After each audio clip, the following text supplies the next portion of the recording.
徐福，妄称求得长生仙药，欺君10载，空耗国库，必夺官身，打入黑牢，择日问斩。是你？怎么会是你？这么多年，你的脸怎么一点没变？不老的不是仙药，是你！你不是人，你是妖怪！这100年，像你这样的人，我送走的太多了，你不是第一个。压下去。林守安，3个月的房租，再不交，明天就给我滚出去！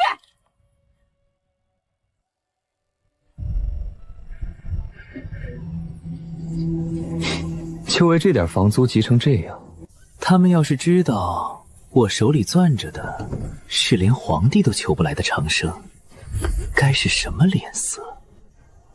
可这世道以武为尊，我偏偏天生没有武脉，练不了武。光会长生有什么用？照样被人一刀捅死，只能眼睁睁地挨着。拜师要天赋要银子，我一样没有。可黑牢里关的全是身负绝技的江洋大盗、武林败类。我混进去当差，这满牢的高手，不就成了我一个人不花钱的师傅？只是这进牢当差的铁饭碗，我一个没爹没势的破落户，还得低头求人，才端得上。哪儿来的破落户？这门是你能进的？哼！早说是来寻刘管事的嘛，里边请。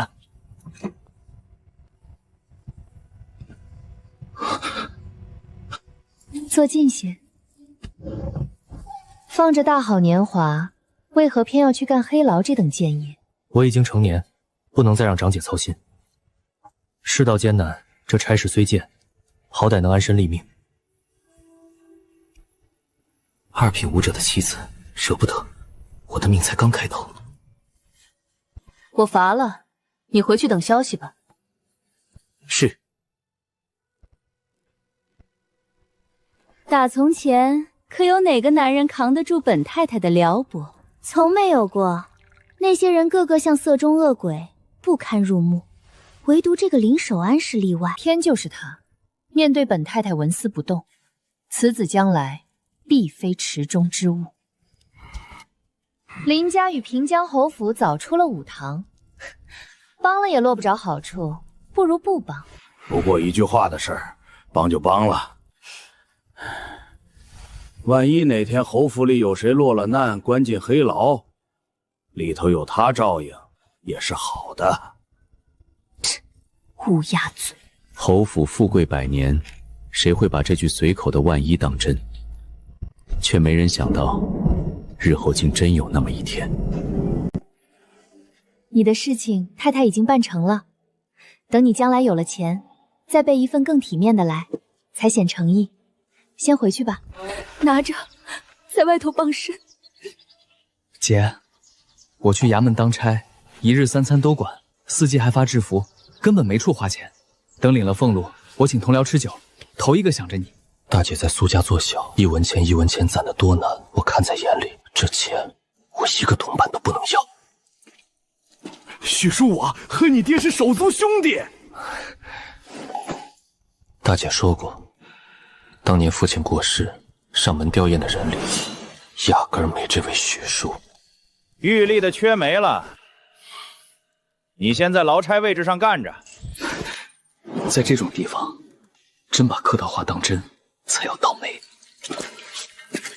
在这里头一档事情就是清点人数，人数出岔子，当值的全得吃挂类。其次，留神犯人内外串通，暗中闹事。再有，得会分辨死活。如何分辨？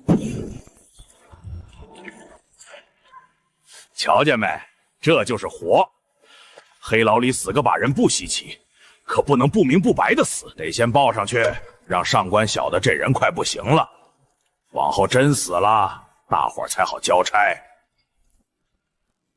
营区上百间牢房住得满满当当，关的全是江洋大盗、武林败类。满满一牢，身怀绝技之辈，这哪里是牢房？分明是一座专为我一人敞开的活体武库。别处也就罢了，唯独最里头那一间，每日都要仔细查看，半点不敢懈怠，除了是谁都担待不起。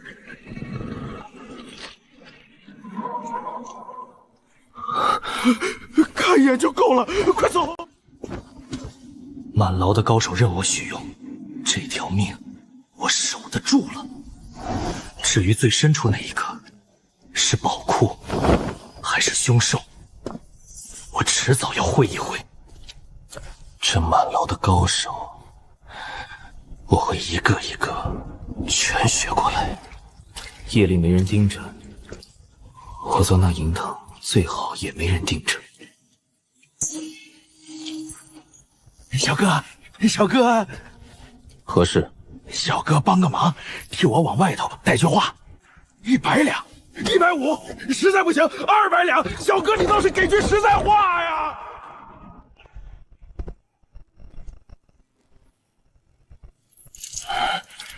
小哥，帮个忙，弄点茶水酒菜来，我给钱。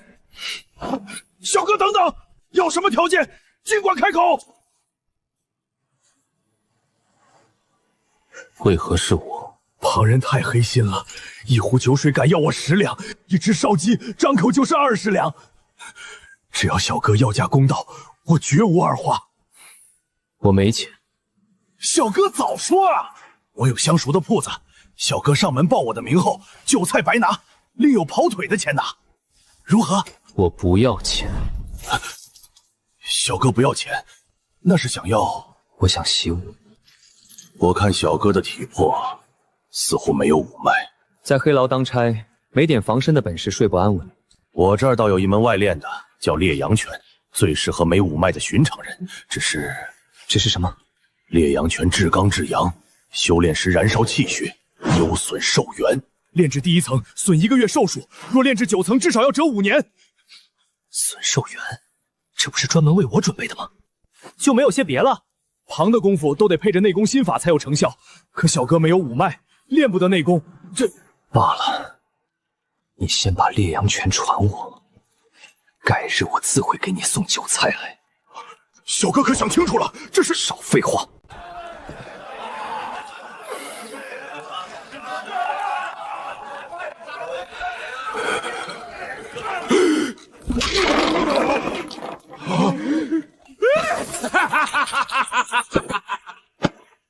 好兄弟10赌9输。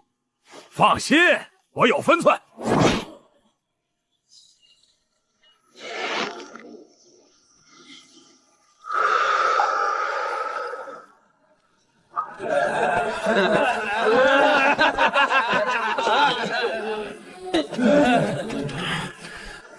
这群混账，看看时辰，滚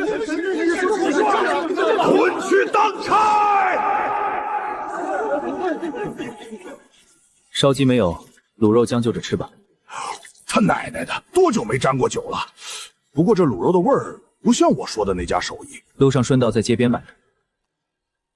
林小哥放心，我懂规矩，烧画的事儿我不开口。烈阳拳多久就能炼至1层？寻常人少说7、8天，像我3天入门，2月炼至1层。3天，我只用了3个时辰，老天爷为何偏不给我一条武脉？有没有内功心法？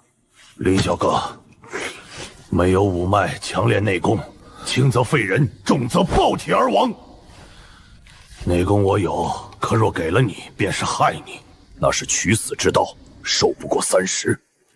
你是说有损寿元？何也损寿元？分明是拿命换。不必劝我，你只管叫我。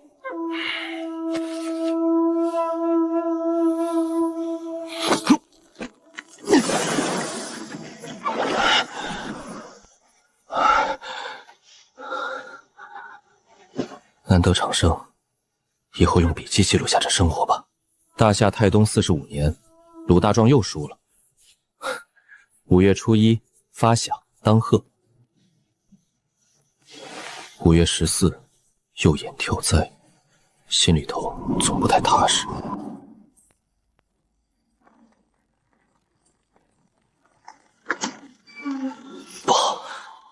出事了！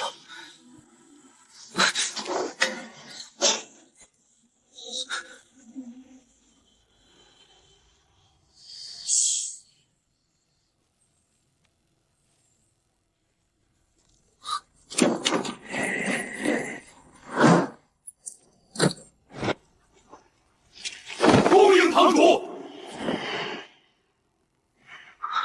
叶无影，他被擒入狱，分明是有意为之。长生未半，我绝不能当炮灰。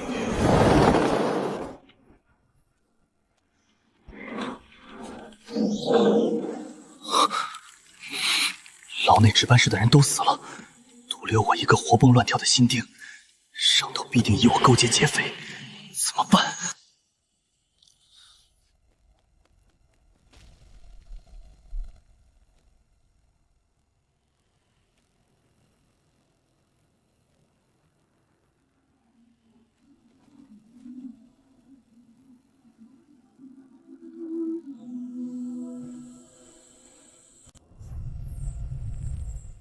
在黑牢这地方，能苟住，就是天大的本事。小安有伤在身，可不许由着他喝酒。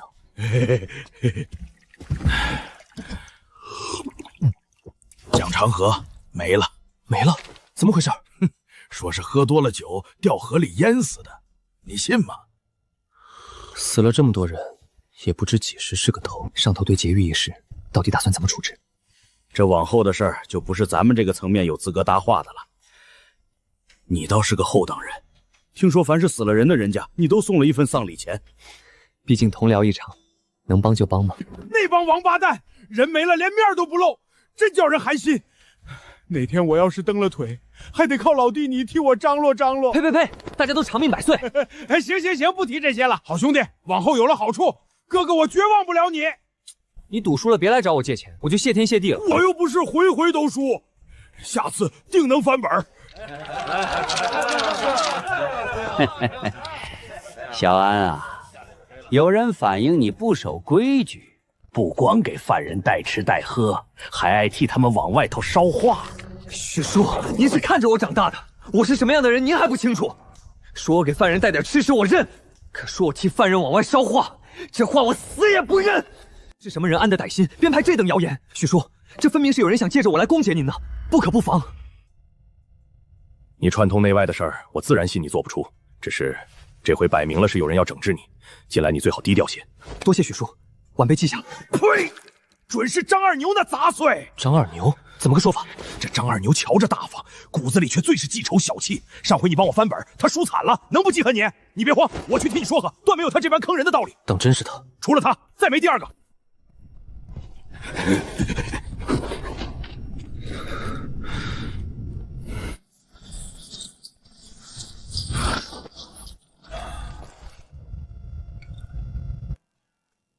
怎么样？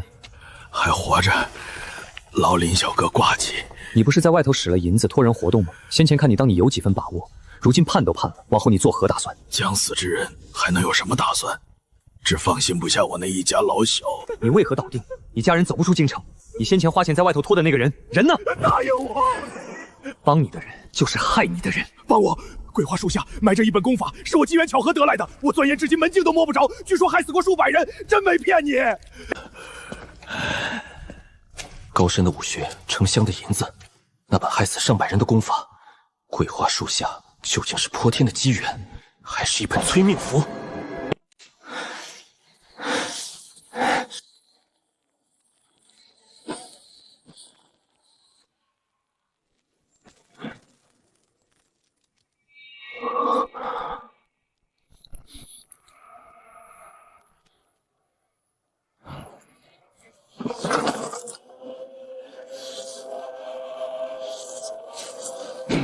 这世上，难不成真藏着一个修仙问道的天地？就他一个？老板尽管放心，这位可是我们武行顶尖的好手。万一对方人多，七品，不是说好3品吗？记住，一定送到西北。何故花那么多银两？不该打听的少打听。小哥，有吃的吗？找打饭的去。打饭的太黑心，一碗稀粥也敢要5两银子，不给就拿潲水糊弄。我有的是钱，可我不乐意当着冤大头。1日2顿，1顿30两，1天就是60两，10天600，100天就是6000两，这跟明抢有什么两样？我挣俩钱容易吗？我说这些有什么用？你大可以不吃。呸！但凡你们黑牢的吃食没那么糟践人，我也认了。有的吃就不错了。小哥，要不你帮帮我？横竖都是花钱，与其让那帮黑心烂扛的赚了去，不如让你赚。哼，你瞧我像是缺这俩钱的人吗？小哥，你别嫌少啊！你想要什么，尽管开口。你确定？我要的不是银子，我要你的独门秘籍，你舍得？小哥，你身上没有五脉，有没有五脉是我的事，你只说愿是不愿。你慢慢想，我这话大可当个玩笑听。这交易我做了，秘籍给你，往后就不必再给银子。你宁可把这吃饭的本钱舍了，也不肯掏银子。林小哥，你是个厚道人，断不会像他们那般黑心。可我只是个新丁，新丁有新丁的门路，我信得过林小哥。你信我，我自己都信不过自己。我信你，人死鸟朝天，不死万万年，我就赌这一把，赌你是个讲原则的。不后悔？不悔。行，你有这份诚意，我自当尽力关照。你那独门秘籍是什么？溜门撬锁。那是上不得台面的小毛贼，靠的是幻蛊术，扮鬼是鬼，扮人是人。易容术？正是。不过我这门易容与寻常的不同，靠的是……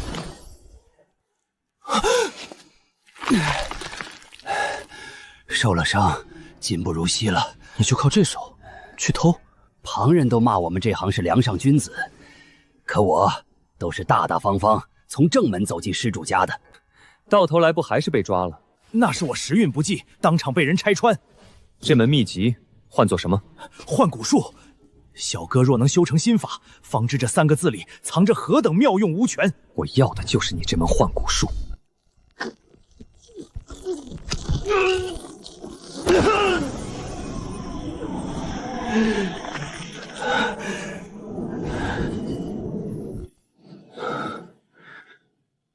有了这门幻蛊术，谁也想不到白日里的林狱卒会是夜里索命的暗影。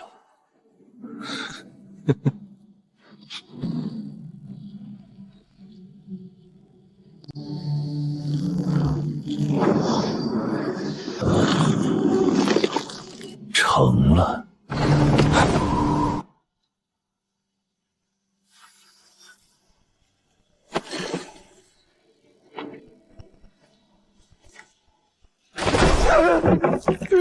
那路好汉，小的有钱，家里地窖埋着银子，尽管拿去，只求好汉饶我一条狗命。事后小的半个字也不敢往外吐。你做了什么？好汉指的是哪一桩？小的手上事杂，还请好汉示下，小的知无不言。蒋长河是怎么死的？你是说蒋长河？你与他到底是什么？再多问一句，要你的命！小的冤枉，那是上头要寻个人来顶监狱的罪。蒋长河像是知道了些什么，这才醉酒落了水。内里的门道，小的是真不知情啊，半点干系也没有。我倒听说你近来很忙，到处四处打小报告，搅风搅雨。小的全招。蒋长河一死，万莫林许了小的天大好处，要小的从中搅浑水，给徐满仓使绊子，再撺掇徐满仓疑心张老根，叫他们两败俱伤，他好坐收渔利。那个被你顺手咬了一口的新丁又是怎么回事？那新丁什么都不知道，不过是个天头。谁叫他跟着徐满仓混，捎带着收拾他一个顺手的事儿罢了。原来我险些丢了饭碗，只是别人争权夺利顺手捎带的天头。万莫林许了你什么好处，值得你这般卖命？想死，我成全你。我说，万莫林许我事成之后，提拔我做狱吏，去管那油水最足的黑牢家去。万莫林夺我爹留下的玉里空缺，如今又害我险些被牵连。你想踩着别人爬上玉宸的位子，我偏要坏你的好事。那绑匪句句不离玉成之争，定是万莫林给别人也画了黑牢甲区的饼，走漏了风声。绑匪定在黑牢甲区。张大哥，走。蠢货！哎呦！张二牛那厮打从一早就没影儿，你猜他窝哪儿去了？巴巴的跑去黑老甲区给人当孙子。哎，就他那样大字不是一个，也想去黑老甲区？几时起，咱们当狱卒的还讲究起识不识字了？不知哪年改的，有位落马的大官临死前留下字条，当值狱卒不识字给毁了。后来翻了案，打进去好几条命。打那以后，进黑老甲区就非得识字不可。要说条件，你倒是够格，只是你太嫩，真进去死都不知道怎么死。那里头关的都是犯官，烫手的很。大壮哥见地高，我还嫩着呢，往后多跟您学。黑老甲区必须识字，万茉莉，你的死穴我摸到了。对了，许叔，听说张二牛那厮近来攀上了一棵新的大树，得了准话，眼看就要高升了。张二牛那不知好歹的东西，竟去抱张老根的大腿。等老子坐上了御诊，头一个就拿他开刀。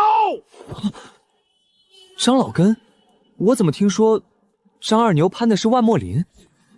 这一整日，他都泡在黑老甲区里头厮混，旁人都传他想调进黑老甲区当差呢。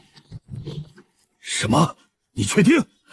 我也不敢确定，都是道听途说。不过张二牛今儿一整天泡在黑老甲区，倒是千真万确。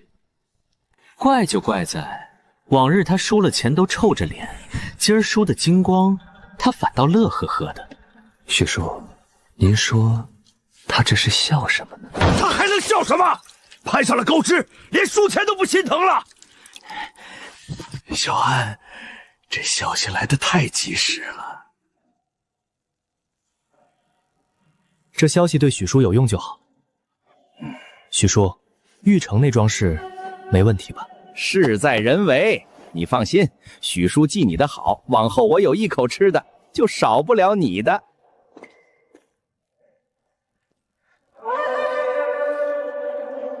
反正我要死了，秘籍留着也没用。我不求别的，只求这几天小哥能照顾我一二，给点好吃好喝的，让我做个饱死鬼。林小哥若是不信，可以问隔壁的千面手，他清楚我在江湖上的名声。五品之下，轻功勉强排前10；五品之上，乃是天将，根本没有排名的资格。五品之上，难道就进入了另外一个武道领域？我只有2品，没资格感受5品以上的实力究竟是何等的恐怖。但我亲眼见过2个6品武者对打，那场面堪比天轰地裂，气势好似排山倒海。我是狱卒，不杀人也不越货。总之有备无患，反正我要死了，这些都是独家配方，跟我一起进了棺材怪可怜的。你糟蹋无数良家妇女，早该想到有今天。算了，我就承你的好意。杀人越货必备品，这玩意儿好用啊！黑牢的犯人果然都是人才，一个个说话好听，又有本事。当初决定捧黑牢铁饭碗的决定，太正确了。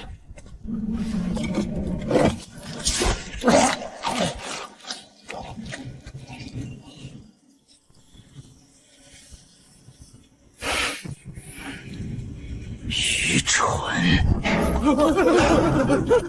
我阿父死了，玉成之位，岂是尔等小小狱吏能惦记？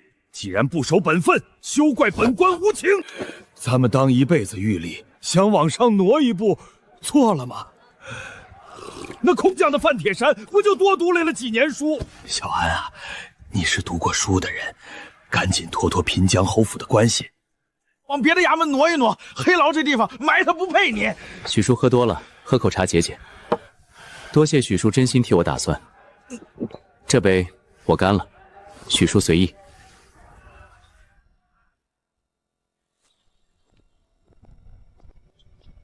那姓范的，论起对黑牢的门道，10个绑一块也比不过一个老狱卒。凭什么空降做咱们的头？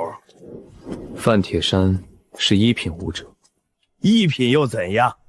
咱们都是没五脉的寻常人，还不如多想想怎么捞2个钱实在。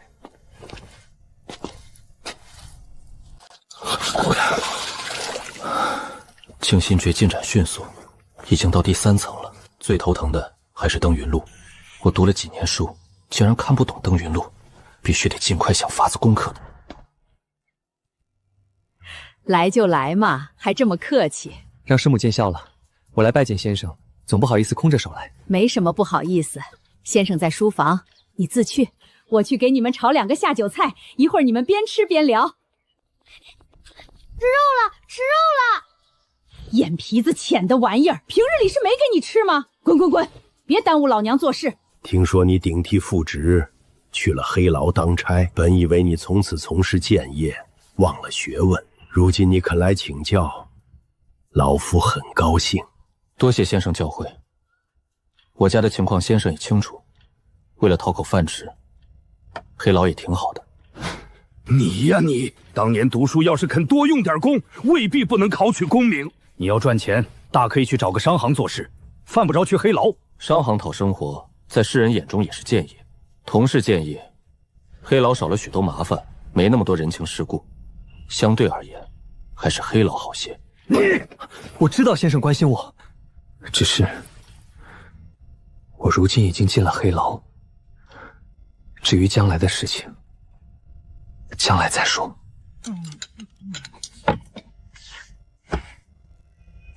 先生，我还有差事，先走一步。花费13两银钱银票，这年头书籍太贵了。当年大姐在婆家讨生活，还坚持送我上私塾，这份恩情我不能忘。哎呦，来就来，带这么多东西，晚上留下来吃饭啊。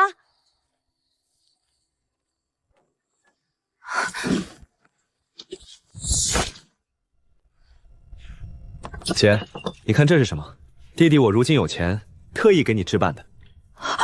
天了，你哪来的钱？你干什么呢？你可不能乱来啊！姐，这些钱来路光明正大，你不用担心我。黑牢每个月除了固定的薪水，还有奖金。我一个人生活又没什么开销，几个月下来攒了点钱，想着大姐身上连一件像样的首饰都没有，就替你置办一套。你送我这些，我也带不出去。我穿金戴银，婆母一件像样首饰都没有，光是淋漓的口水都能淹死我。难不成苏老太还敢抢儿媳妇娘家送的首饰不成？抢倒是不会抢，就是话里话外能将人搓磨死。他要想带，找苏大成要去。姐，你别怕，大胆的带。不了，这些首饰你都拿回去，以后全当聘礼。不行，这是送给你的，哪有拿回去的道理？你养我这么多年，现在轮到弟弟我给你撑腰，你别怕。等一等，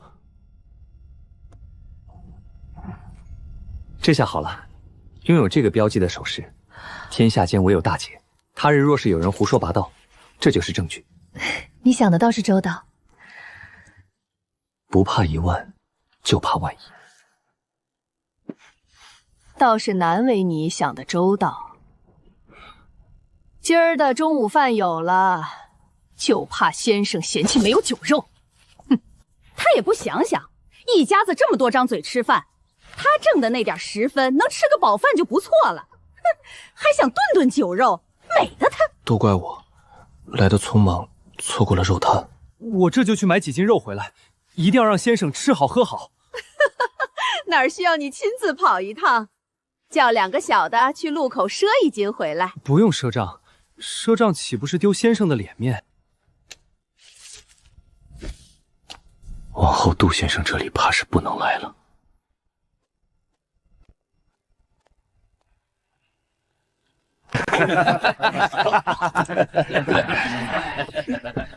这范铁山比死去的蒋长河更有手段，大棒加上红枣，把大家都哄得心服口服。蒋长河虽说死的冤枉，可也不算真的冤枉。蒋长河喝酒掉河里淹死，这手法确实有点拙劣。几个生瓜胆子干的活，难免粗糙。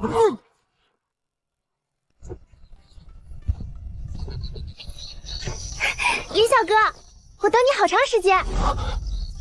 你怎么来了？我家老爷请你过府喝酒，之前去了你家地帖子，只可惜你人不在。我只好守在黑牢外恭候大驾。这么热的天，你也不请我喝口水。你是说刘忠全请我喝酒？对啊。这刘忠全怎会无缘无故请我喝酒？为何不能请你？见了我家老爷，当面问他不就行了？老爷正在府中等着呢，快随我走吧。守安来了，快过来坐，不用那么多礼。上两回你来我都不在，今儿你一定要陪我好好喝一杯。承蒙管事看得起我，帮了我大忙。这杯酒，我先干为敬。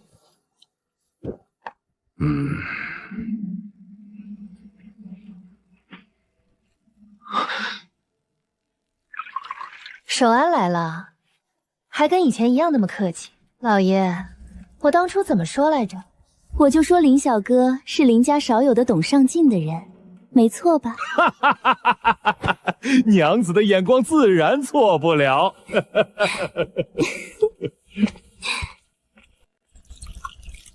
今儿叫你过来，是为一件事。最近黑牢关了一批人，你替我照看照看，别让黑牢那帮老油条糟践人。你告诉他们，银子我管够，别敲那帮人的竹杠。管事指的是最近因为打群架被关进黑牢的2帮人马。刚才你要是满口答应下来，我倒是不敢把事情交给你了。不瞒你说，黑牢上面的人我都会打点到位。可黑牢那地方阎王好见，小鬼难缠，你们狱卒的手段我最清楚。目前来说，里面我只信得过你。至于平江侯府为什么会牵扯其中，你了解那2帮人马打架的缘故吗？了解过，听说是城外柳城后与吴善庭因田产纠纷请了5行的人闹出人命。没错，但那2个地主只是白手套。柳城后背后是我们平江侯府，而那吴善庭背后则是如今在朝中极受老皇帝宠信的少府同臣江明慧。江明慧，号称江贵妃的朝中新贵。就是他。苏县也两头怕，刑部主事也头疼，才把人先糊弄进黑牢。眼下江明慧势大，平江侯府为何还要选择同他硬扛？会不会因小失大？守安，你还年轻，不懂朝局。5000亩土地，他若是客客气气来要，给他便是。可他偏要强抢，那就是打平江侯府的脸。这是平江侯府的意思？这不仅仅是平江侯府的意思，更是所有勋贵的意思。可老皇帝对江明慧那般宠信，真能扳倒他？就算扳不倒他，也要恶心他。管事宽心，黑牢里的那些庄客护卫，守安定当尽心护周全。好，干！我知道你为难，但这事儿还得你来办。关照几个人，只要有银子，事情好办。只是，如果5行的人在黑牢出了事，外面会不会怀疑到侯府头上？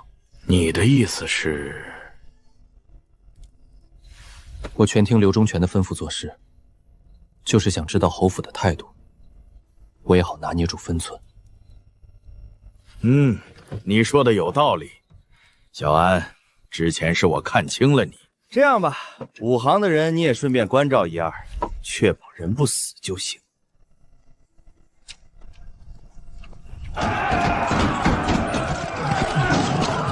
这2帮人，一个个进了黑牢还跟大爷似的，打不能打，饿不能饿，骂几句都不行。什么时候我们黑牢这般下贱？就跟龟孙子似的。在别人眼里，我们狱卒一直都是龟孙子。别人都说前世不修，今世才会做狱卒。你猜你前世是什么人？会不会也是个汪洋大盗？有可能。都打起精神来！一个江大人，一个平江侯府，2头我们都惹不起。大家多辛苦些，等这桩案子结了，我亲自请大家喝酒。徐老大，你给上面说一声啊！凭啥好事轮不到，脏活累活全丢给我们？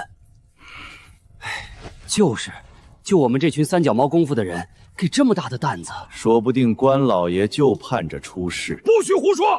好好给我当差，都警醒点儿。等案子结了，自有你们的好处。小安，你说范铁山是不是拿我开刀，想杀鸡儆猴？许叔怎么会这么想？那他为什么把人权关押在病区大牢？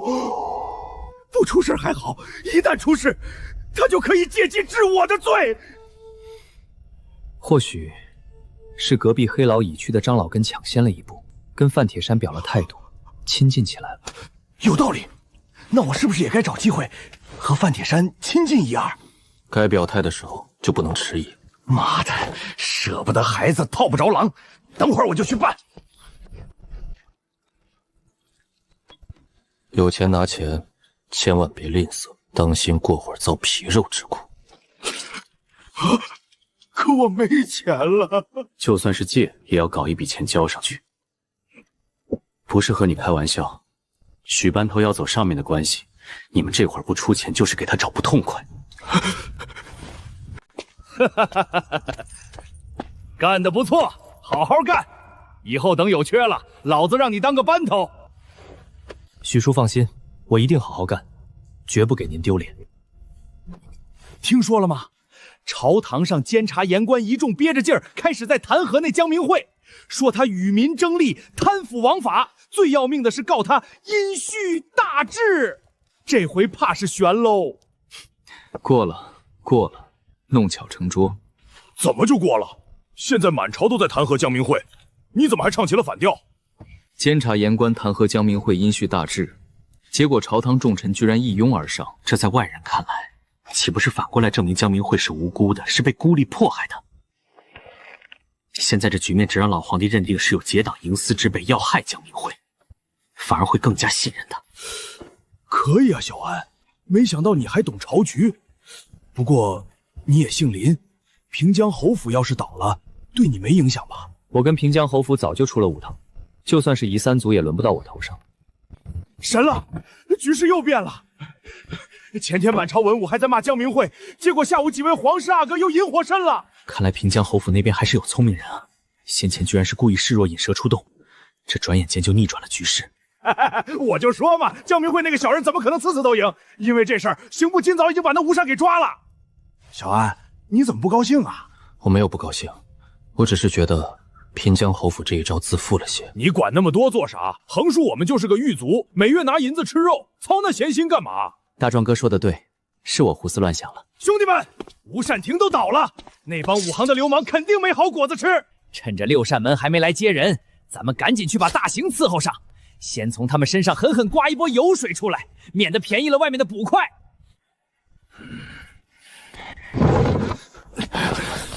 许叔，万万不可财迷心窍。怎么了？现在吴家都垮了，还不能捞一笔？局势看似明朗，但江明慧迟迟没有下马。日后万一江明慧翻盘追究起来，您和咱们弟兄说不定统统都要人头落地，稳妥起见，按兵不动。你真的认为江明慧还有翻盘的机会？许叔，朝中论起谁最懂老皇帝的心思，有谁能越过那位江明慧去？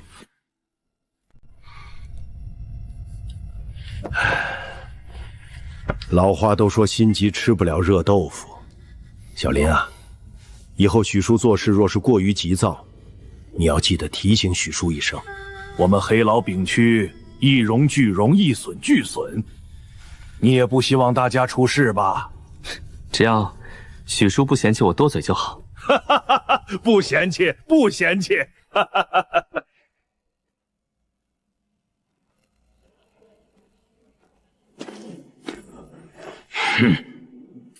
小子，你到底懂不懂规矩？一个新丁竟然敢坏了大家的财路，找死吗？鲁大壮怎么教你的？跪下，给张头磕3个头！看在你死鬼父亲的份上，这回就饶了你。跪下！跪下！特妈的，你听不懂人话吗？赶紧跪下！我林守安这辈子只跪天地父母，你们想让我跪下，还不够格。小子，口气很大呀！你这是在找死！林守安，我不管你有什么依仗，平江侯府是不是你的本家？这一回，你犯了众怒，跪下磕头认错，我大度不再追究。否则，鲁大壮不肯教你的，我亲自教。认错？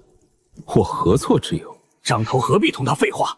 打一顿他才知道什么是该做。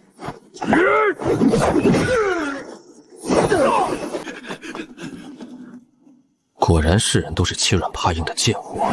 小子，过来让我看看。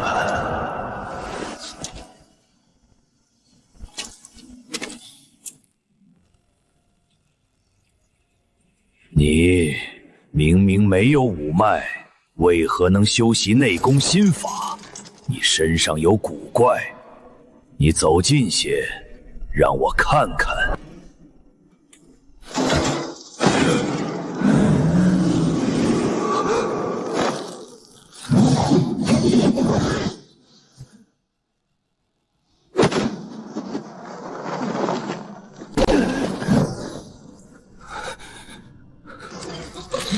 好，好，好！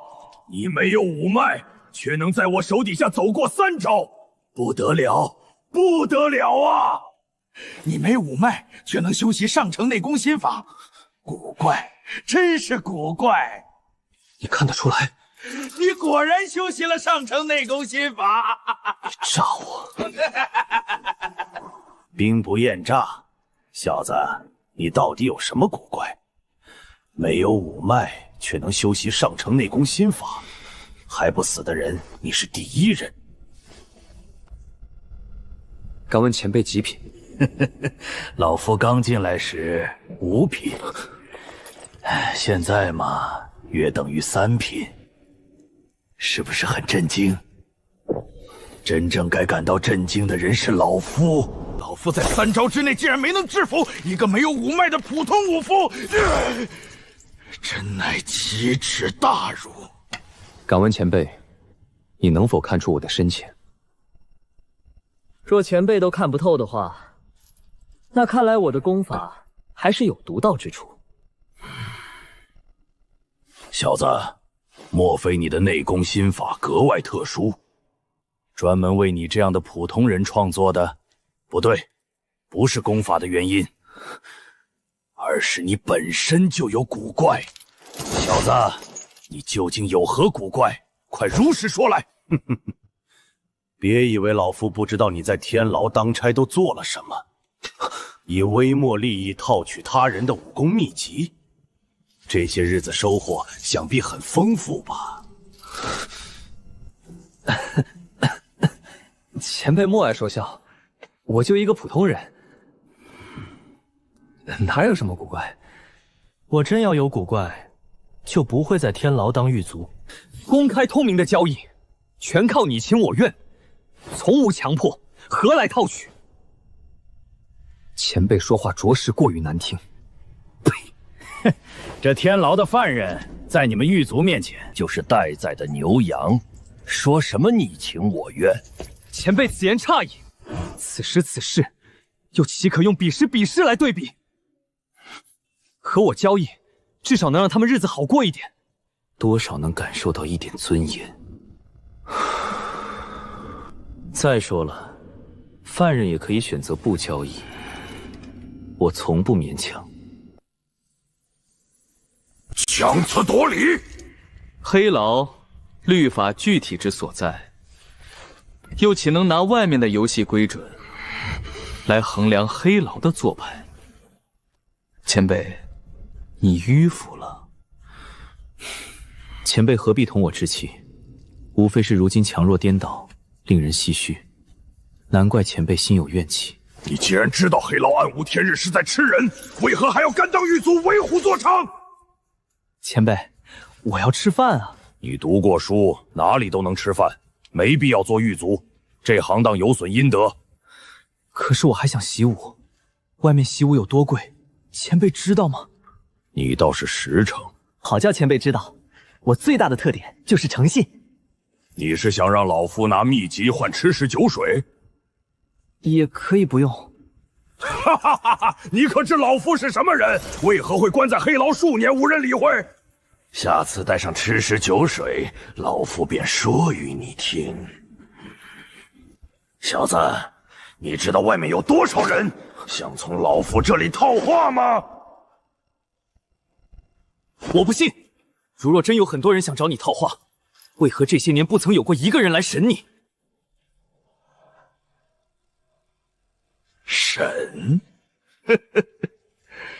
他们敢审吗？他们既然不敢，为什么还让你活着？我死了，岂不是便宜了我？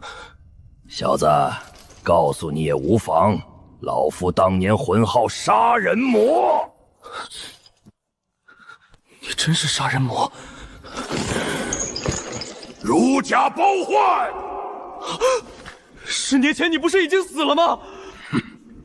被千刀万剐，这个你得问官府，为何李代逃将，鱼目混珠，欺瞒世人？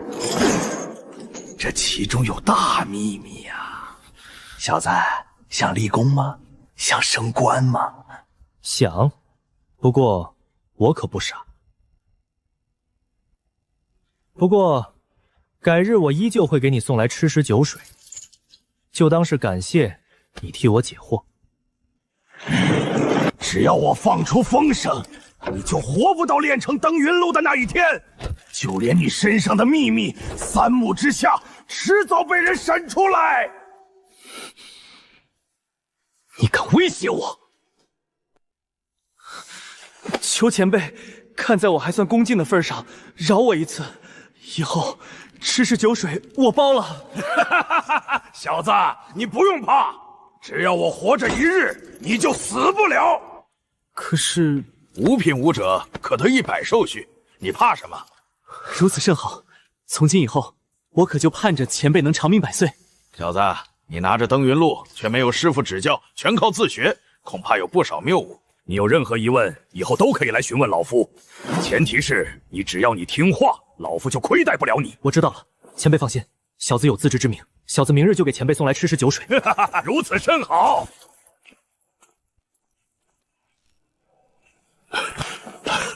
听说张二牛那厮带人堵截你，没事吧？多谢大壮哥关心，我没事。要不要我替你出面同张二牛说和？暂时不用，我还能应付。你千万别和我客气，张二牛那厮就是个小人，贪财好色，欺软怕硬。我先自己想办法解决，真的解决不了，我再请大壮哥出面。嘿嘿，这样也好，有困难千万别藏着掖着。嘿嘿。夫子，我以前听说过10几年前大名鼎鼎杀人魔一事，真有这号人物，我还以为是假的。这事儿你要问别人，未必能问出1、2、3。老夫倒是知道些内情。杀人魔姓段，大名铁锁狂，身具5脉，仗着武力，伙同乡间几个伙伴纵横乡里。后来朝廷对北边用兵，铁锁狂都被征召入伍，进了军队如鱼得水，很快得到提拔。他不仅当过兵，还当了武将，纵然不修私德，行事张狂，常年在外。女方年龄大，父母写信让他成亲，他认为女方配不上，除非自贬为妾才接来。女方父母大怒退婚，段家父母羞愧同意。他得知后大怒，说女方不识好歹，扬言给个好看，竟偷偷跑回老家，将女方满门屠杀。果然是个恶人，手段毒辣。然后呢？他被抓起来了吗？那几个好兄弟一算时间就知道是他干的，亲自质问过。他担心败露，算计兄弟一起毁去一切。整个村323人悉数湮灭于火海。传闻铁锁狂从外乡人嘴里撬出了一个秘密，从那以后，铁锁狂开始以其无情抹杀为乐。他的事情败露，靠山不保，于是借打仗的机会炸死，顺带着将他几个兄弟都给彻底除掉了。手段真够狠，够毒的。后来呢？铁锁狂诈死之后，隐姓埋名，就干起了杀人越货的勾当，最后落进了陷阱，被当场抓获。后来被判了凌迟，千刀万剐，死不足惜。行刑那天，杜夫子亲眼看到了吗？那般血腥场面，看他做甚？公开行刑，却又将刑场围起来，不许人看，说是怕民众闹事，怕是为了掩盖李代桃僵的真相。铁锁狂在军营多年，应该有很多袍泽，好歹判个斩立决也比凌迟好。没听说有军中袍泽替他说话。据说铁锁狂性情乖张，军营里面的人姑母都被他得罪完了，哪有什么袍类？哼，不对啊！若不是军中袍泽保下了铁锁狂的性命，那究竟是谁保的？还能玩出移花接木的把戏，将天下人都给戏耍了。以夫子的高见，他为何自毁前程？这种事情哪说得清楚？人狂有祸，传闻行事张狂，所以他诈死前杀了几个兄弟。此中内情，老夫无从得知。你不妨走走侯府的关系。侯府哪里看得上我这个小小狱卒？前阵子侯府真有人提起你，侯府管的未免太宽了。你爹好歹是狱吏，不是狱卒。了解了铁锁狂的劣势，我越发意识到惹来了一个大麻烦，要命的大麻烦。不管是谁在保他的命，不管他身上有无秘密，此时此刻，我的名字说不定已经上了某个大人物的桌头，欲除之而后快。这铁锁狂眼下就是个烫手山芋，看来我很难独善其身，置身事外了。像铁锁狂这种人，谁会心甘情愿地保他？这里面肯定有见不得人的交易。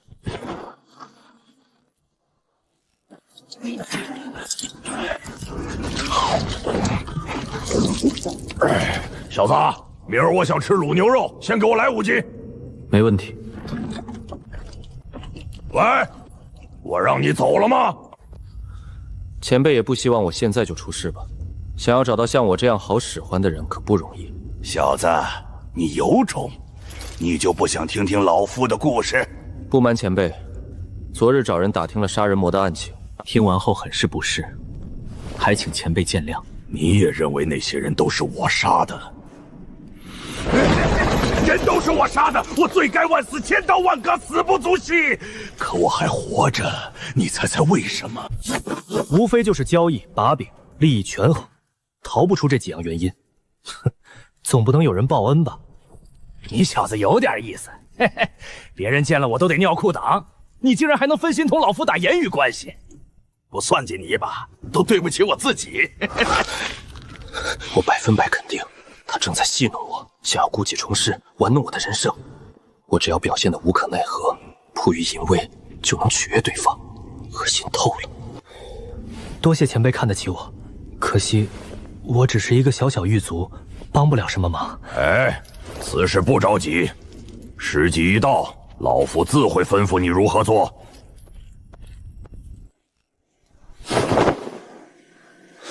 狗东西！不似人子！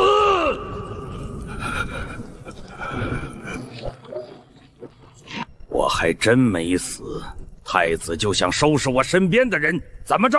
盼着我早点死，好继承皇位吗？江明慧这性尽小人，我必除之而后快。太子包藏祸心，已经等不及了。区区一个江明慧都容不下，说不定哪天……早知道江明慧会输这场官司，我就不该听你的话，大赚一笔多好。许叔真的认为江明慧输了？他都被罢官了，不是他输，难不成是他赢？行了行了，我知道你想说什么，我也不是有意怪你，只是可惜了一笔银子。这回的事情我就当买个教训，你自去忙吧。徐满仓的想法我左右不了，只能说此子不足为谋。别往心里去，这回的案子大家都没钱拿，还白操这么多心，大家心里头都有怨言。江明慧简在帝心，迟早官复原职。你怎么看出来的？老皇帝可是罢了他的官职。罢官只是权宜之计，堵悠悠众口。毕竟江明慧这几年犯了众怒，可正因为他犯了众怒，在老皇帝心目中，他越发可信任。一个无依无靠的孤臣，唯一的依仗就是老皇帝的宠信。这只是你的一面之词，做不得准。今年年底就能见分晓。这事儿你要是说准了，到时候我请你喝酒。张二牛找你麻烦，我替你出头，不用怕。多谢大壮哥。张板头是知礼的人，应该不会无缘无故找我麻烦。天没黑啊，怎么说起了胡话？哼！张二牛这厮行事越发张狂，我看他能狂到什么时候？大壮哥喝酒。林小哥可算回来了。你等了很长时间。也就一会子的功夫。你来做什么？哎呀，来的路上口渴，林小哥要不请我喝杯茶？能被刘忠全看中，小川哥能耐非凡。我只是命好，这辈子对刘忠全死心塌地跟随，以报大恩。不知刘忠全有何吩咐？刘忠全吩咐我将这封信亲自交到你手中。没别的吩咐，没一句口信。我的任务完成了，林小哥的茶水很好喝，告辞。刘忠全也是言而有信，官司才刚结束，就派人送来银票。这段天林留不得，必须想办法做了他。可是，什么声音？发生了什么事？靠！劫牢！有人硬闯黑牢，赶紧抄家伙！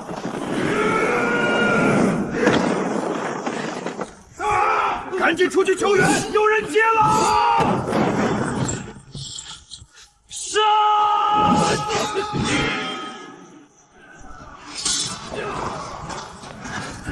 这是天赐的机会。我正愁怎么弄死段天林，而不会牵连到自己头上，没想到机会这么快就送到面前。啥意思？让他们做炮火，居然没第一时间跑出去。无所谓，我要的只是混乱。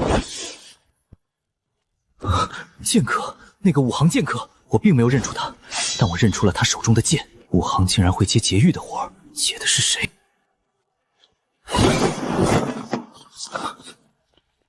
他要劫的人莫非就是段天林？段天林如果被劫走，那我的秘密岂不是暴露了？不行，绝不能让他劫走段天林。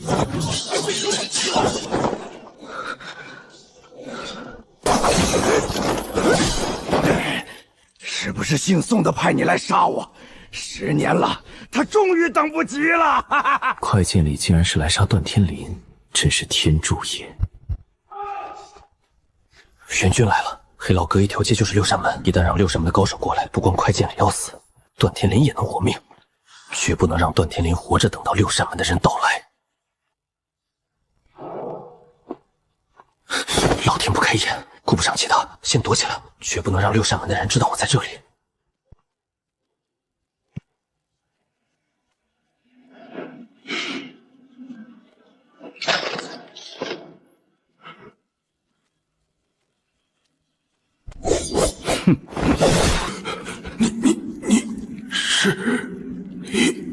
竟然是你，是他派你来的，知道就好。做事如此拖拉，还要本官来善后，要你何用？属下知罪，下次不要再犯错。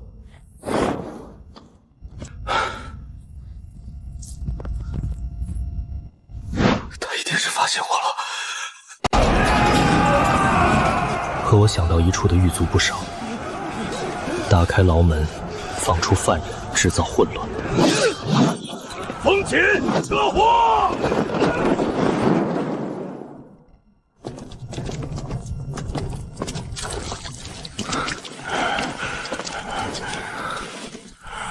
没事吧？多谢大壮哥关心，我没事。大壮哥怎么样？没受伤吧？和你一样，血都是别人的。我躲在牢房里，幸运躲过一劫。你呢？一样。一开始看你冲那么猛，还担心你小子。总要做个样子。谁来了？这么大的阵仗。左侍郎大人亲临现场，最近几天大家都小心些。多谢大壮哥提醒，我知道了。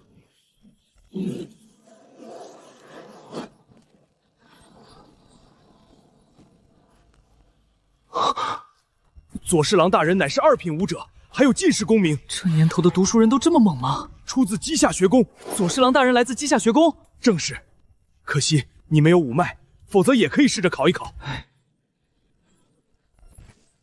有多少犯人被杀？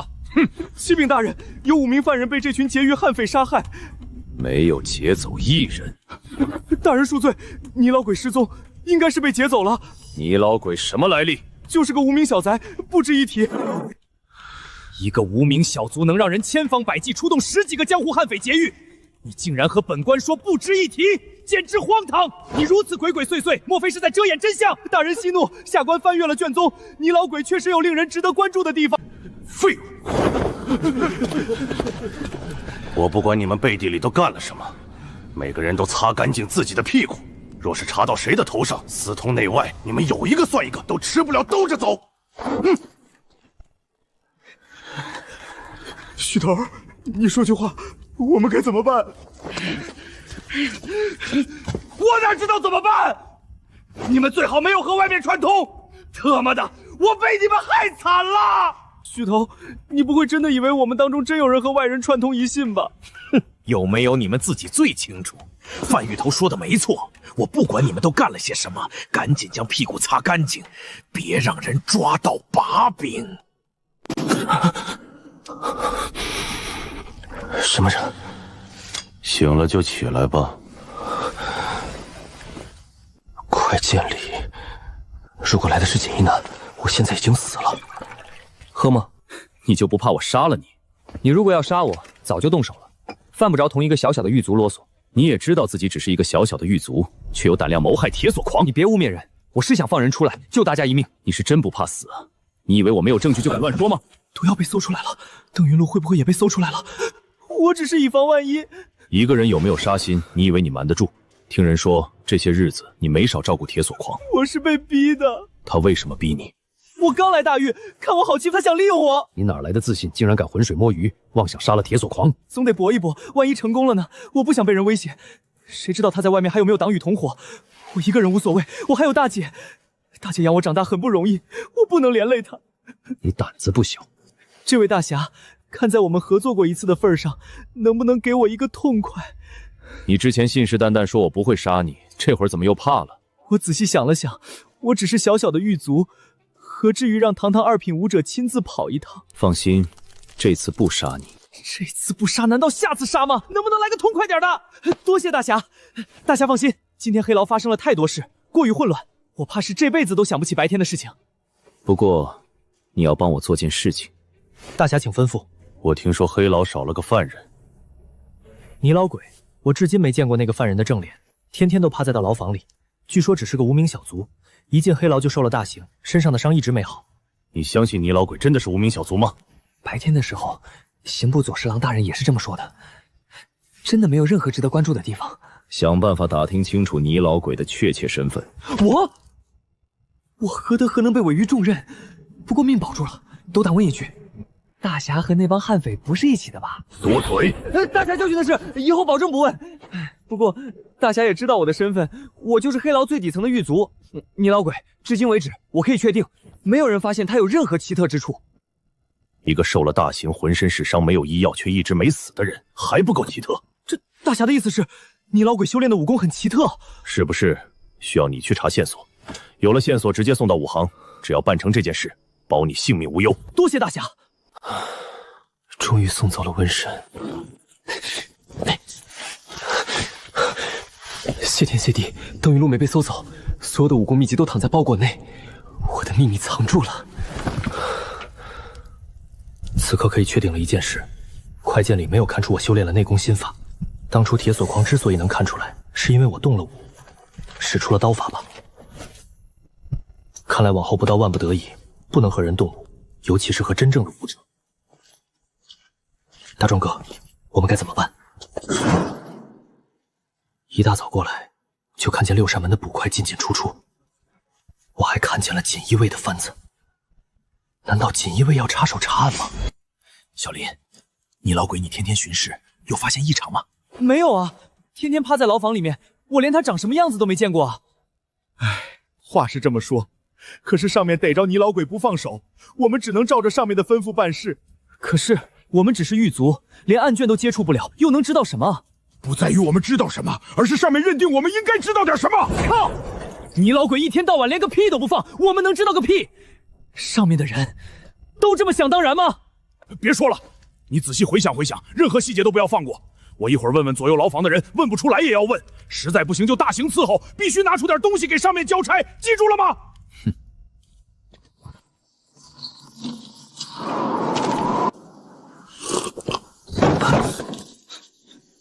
你怎么进来的？连飞鸟都难以落脚。下次你可以敲门进来。我的来去还要你管？晚上吃羊肉啊？不错，我最爱吃羊肉。既然你喜欢吃，我再去买2斤羊肉回来。不用，你家养了鸡，杀1只鸡够了。没想到你竟然擅长厨艺，总不能顿顿在外吃，太浪费钱。你怎么不讨个媳妇儿？这家里就缺个女人。等攒够钱再说。你帮罗家人，难道罗啸天没给你钱？谁都不会嫌钱多。你大姐不过问你的婚事。我和大姐早就商量好了，晚几年再说婚事。饭菜好了，是在屋里吃还是院子里吃？你怕冷吗？不怕冷就院子里吃。行，我没下毒。谅你不敢。泥老鬼被抓，是因为他在酒楼用餐，同贵人起了冲突。被抓起来后，他又交代不出身上财物的来历，于是按照数10罪被投进了黑牢。刚进天牢就历经极其严苛的盘问，受尽百般折磨，也没敲出1文钱。据说他口音初听是京城人，但带点外地人学京城话的调调，判断是外地来的，具体哪儿来的至今不清。就这些，6扇门搜了个底朝天，没查出线索。不过泥老鬼手有老茧，是习武之人，却无武脉。泥老鬼纯靠意志力熬了那么久，还活着被劫走，不然呢？除非他有隐脉，底下人眼界不够看不出。隐脉吗？隐脉者万中无一。到底什么是隐脉？谁都说不清。表面看是普通人，需5品以上武者打通方可修高深武学。就是不通且隐藏极深的武脉，5品以下看不出。对，大部分武者分辨不出。那你分辨得出吗？看我有没有隐脉。我不懂分辨，但确定你没有。凭什么断定我没有？上次京城出现隐脉是10年前，可见隐脉何其罕见。10年前那个隐脉如今怎样？功成名就了？死了。隐脉一旦被发现，稷下学宫就会吸纳，之后就没有之后了。感情隐脉竟然是唐僧肉，既然罕见，为何要杀？隐脉能隐藏修为，宗师也看不出深浅，且修炼奇快，极易步入宗师境界。天选之子，隐脉武者根本就是天选的刺客。武学天才，看不出深浅，完美伪装成普通人。如何判断一个人有没有隐脉？我不知道，只有稷下学宫有办法测试。这么神秘，你说呢？锦衣卫也插手，是不是上面确定泥老鬼就是隐脉？我不知道，这事需要你去确认。你不是认识？你是想说我认识官府的人，甚至怀疑我就是官府的鹰犬？我就想着你关系肯定比我广，认识的人也多。你不妨再顺耳听听，确定一下消息的真实性。我真的不行。林守安，你似乎不清楚自己的处境。我尽力吧。我相信你能办成此事，事后少不了好处。走了。快剑里的威胁在意料之中，真正让我心头发冷的是，隐脉的处境竟然如此危险。我如果伪装隐脉，岂不是找死？这事到底该怎么破解？等等，当初铁锁狂怎么没有将我往隐脉上猜想？是因为我武功太过低微，还是说他没有见识，根本想不到隐脉？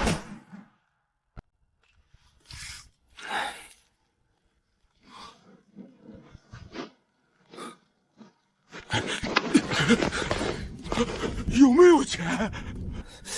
你这身上什么味儿？赌了一晚上，1天1夜，输了多少？特妈的，这几回运气都不行，全输光了。输光了？刚发下来的薪资，10几两银钱银票全都输光了。其实一开始我是赢了的，谁想到后来新来了一个小子，特妈的全都输了出去。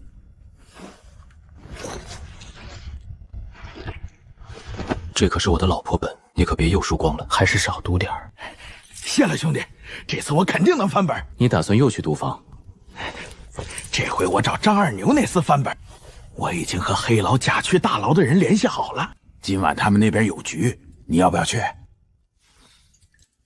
案子还没结，上面说不准就会下来查案。放心吧，出不了事儿。大晚上不会有人来黑牢查案。再说了，今晚是黑牢甲区做东，查不到我们头上。得，我先去睡一觉。如果有事儿，你就派人到黑牢甲区找我。行了，你去忙吧。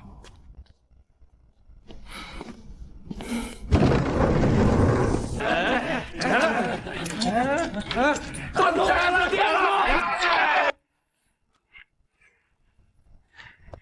小林，帮我盯一盯40号囚室，那小子不老实，明天就抓他打钱。40号囚室犯了什么事儿？地方上的小世家自以为是，跑到京城充大头蒜。懂。如果13号真的是隐脉，藏的可真深啊！其实，假扮隐脉还是有操作的可能性。只要我武功足够高，加上易容术，完全有可能蒙混过关。犯了什么事？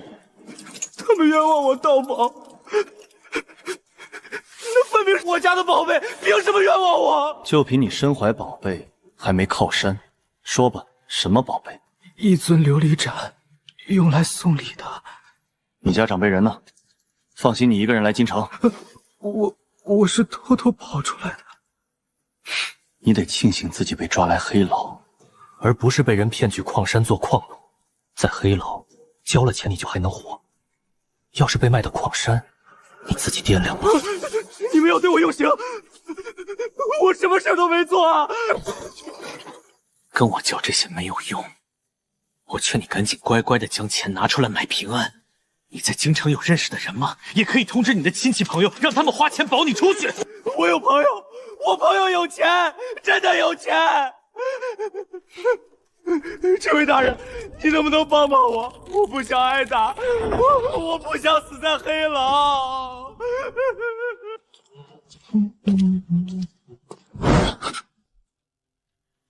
上面当官的好阴险啊！趁着大家松懈的时候来个突然袭击。今晚人员不齐，留在值班室的人还在赌博，被抓了现行，完蛋了。给大人请安，未能及时迎接大人，请大人恕罪。你就是唯一在当差的那个。回禀大人，刚好轮到小的当差。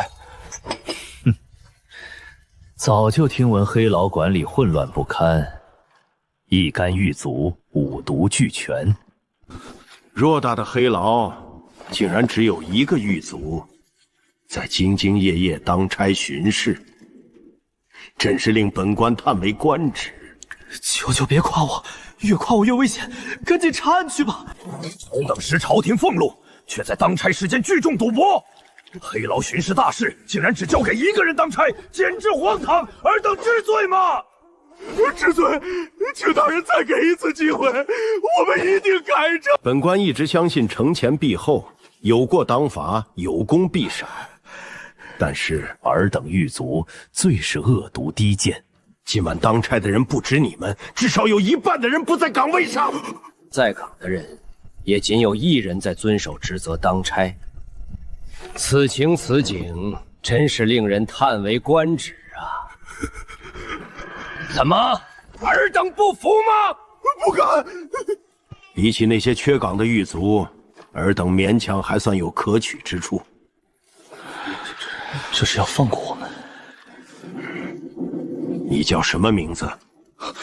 回禀大人，小的大名林守安。姓林，本官之前听闻平江侯府有个族人在黑牢当差，莫非就是你？回禀大人，小的这一支早在父亲那辈就和侯府出了武常。没想到啊，堂堂侯府后人竟然也沦落到做一名低贱的狱卒。不过，你能恪守职责，很不错。谢大人，小的只是恪守本分。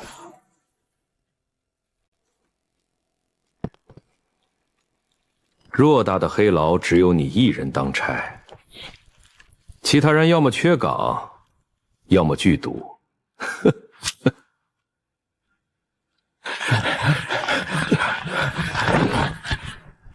不知大人深夜而来，未能远迎，恕罪恕罪。不知大人深夜突袭黑牢，所为何事？莫非是之前的劫狱案有了眉目？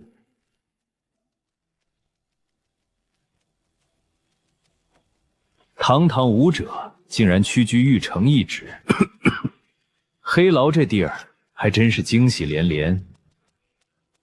都是给朝廷当差，给陛下分忧。说得好，范玉成，请起来说话。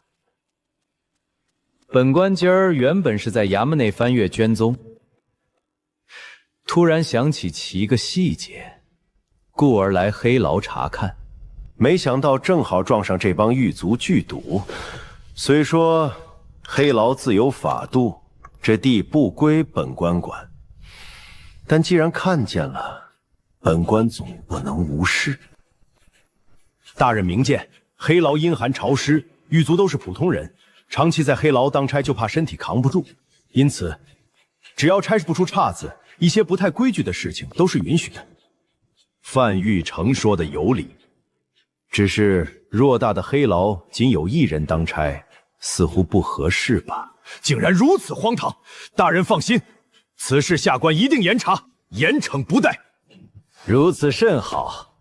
时辰不早，本官先去13号囚供查案，你们忙。下官陪着大人。不用，本官查案，不喜有人在旁打扰。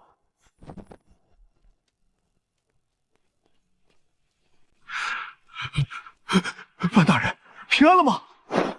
平安个屁！落在孙侍郎的手中，都是你们活该。孙侍郎暂时不追究你们，那是给右侍郎大人面子。早就提醒过你们，披风紧了，一个都不听。那天人头落地都是活该。来个人，去13号囚室看着。让小林去，小林当差用心。你赶紧跟过去看看。有什么情况及时回报。领命。孙大人会追究我们吗？先把眼前的事情做好，别管其他的。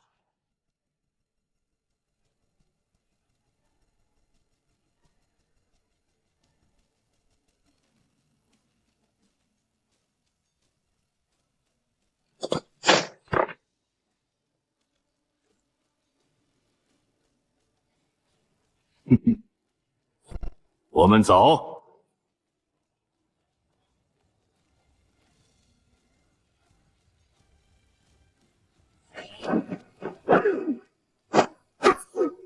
好死不死，居然撞在孙侍郎的枪口下！黑牢甲区的人呢？来个人，去将万玉成、张玉成都请来。请大人救命！请大人救命啊！范大人，能否给句实话？今晚这事儿有没有转圜的余地？若是需要物资打点，我们一同筹措，想必还是能凑出来。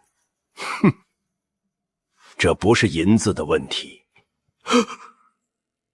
你可知道，孙道宁同武大人素来不和。孙侍郎一心查案，哪有心思过问黑牢的闲事？但是他不过问，却不妨碍他在关键的时候顺嘴提一句。武大人若是丢了面子，尔等能好得了？我等低贱之人犯了错，理应受罚。本想亲自到武大人跟前请罪，奈何怕污了武大人的眼。此事还需范大人帮忙，感激不尽。死罪可免，活罪难逃，你最好有个心理准备。大人的意思是，总得有人出来承担罪名。明白，我会尽快将名单交上去。如此甚好。哼哼，聚众赌博、缺岗偷懒，放在平时不算什么大事，但这回算你们运气不好，撞在了枪口上。范玉成的话，刚才你们都听见了。一个人50两银子，2天时间赶紧凑齐。还有，银子只是用来保住你们的命，狱卒这份差事能不能保住，我说了不算。50两，要我们的命啊！嫌多吗？嫌多可以不交，后果自负。就不能打钱吗？打，就知道打钱！打完钱替你们擦屁股，下个月发薪水的时候你们自己掏钱吗？还要不要吃饭了？知不知道上面已经半年没拨款了？哼，别指望打钱，就这样，都给我散了！叔啊，这回你一定要帮我！我是真没办法了。谁能想到人倒霉，喝凉水都能塞牙。先保住这份差事，最多2个月，我一定还你。大壮哥，不是我不肯帮你，我的情况你又不是不了解。我来黑牢也就半年多而已，每个月的钱全攒着，也拿不出2份50两，我最多还能借给你5两银子。大壮哥，千万别嫌少。好兄弟，这份恩情我记住了，你现在就把银子给我，我还要想办法从别的地方搞点钱。银子不在身上，要明天才能给。行，明天一定要带银子来。银子交上去没几天，真正的危机来了。张二牛，本官给你2个选择，要么扒了这身皮去做导便桶台师后的杂役，要么立刻滚出黑牢。我张二牛好歹也是1号人物，离开这儿照样有地方混，要我做倒便桶的杂役，做梦！兄弟们，我们走！大人，我不想走，我愿留下。算你识相，留下继续做你的狱卒吧。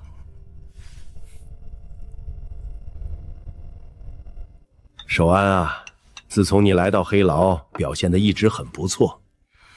孙侍郎突袭那晚，你是唯一一个在岗当差尽忠职守的人，好歹为黑牢糊住了面子，不至于全军覆没。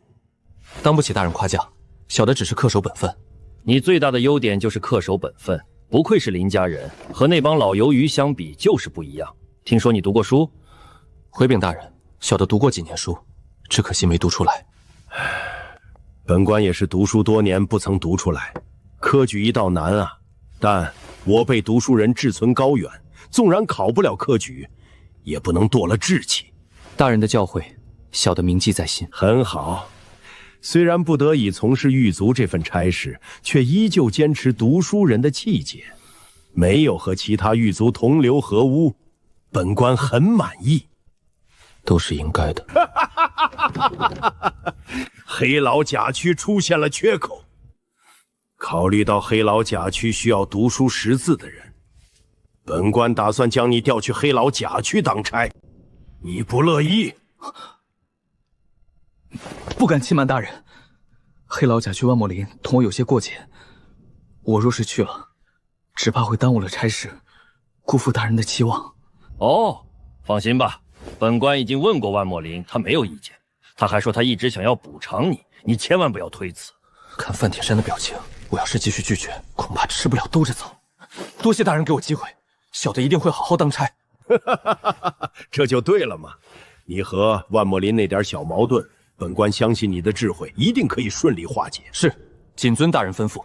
不错，不错，本官看好你，好好干，明儿一早就去报到。你得罪范铁山了？我不知道，徐叔有没有内幕消息？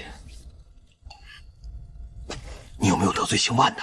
我心里哇凉哇凉的，看来我的好日子到头了，只可惜了黑牢丙区的秘籍功法。姓万的又没有3头6臂，怕他个屁！来，今晚不醉不归。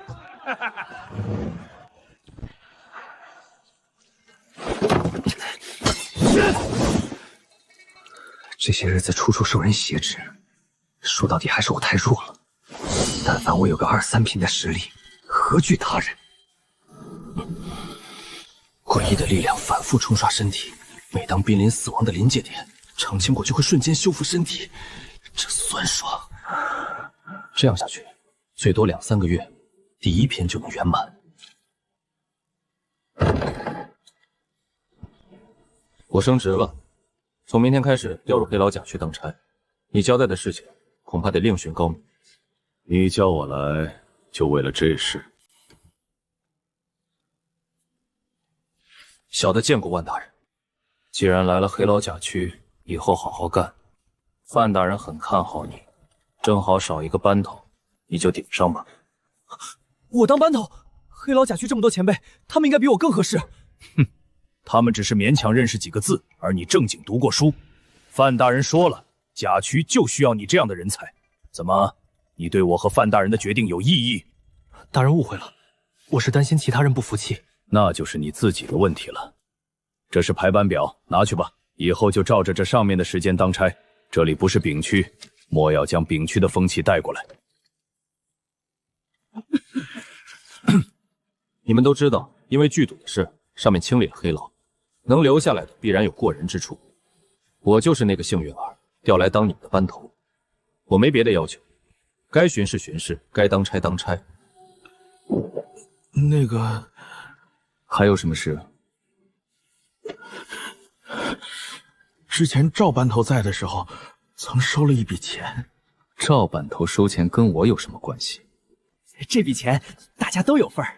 把话说清楚。林头，事情是这样的，当初赵班头在的时候，收了一个工部范氏官员的银子，答应帮忙照顾第几句话，钱只收了一半，剩下的一半，林头你看。先跟我说说甲区的规矩，同丙区有什么不同？各班负责一片牢房，钱的分配4成上交万墨林，3成入公账发钱，剩下3成由我们私下分，班头独拿1成。是的，这是老规矩。班头拿1成，难怪甲区的赌局这么高端。班头拿1成，上面没意见吗？林头有所不知，甲区的犯人身份不一般，需要班头关照上传下达。你们都识字？我认识100个字，我认识300个，我比他们强，能读完一本千字文。特妈的，所谓的识字，真的就是认识字啊！说回钱的事情，你们之前只收了一半的钱，也就是说，你们上交的钱还不够数。现在需要我替你们找补。万墨林已经在催了。那就找工部那个犯官，让他交出剩下的钱。那人说要和林头亲自谈才肯给钱。来个人，给我说实话，之前赵头到底承诺了对方什么事？你们一个个都是黑牢老油条，我就不相信你们没办法对付一个犯官。林头有所不知，那个犯官的小姨子是东海王的小妾，据说极为得宠。黑牢甲区果然名不虚传。我在黑牢丙区接触的最牛逼的人，也不过是个武馆老板。来到甲区不到1个时辰，就听到了东海王的宠妾。既然他的小姨子是东海王的宠妾，为何他还关在黑牢里？不关黑牢，关进锦衣卫赵瑜不合适吧？是啊，关进赵瑜几乎就没有了转圜的余地。关在黑牢，好歹还有出去的机会，说不定还能官复原职。感情官员被关进黑牢，竟然是照顾，是优待。所以呢？所以林头愿意出面吗？对待这里面的犯官，你们都如此小心翼翼吗？差不多吧。这些当官的关系遍布朝堂，谁也说不准什么时候就能翻身。你们之前收了多少钱？300两。意思是还剩下300两没收？正是。赵头的钱拿了吗？赵头之前拿了20两。前面带路。看在银子的份上，我就替赵头擦个屁股。黑牢甲区搞银子只能来文的，有点意思。金大人，我们林头来了，你有什么话尽管跟林头说。你要见我？靠！我的人竟然听从一个犯官的吩咐，等忙完这事，必须敲打他们。你想谈什么？真是年轻气盛啊！不气盛还算年轻人吗？说吧，你要如何才肯交出剩下的银子？赵头在的时候曾答应老夫一件事，只可惜事情还没办完。赵头因为聚众赌博一事被开郡，如今这事儿自然就落到了林头你身上。什么事？当初赵头答应带人进来，至今还没把人带进来。你在说什么？林头何必明知故问？带什么人？我府上的管家，事发突然，家中杂事很多都来不及交代一句。烦请林头行个方便，将我家管家带来见一面。你放心，只要见到人，银两如数奉上。荒唐！你当黑牢是你家后院吗？林头这是要反悔？哼，这事儿是上任的锅，你要是有本事，就找赵头给你办。林头就不怕万墨林追责？我这一单，你们还没完成哦。你等着！你们到底在干什么？这里是黑牢！你们竟然答应犯人帮忙带人进来见面，上面知道你们这么干吗？林头有所不知，上面其实一直都知道，一直都是睁一只眼闭一只眼，只要不出事儿，上面不会追究的。万一出事呢？万一有犯官家属勾结呢？你们承担得起后果吗？可是这么多年都是这样做的。那些当官的比任何人都要惜命，他们不会乱来的。据我所知，今年黑牢甲区已经病故了3个官员，那3个官员自知难逃一死，提前解脱。这是你们找的借口。有时候上面也乐意这些犯官默默死在黑牢里。其他班头也这么干，这些事情万墨一清二楚。范铁山想来也是清楚的，黑老甲区一些规矩，狱卒都默认不能往外吐露。姓金的犯了什么事？好像是贪污。钱富贵，你走一趟告诉姓金的，涨价了，他要补齐500两，我就答应他。林头，这不合适吧？是不是该讲信用？和犯人讲什么信用？再说了，600两是赵头的价钱，现在是我林守安做主，我的价钱就是800两。我认了他之前交的300两，已经很给面子。以后凡是涉及到黑老甲区的传统，必须事先说清楚。像今天这种情况，我不想再遇到。还有，请你们记住，我才是你们的头。是，林头，金大人那边很痛快，只要将他府上的管家带来，他立马兑现500两。还是林头有见识，拿这些犯官的钱，就是替他们消灾，功德无量啊！还有别的吩咐吗？林头，我们4个商量了一下，预备今晚在迎客楼置办一桌，还请林头赏脸。行，今晚大家迎客楼吃酒，我请客。哪能让林头破费？我们请，我们请，林头千万别和我们客气。我一个新来的，转眼就成了班头，大把的狱卒100个不服气。我吃长几岁，托字叫你一声老弟。李哥客气，小弟出来，还望多多关照。胆小还有理了，是不是男人？我们组当初10个人，最后只剩下我们4个，不就是因为我们胆小吗？上面在催我们交钱，如果我们不配合林头，耽误了正事，这个责任谁都承担不起。你们不在他手底下当差，当然是站着说话不嫌腰疼。我可不想丢了这个饭碗。他林守安算个屁，一个破落户，到黑牢当差满打满算也才半年多而已，你们干什么怕他？林头很有威严。呵呵，什么威严？屁的威严！10几岁的小年轻，毛都没长齐，哪来的威严？别跟我说你们不知道他的来历。他和平江侯府早就出了5副。嘿嘿，你说的都有道理。可是万墨林可不管这些，范铁山更不过问这些事情。上面的主事官上面还有郎中大人，大家都要分运银子。我们的事儿都是小事，耽误了大人们分运银子，那可就是天大的事儿。是啊，是啊。原本这单就拖了好长时间，已经不能继续拖延下去。再不交钱，我们都得吃不了兜着走。林头一来，好歹将眼下最棘手的问题给解决了。哼，行，你们都有难处，我倒是成了恶人。咱们走着瞧。你们说，他会不会直接去找林头的麻烦？他没那胆子。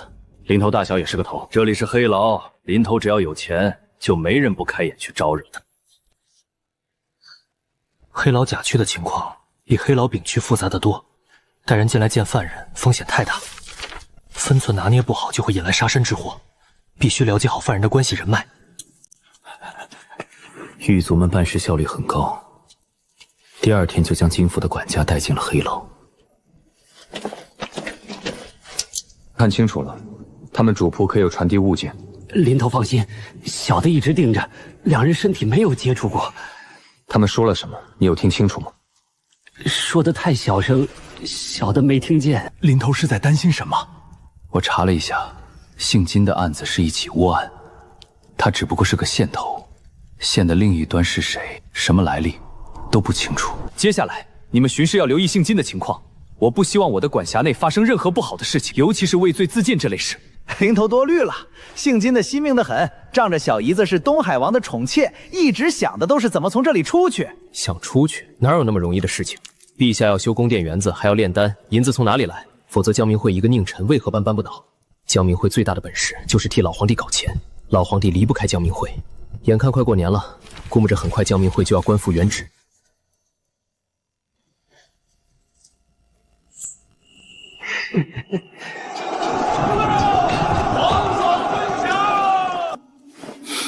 一个搞钱，一个花钱，2个职务落在了一个人头上，这份圣宠，朝中谁人能比？还是林头你这里好，吃香喝辣，我都想住进你家。叫什么林头？还是按以前的，叫我小林。嘿嘿，那我就不客气了，小林哥。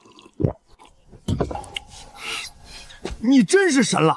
当初你说江明会年底之前肯定能官复原位，我还不信。你是没看到徐满仓得知江明会官复原位时那个脸色，奇臭无比。估计他后悔当初没听你的劝。他如果后悔，也只会后悔没有从平江侯府身上多榨点钱财出来。黑老甲区那边的人没为难你吧？目前大家相安无事。我可是听说了，你这个位置好多人都惦记着，有人私下里打点关系，花了不少钱，结果给你截胡了。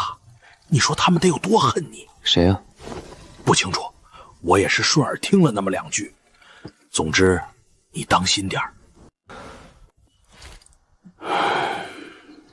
杜先生这是怎么了？莫非学堂上又有人调皮捣蛋？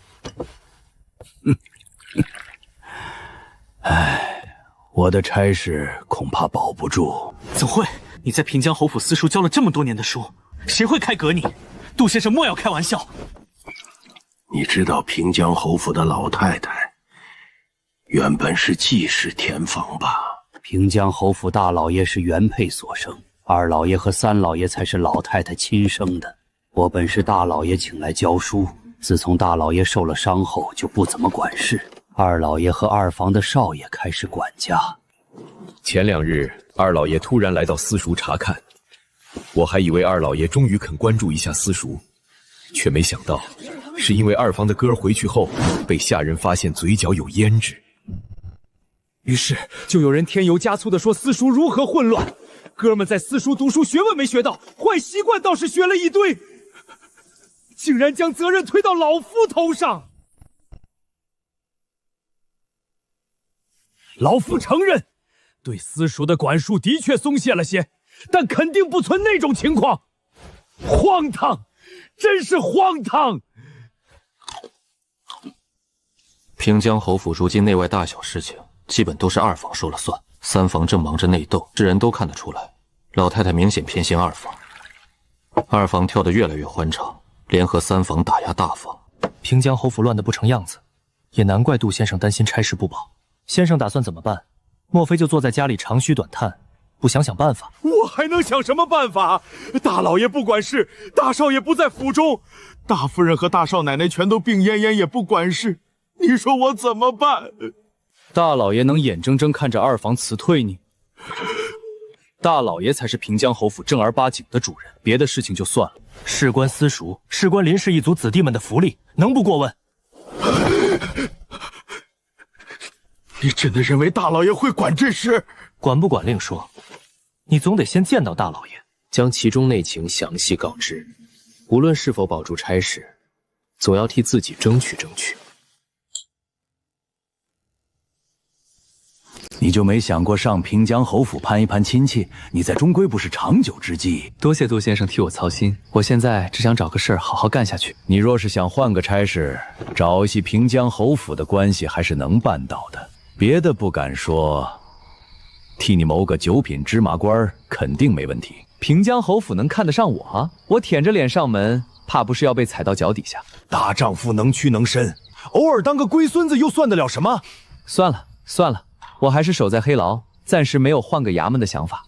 就算不换衙门，也该和平江侯府打好关系，不求平江侯府帮你什么忙，只求你遇到难处的时候，别人能给你3分薄面，给你行个方便。你说是不是这个理？杜先生说的有理，不过平江府眼下混乱得很，我就算要巴结，也没个头绪。老夫是大老爷请来的，我只能一条道走到黑，坚定跟随大老爷。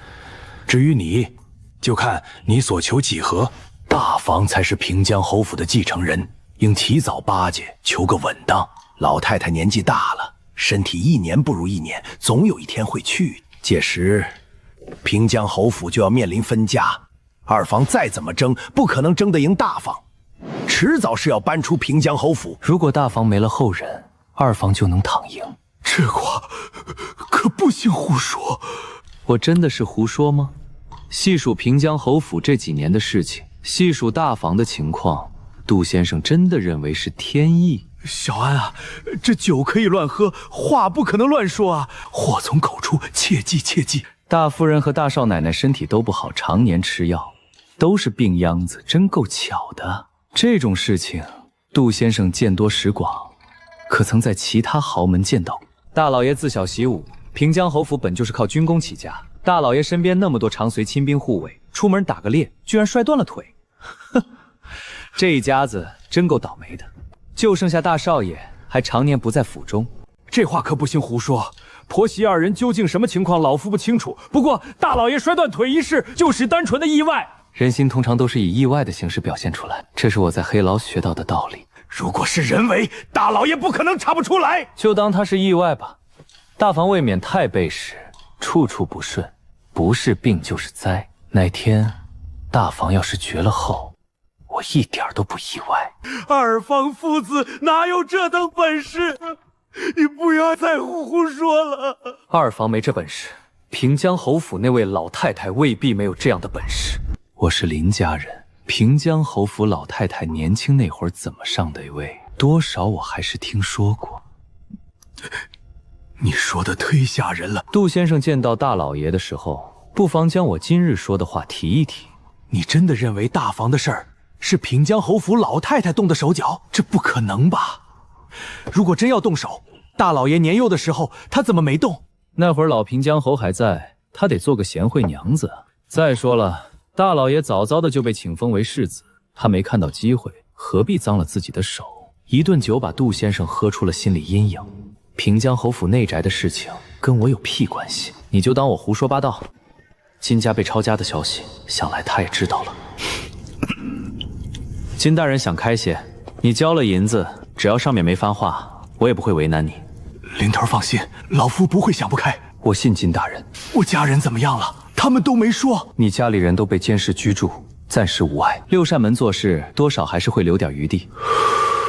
关在黑牢，看来还是件好事。金大人能这样想就对了，别的不敢说。我们黑牢的狱卒做事还是有底线、有原则的。我要是没底线，今天就让人把床板撤了，只给少水喝。林头和其他班头似乎不太一样。我虽然刚来，也有自己的主张。与光同尘方能长久，特立独行可是大忌。金大人认为我特立独行，总归和其他狱卒看起来不太一样。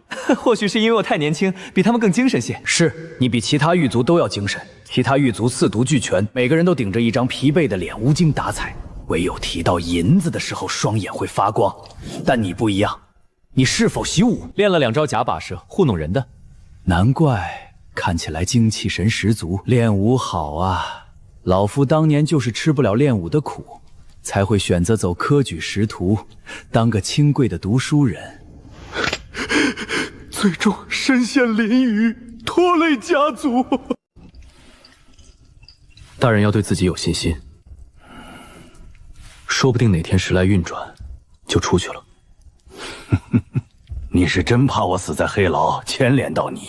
江明会官复原职，继续担任少府同承。接着，陛下又任命他为工部郎中，负责营造宫殿园子，为陛下分忧。你同我说这些做什么？没什么，只是让你知道点外面的消息，别不明不白的死在黑牢。哼，江明慧只是一个姓晋之臣，书都没读过几本。但是江大人比谁都更得胜处，更懂陛下的心意。那么敢问林头，陛下的心意是什么？自然是钱。上面已经半年没给黑牢拨钱，全靠尔等捐助，方能支撑。将威逼利诱说成捐助，狱卒都是一个德行，忒不要脸。不过捐助二字好听，面子上过得去。林头放心吧，一时半会儿老夫还没有想死的心。如此甚好。不知这位于大人犯了什么事？我们该如何对待？还请大人明示。新来的，上面的人没告诉你。大人也知道，黑牢这边乱糟糟的，拖延是常有的事情。范玉成那边有卷宗，你想知道于静安犯了什么事，问范玉成就知。我只告诉你，他开罪了陛下。明白了，多谢大人告知。不知大人贵姓？何时有空，小的置办一桌酒席，想请大人赏脸。你想请我吃酒，你倒是会钻营。哼，不过想请本官喝酒，必须拿出诚意来。哼，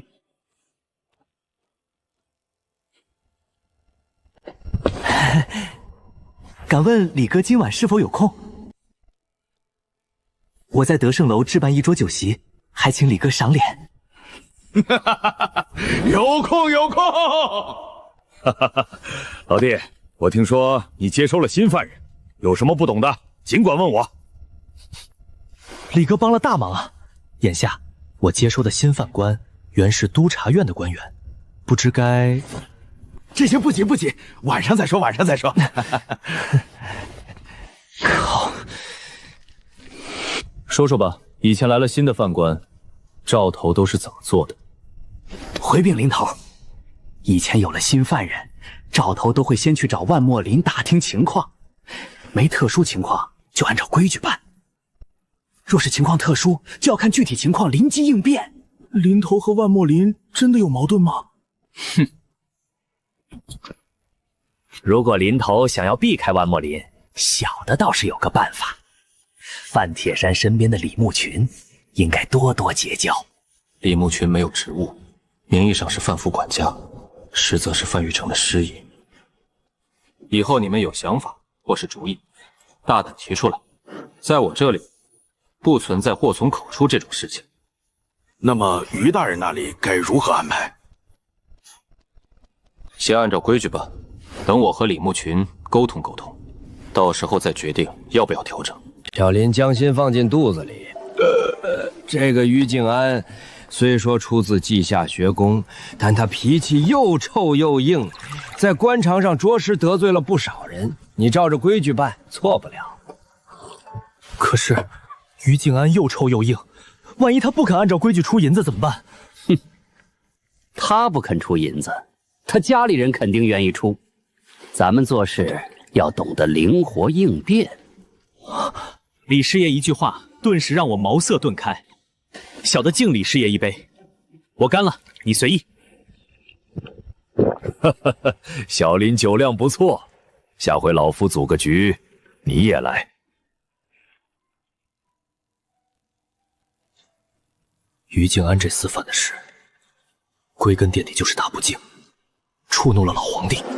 老皇帝好不容易上一次早朝，于静安不知死活，跳出来指着老皇帝的鼻子，大骂老皇帝沉迷炼丹修道，不管朝政，坐视朝政日益败坏，愧对列祖列宗。老皇帝当场发作，先将于静安打了顿板子投入黑牢，又斥责于静安无君无父，必定有人指使，下令严查。老皇帝想搞成窝案，一网打尽，督察院则拼命死保。黑牢里的我们可就不好玩喽。于大人住的还习惯吗？哼，看来于大人住的还行，在黑牢也能安之若素，不愧是稷下学宫出来的官员。告诉打饭的，69号求素，先饿个几顿，只给潲水喝。林头，这么做合适吗？那可是稷下学宫。是啊，林头，姓于的是四品右京都御史，同窗同年同乡遍布朝堂，而且小的打听到于静安的夫人貌似和平江侯府是亲戚关系。林头，三思啊！收拾一个于静安，此事简单，怕就怕得罪了稷下学宫。稷下学宫的人最抱团，也最爱记仇。就是，刑部也有稷下学宫的人。要是得知我们折辱于静安，问罪起来，大家都吃不了兜着走。到了黑牢还摆谱，不过得罪一个3品武者，的确不明智。行了，暂时维持他的待遇，记得催一催于家，赶紧把钱送来。黑牢最近钱不够花，少了谁的伙食可说不准。老夫听说督察院的于静安被关了进来，跟你隔了几间囚室，莫要得罪此人。因为他是稷下学宫出来的，不仅仅是因为稷下学宫，于静安和晋王殿下是师兄弟，他们是一个师傅。晋王殿下在朝中声势见长，右相大人又是晋王殿下的岳父，懂了吧？权贵啊，何止权贵，伸手就到顶了。于静安背景这么硬，如今下了黑牢，怎么没见晋王殿下他们出力捞他出去？你呀，虽说读了几年书，却不懂官场的明暗规则。纵然是亲王殿下，捞人也得讲究个时机，岂能全凭心意做事？于静安得罪了陛下，怎么着也得等陛下消气吧？如果陛下不肯消气，又当如何？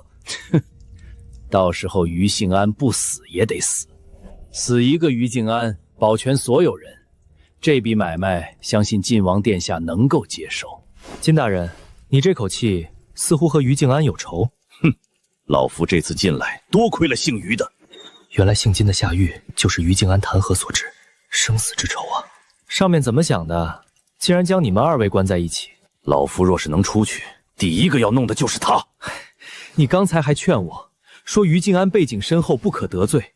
换了你，你怎么这么冲动？哼，老金啊，保命要紧，可不能意气用事。咱们是金贵的瓷器，犯不着跟他一个铁疙瘩碰撞。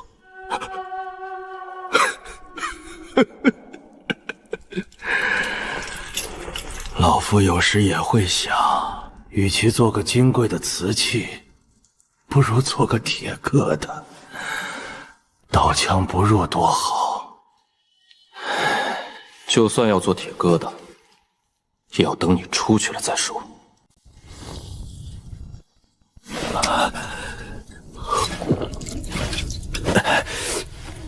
外面现在什么情况？江明会夜宿皇宫，御史们群起攻之。最近朝堂上最热闹的事情，非此事莫属。江明会疯了吗？他难道不知道夜宿皇宫的严重性？听人说是老皇帝留他在宫中过夜。事情闹大后，老皇帝又不肯出面替江明会说话，御史们也就理所当然不采信这个说法。看样子，老皇帝也认为江明会有些风头过盛，需要敲打。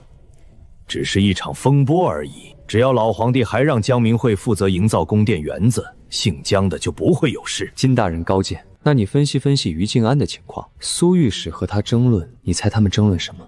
无非就是放弃二字。要么于静安放弃自己的理念，服软，与光同尘，稷下学宫自有办法让他出去；要么就是稷下学宫和督察院都打算放弃他，让他做好心理准备。金大人果然高见，只是难道就没有第三种情况，比如利益分配不均一类的？于家豪富，于静安根本不缺钱财，这也是他有胆量辱骂老皇帝的底气。他根本不怕被人查。这人有很多毛病，但老夫也得承认，他没有收受钱财的习惯。这么高风亮节，那你猜猜，于家为何从一个中等地主家庭，短短10-20年的时间，成为地方豪富？贿赂不仅是直接送钱，于家的产业全赖他的官职名声，才发展到今天的规模。那你说，督察院会放弃于静安吗？这个不好判断。如果上面没有动静，黑牢要求维持于静安的待遇，就说明督察院和稷下学宫要保他；反之，则是放弃他。看来于静安的待遇还需要维持。你学的什么功夫？精进很快啊！被看出来了，不可能！于大人在说什么？小的不明白。本官乃是三品武者，你以为你的小伎俩能躲过本官的双眼？莫要在本官面前自作聪明，只会显得你像个小丑。区区武夫修炼的功法，本官也不屑惦记。天大的误会，我可没耍小聪明，只是单纯装傻防人。于大人息怒，是小的不识好歹。后言问一句，大人如何看出我功夫精进？呼吸绵长且有规律，双眼有神，步履从容稳定，就靠这些？双手有力，用力很有章法。以前你脚步虚浮，一看就是学功夫不久的粗鄙武夫，而这段时间却像换了个人。如果你有五脉，我相信你有机会进入五品境界。多谢于大人，虽然没有五脉，但有了于大人一番夸赞，足以安慰。武夫好啊，看来三品武者也看不出我的底细。懂得知足常乐，不错。纵观黑牢的狱卒，个个粗鄙，不堪大用，唯独你和其他人不同，既不赌博，喝酒貌似也有节制，还懂得练武强健体魄，如此上进，只可惜困于黑牢做个狱卒，浪费了。多谢大人好心。狱卒这等贱业，不需多少本事，却要承受旁人难以承受的内心煎熬、道德拷问，身体还要长期被阴寒潮湿的黑牢侵害。酒色财气说起来貌似粗鄙，可是寿数减少、被人羞辱鄙视的代价，承受着身体和精神双重伤害，总该有点收获吧？狱卒别无所求，唯有酒色财气方能配得上这些付出。没想到这番道理竟然是从一个狱卒口中说出来，本官真是小瞧你了。读过书，正经读过2年书，只可惜不是读书的料，没读出个名堂。只读过2年书，又如此年轻，又能说出这番道理，可见你资质颇为不错。本官还是那句话，可惜了，困于黑牢，做了个狱卒。若是本官将出去，你可愿意追随本官左右，做个小吏？天降机会啊！我要是普通人，肯定立马磕头拜主公。可我身怀长生道果和神秘功法，岂敢整天在聪明人跟前晃悠？哪天被发现秘密，岂不是自寻死路？大人竟不嫌弃小的粗鄙，愿意给小的一个机会，小的感激不尽。只是小的暂无离开黑牢的想法，只能谢过大人的好意。你竟然拒绝了本官！身为3品武者的气场全开，看来我是惹怒他了，不能抵抗。一旦抵抗，我的秘密将无所遁形。这就是3品武者的实力吗？我何时也能拥有这样强大的力量？这就是本官的怒火，也是本官的实力。不识好歹的狗东西，果然是低贱的劳差，放着真狗不要，偏要吃那糙粮。于大人何必恼羞成怒，同我一个劳差计较？是我不知好歹，给脸不要脸。但是于大人难道就不好奇，为何我不愿意跟随你左右吗？榆木珠子自然不识金镶玉。我怕你！你看看你现在的样子，就因为我拒绝了你，你就想杀我？若是跟在你身边犯了错，你能让我几回？与其赌良心，不如一开始就保命。我万万没想到，他竟然有胆子和我叫板。可是这理由貌似无法反驳。荒谬！当劳差有什么好？低贱堕落。只要你跟着本官，不敢说保你前程多广大，至少你的地位会水涨船高。可是小的只想留在京城，小的没有大志向，只想过安稳生活。活该你当一辈子劳差。23号囚室的犯人死了，怎么回事？人好好的，为何会死？大家都不清楚。户部官员没背景没靠山，或是靠山不硬。林头如果需要的话，小的去打听打听，究竟是谁动的手。怎么死的？你看得出来吗？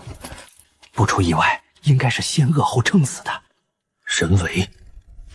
显然有人要收拾他，先将人饿到快要死，之后给一顿大餐，上面追究起来，只需说犯人自己噎死了就能搪塞过去。就算是仵作来了，也只能得出撑死的结论。23号犯人只是个无足轻重的小官员，案子不复杂，为何要置他于死地？你去打听打听，到底有什么内情？林头放心，小的这就找人打听。23号囚室的犯人之所以会死，全因为杀鸡儆猴4个字。杀鸡儆猴？正是。谁是猴子？27号囚室的犯人。大理寺李守庆，竟然是他！谁让他们这么做的？打听不出来，大家只是按照吩咐做事。李大红清楚吗？里头应该也是按照吩咐做事。这么说来，万墨林可能也不知道是谁的命令。或许范铁山知道。范铁山当然知道是谁下的命令。想在黑牢弄死一个犯官，就必须经范铁山的手。普通狱卒，谁敢担这么大的责任？我记得27号犯人是因为一桩衙门凶案进来的，应该也交了钱，为何还要杀鸡儆猴？林头难住我了，我哪知道啊？当官的做事总是鬼鬼祟祟，云遮无绕，林头也不必操心。既然经了范铁山的手，上面应该不会追究。我还看到李大红拿钱去赌博，他都不担心，林头何必瞎操心？昨晚战况如何？赢了还是输了？呸！特妈的输了！鲁大创那个王八蛋昨晚运气好到爆，改天叫他请客，到时候你也去。再说吧。23号牢房的人死了。啊，那事儿啊，已经处理完了，尸体也交给了家属。下次能不能换个温和点的办法？下面的兔崽子办事粗糙了点，第一次遇见，吓着了吧？的确吓了一跳，第一次见到杀人不用刀，场面却比血乎乎的画面还要狰狞可怖，有点不适应。放心吧，以后见多了你就习惯了。你也知道，牢房里关押的都是官老爷，常规手段太过血腥，官老爷们受不了，就得软刀子杀人，不见血，不引起动荡。有时候软刀子杀人比血乎乎的场面更能震慑众犯人。受教了。你手底下如果有不听话的犯人，你又下不了手，尽管告诉我，我替你解决。有需要的时候一定不会忘记李哥。这就对了嘛，都是一个锅里吃饭的兄弟，就该互相罩罩。这里是什么地方？是黑牢。黑牢死个把人很正常的吧？以前你在丙字号大牢，还不是天天将犯人打得断手断脚，死得不明不白？没道理江湖侠客能死，当官的就不能死，你说是不是？李哥言之有理，只是当官的好歹比江湖侠客多了一道护身符，李哥真的不担心上面追究。你刚来，有些事情还不清楚。通常情况下，牢里死人死谁都是有讲究的。我劝你同万墨林好好相处，有了万墨林的支持，只有好处没有坏处。我倒是想，可以要万墨林给我机会啊。其实只要万墨林不为难我，我已经心满意足，只想安心当差。老弟，机会都是自己争取来的，有些事情你迟早会遇上，跟上面打好交道不会有错。这范铁山最近新纳了个接受宠的美妾，大晚上的，他不在美妾房中，而是在书房，必有古怪。东主莫要过于忧心，老夫不担心别的，唯独担心自己落到蒋长河的下场。蒋长河是因为行事不密且做事不周，方招灾祸。东宫方方面面考虑周全，且事情办得如此妥帖，定不会出错。23号没有背井靠山，仵作也已经验了尸，一切都没问题。东宫何须忧虑？老夫不是忧虑23号的事，而是担心接下来他们要做的事情。眼下陛下神迷炼丹，宠信江明会，也不怎么处理朝政，早已不是早年间那个勤勉为政的陛下。偏偏太子失宠，不得陛下信任，其余皇子们蠢蠢欲动。这个时候，万一走错了一步，只怕万劫不复啊！离那个姓李的远一点，当心沾染一身腥，丢了性命。这么严重？你得罪于静安，无非就是于静安将来出去后可能会为难你。你沾染上姓李，说不定哪天就悄无声息死在了家里头。于静安打的是明牌，李少卿打的则是暗牌，背后牵连的利益博弈无人清楚。多谢金大人提醒。金大人，你的案子一直都没消息，要不要我帮你打听一二？我的案子啊，我心里头早有估计，你就不用特意打听了。能出去吗？老皇帝好大喜功，如今又有了贪财的毛病，黑牢里关押的人10之8、9都出不去，除非像于静安那般，不仅有晋王做靠，还有稷下学宫出面捞人。像我们这些人，关着关着，谁还会管你死活？黑牢关押最久的犯人，关了多少年？关押最长的一个得有小30年。30年啊，人生能有几个30年？大好青春年华，人生最美好的时光，却在暗无天日的牢房中度过。恐怕那位老兄的家里人都已经忘记了他吧。金大人不必忧心，那位犯官的家里人还惦记着他，定期送来衣物银钱。麻烦临头替我问候一声那位老兄，我情愿死，也不愿意在牢狱中关押30年。于大人何必同我一个小小的狱卒计较？世人都骂本官心胸狭窄，睚眦必报，你可要当心了。未免日日煎熬，现在我人就在这里，于大人不如直接结果了我，一了百了。杀我一个普通人，于你而言无非是弹指一挥间的事情。小小狱卒竟然敢算计本官，真是胆大包天！你笃定本官不会对你动手，才敢如此作态？小贼，等本官出去后，定不会饶你！在大人眼中，莫非人人都包藏祸心，人人都是一副算计，人人为恶？如此说来，大人是坚信人之初性本恶。哼，难不成人之初性本善？我以为人之初没有善恶。刚出生的小孩，大人见过吗？教他善，他便善；教他恶，他便恶。若是没人教，孩子就会遵循动物的本能，本能就是生存。只要一件事有利于生存，那么就去做，无关善恶。人怎么可能没有善恶之分？抛出一个哲学问题，果然能调来于大人。难道大人从小无师自通就懂得善恶之分？大人若是有机会去山野偏僻地方，那里没有夫子，没有教育，那里的孩子缺乏教导。你若是细心观察，就会发现那里的孩子做事全凭生存本能。那样的地方哪有什么善恶？你到底有没有脑子，懂不懂规矩？黑牢每一笔开销都有定数，谁准许你给犯官请医用药？你连问都不问过，就敢擅作主张？林守安，你还想不想当狱卒？10天前我就打了报告，以防疫病发生，请求对受刑犯官用药。伤口已经生出蛆虫，若是不用药，人死了事小，就怕牢里发生疫病，传染了其他犯人就不好了。你还有理了？你是在指责我不顾犯人死活？林守安，你大胆！小的绝无此意，有没有你自己清楚。我告诉你，黑牢甲区任何时候都轮不到你来做主。既然你不守规矩，我看这个班头你也不用当了。我问心无愧，万玉丽若是看不惯我，烦请将我调回黑牢丙区，我绝无二话。真以为有范铁山支持你，我就拿你没办法了？你等着瞧！给我滚出去！林头，要不要和李慕白喝喝酒？是继续留在黑牢甲区，还是回黑牢丙区？像我这样调来调去的人，必然属于异类。确有死人吗？林头放心，今儿太太平平，没死人。幸亏林头果断，让医官来看了受刑的病人。这鬼天气，才3月，热得跟7、8月似的。牢房里面整天臭烘烘的。林头，万玉丽那边实在不行，花点钱消灾。你们是不是都认万墨林同我之间的矛盾是用钱可以解决的吗？你们好生当差，不要因为我影响到你们自身。万墨林想收拾我，不是那么容易的。都散了，散了，别都围在这里。手头上的银子还算宽裕，走李慕白的路肯定没问题。只是我到底要不要继续留在黑牢甲区？你小子有点意思。放心吧，你的事情我都了解了，我肯定帮你在范大人跟前美言几句。多谢李师爷，我敬你一杯，你随意。哈哈哈哈！早就知道你小子有千杯不醉的酒量，改日我定要领教警教。李师爷太过抬举我，我只是年轻罢了。谦虚了，谦虚了。万墨林和你之间的矛盾，黑牢上下众人皆知。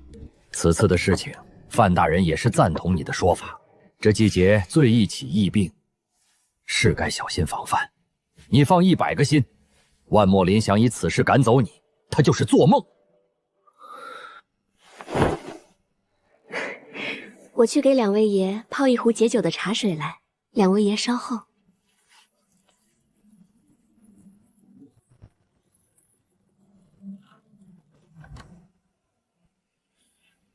黑牢这地儿啊，邪性的很。范大人虽说是御城，可是大部分时候也是听从上面吩咐办事，颇有施展不开的感觉。范大人有何忧愁？小的愿意为范大人分忧。你可能不知道，近日江南那边闹出抗税大案，那些反贼竟然敢冲击衙门。原本势头已经被压了下去，却没想到少府的官员竟然多嘴，将事情捅到了陛下跟前。江南民间抗税，同黑牢八竿子打不着，这个弯弯绕得太大了，我不理解啊。你可知这桩案子牵连到谁吗？还请李师爷明示，小的愚钝，猜不出来。我不妨告诉你，这桩案子牵扯到江图。江大人，怎么会？江明惠身为陛下跟前最得宠的朝臣，大把的人愿走他的门路。他们在江南搞出事情来，此乃迟早的事情，只不过恰逢其会，偏偏在这个时候爆发了而已。敢问李师爷，此事和范大人有何关联？和黑牢有何牵扯？我又该如何做？哼哼，你可知27号牢房的犯人大理寺李少卿？正是此人。范大人发愁啊，江南抗税案爆发，这里面或多或少还牵连着大理寺，懂了吧？我理一理，之前杀鸡儆猴是为了震慑李少卿，现在抗税案爆发，江明会牵涉其中。难不成李少卿竟然是江大人的人？江大人何时经营出这么大的场面？你想到哪里去了？李少卿和江大人当然没关系，但是李大人曾在江南做官，做的还是御史。师爷的意思是让李大人对付江大人？若是要攀咬江图，就绕不过于兆安。这2人过去曾同朝为官，同为御史，而且其中可能还牵扯中江南一地的官员。这桩案子难办啊！难怪李少卿一直不松口，让他出头攀咬江图，就是让他去死。可是小的并不擅长刑讯，也不擅长逼问。范大人有难处，咱们是不是该为上分忧？小陈啊，关键时刻你可不能糊涂啊！特妈的，这烂摊子我真不想接。可不借黑牢的饭碗就丢了。不知范大人想做到什么程度？他真这么说？小的不敢欺瞒大人，李少卿就是这么说的。只要给足好处，他愿意按照吩咐办事，交上投名状。你认为他想要什么好处？这事儿得及时禀报上面，由上面拿主意。东主只需按吩咐办事，可保无虞。我一个小小的玉城，老实当个工具人，拿到好处就行了。这次你做得很好，由此看来，本官当初没有看错你。这做事啊，还得是读过书的人才行，脑子灵活，做事稳妥。以后本官会多交代一些任务给你，好好干。我看好你。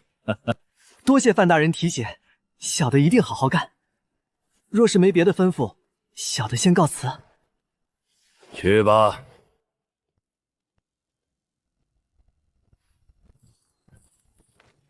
东主果真认可林守安，会不会太年轻了？年轻也有好处，血未冷还愿意做事，又读过书，懂得进退，而不是一味钻进钱窝里。本官听说他从不参与剧赌。东族说的没错，林守安的确从不参与剧赌，这才像是做事的样子。以后多给他加点担子，历练一番，迟早能独当一面。林守安走了大运，竟然能得到东祖的赏识。本官还是很乐意提拔下面的人。他有什么需求，只要符合规矩，都尽量满足。若是其他狱卒苛待他，你们尽量周旋，莫要让人折辱他。听明白了吗？听明白了。林头，万莫林那边确定没事了，这么说林头不用走了？放100个心，我会继续在甲区大牢当差。万莫林通情达理，不会为难我。陈头说的对，万大人最是公道。万大人最是公道，少爷，万大人可算让心聪呀！姓林的倒是会做人，他以为背后说本官的好话，本官就会放过他，真是天真。这黑牢只有一辈子的狱吏，可没有一辈子的狱城。范铁山迟早会离开，到时候我看他还能不能嚣张。万头，要不要找几个人收拾姓林的一顿？太不懂规矩了，也不知道孝敬万头。蠢货，收拾他一顿管用吗？能把他赶走吗？别做这种授人以柄的事情。你们若是肯将赌钱的时间和金钱花在读书上面，又怎么会让姓林的有机会显摆？万头息怒，非是小的们不肯上进，实在是拿着书脑袋就发晕。小的倒是想认字，可是字不肯认识小的。一个个整天就知道赌钱喝酒，书本是翻都不肯翻一页，至今有认识300个字吗？差不多了，还差几个字就能满300了。胡说八道，一派胡言！滚滚滚，全都滚出去！莫要到老子面前丢人现脸！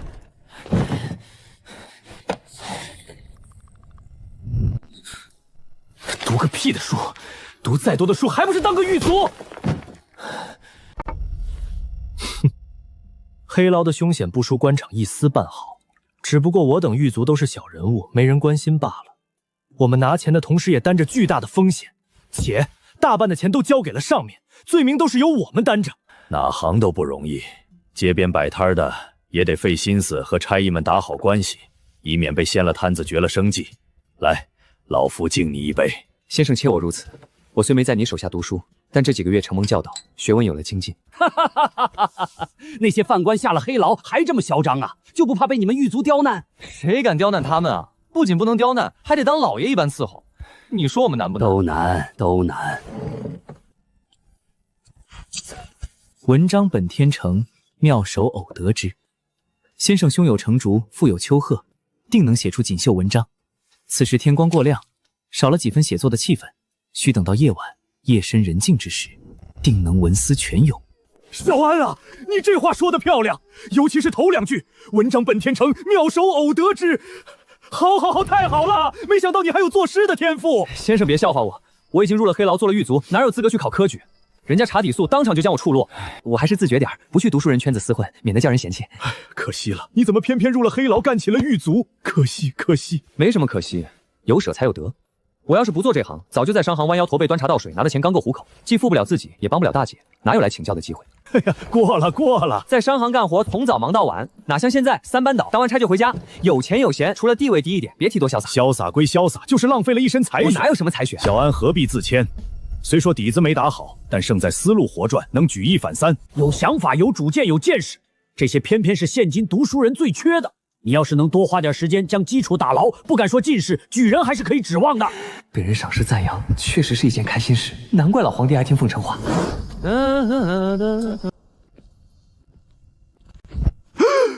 刘小哥今儿不当差，在这儿做甚？原来是林小哥，今儿不当差吗？我这几天上夜班，你在这儿干什么？鬼鬼祟祟的。嘘，来了。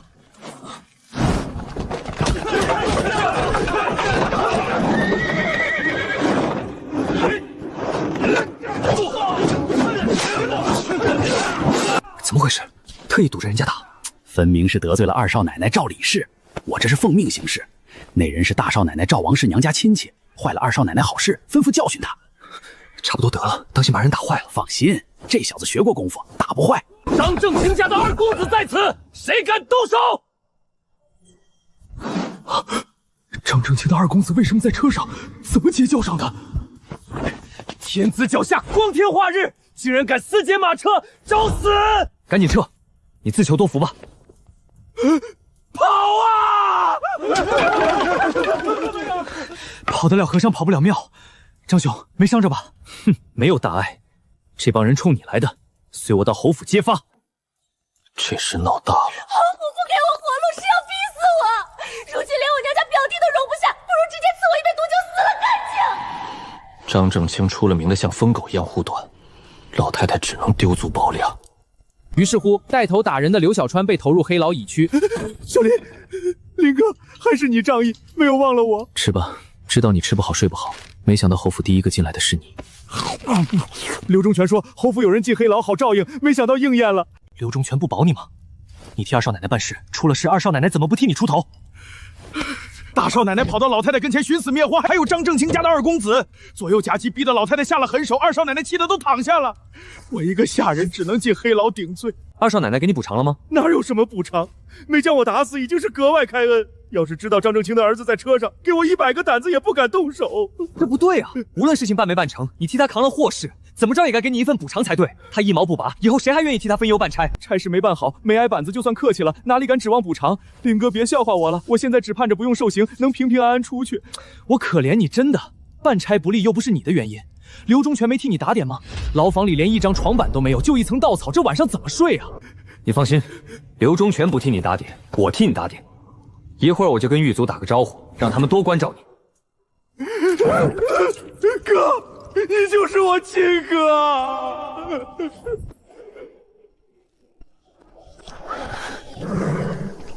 我家门向来门庭冷落，这还是第一次遇到马车堵门。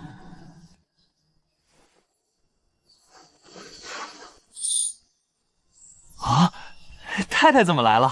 有什么事叫人说一声就行，哪能劳太太亲自过来？怎么不欢迎我吗？哪能呢？太太是我请不来的贵客，我天天都盼着，哪成想今儿竟然成真了。太太若是不嫌弃，请进屋一叙。也好，我还没见过单身汉屋子长什么样。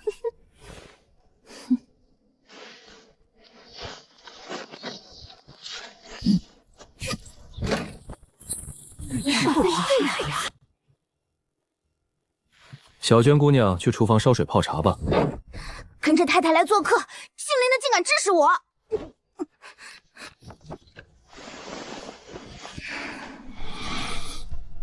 太太冷吗？若不嫌弃有我的味儿，我去拿张毛毯来。冷倒是不冷，你这小日子过得不错啊，都能置办起毛毯，不便宜吧？还行，太太不说，我也知道当初是黑牢帮了忙，我才能进心里头，一直惦记着回报太太。现在给你一个机会，你要如何回报？刘掌柜想要我怎么回报？好一个深藏不露的狠角色，看来我真是低估了你的杀伐手段。那么，这笔账你还敢清算吗？找死！小娟姑娘跑巢的功夫越来越好了。小川进了黑牢出不来，还得靠小林你关照。太太见外了，这事我也会主动去做。这回大房和二房闹起来，大老爷作弊关关，二老爷想插手，也得看张正清肯不肯给面子。我家老爷受了牵连，夹在中间难做人。太太宽心，张正清权柄再大，也不能不给侯府面子。这事儿可难说，那帮御史最喜欢抓勋贵的错漏。上回杜先生的事，听说是你出的主意，让他找大老爷诉苦。这话可不行乱说，我哪有本事给杜先生出主意？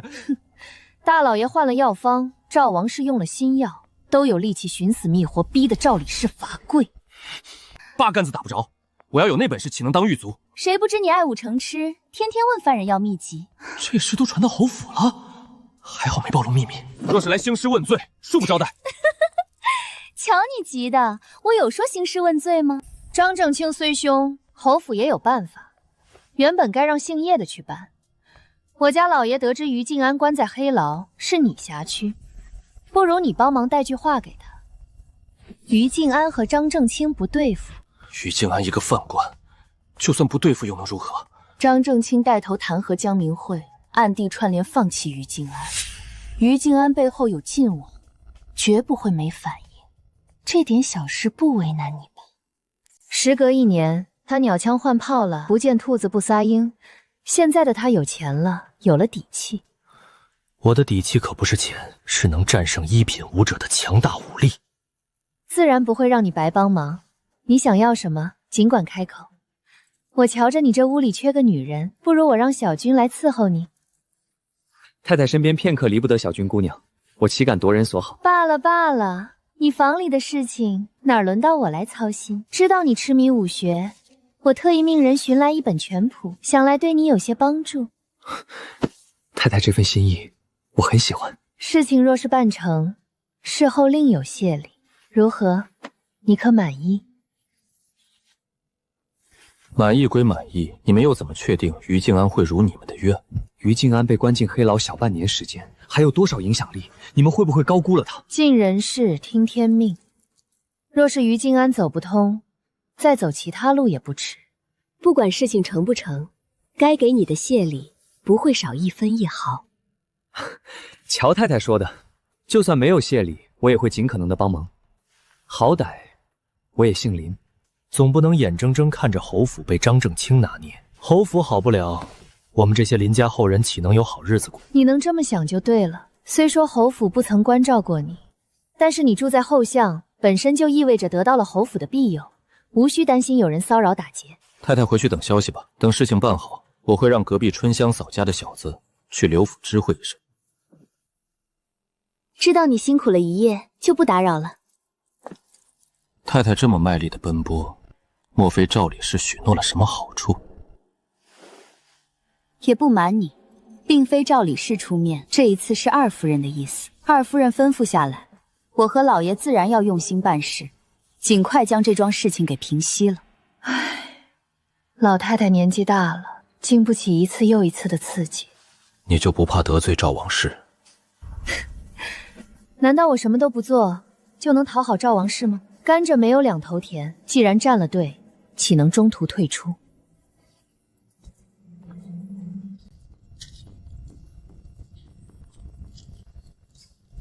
左身，于大人这些日子过得还好？本官好不好，林头能不清楚？忠诚的张正清，于大人认识吗？怎么着？你得罪了姓张的？你惨了！姓张的最是睚眦必报。于大人也不遑多让，小心眼爱记仇。你和张正勤一样的。林头，本官对你好不容易有所改观，你莫要逼迫本官同你翻脸。本官纵然身在黑牢，对付你一个小小的牢差，只需一句话的功夫。于大人好不讲道理，你先嘲笑我，只许州官放火，不许百姓点灯，好生霸道。州官放火，百姓点灯，呵呵，你倒是会说话。讥讽人都学会了读书人文绉绉的毛病。书没白读啊。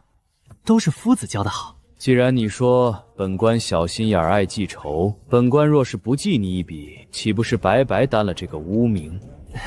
于大人何必同我一般见识？你是高高在上的文曲星，犯不着低下高贵的头颅俯视我这个小人物。你的目光应该盯着你的前方，那些同你平起平坐，甚至站得比你更高的人物，比如张正清。有点道理，说吧，张正清究竟怎么了你？莫非他强行睡了你？所以你才张口闭口不离张正清？你怎么能凭空污蔑人？我清清白白的一个人，你怎能肆意败坏我的名声？你急什么？我又没说你是。看来你还不知道，张正清最喜兔儿爷，像你这样年轻俊俏的，也在他的狩猎范围内。打住！实话同你说吧，最近张正清很高调，有人看不惯，还听说他正在鼓噪督察院放弃你，集中火力搞江明会。满嘴胡话，你可以走了。你想要什么实话？谁让你带话？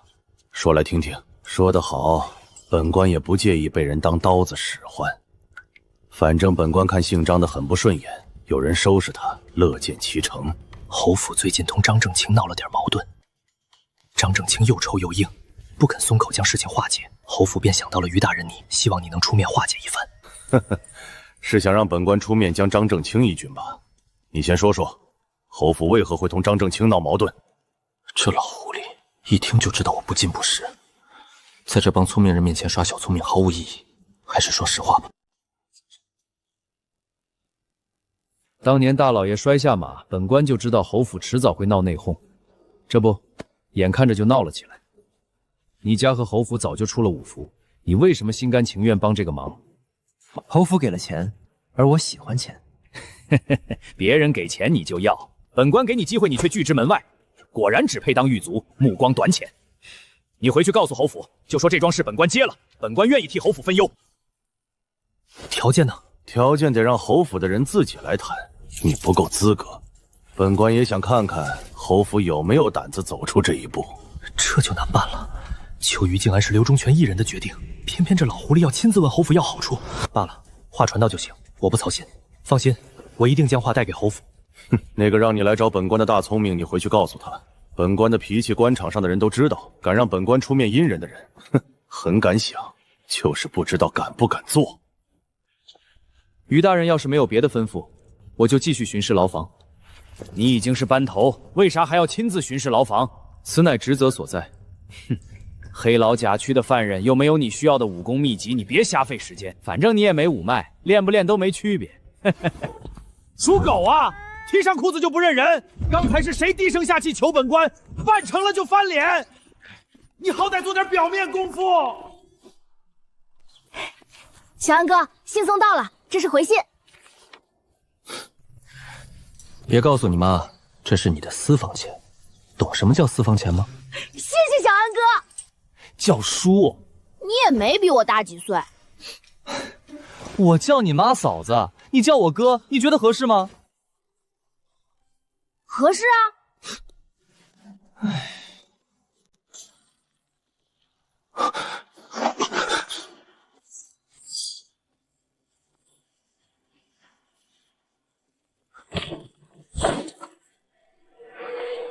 谁？半夜究竟是谁鬼鬼祟祟？难道死了吗？以防诈死。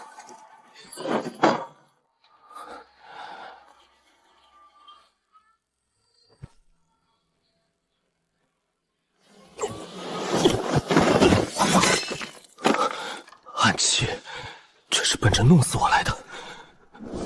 鬼域门的人，三品武者。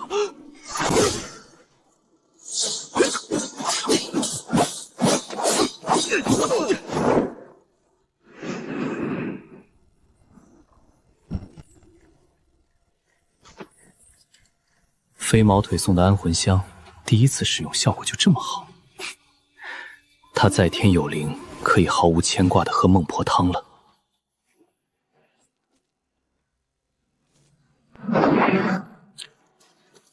没见过，很陌生。第一次正儿八经杀人，我竟然毫无不适，没有想吐的感觉。难道是在黑牢待久了，闻惯了血味？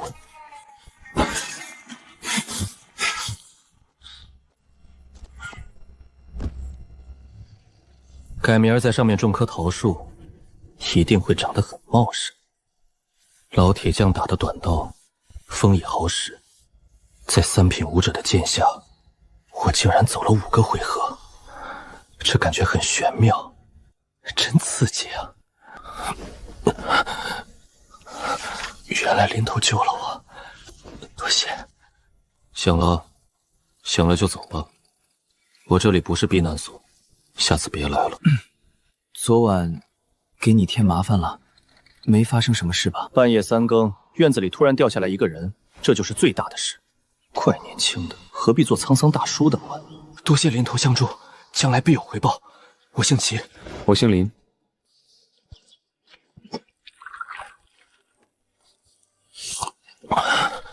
我这就离开。马车也该到了，我送你出去。替你叫了一辆马车，你想去哪里，跟车夫说一声就行。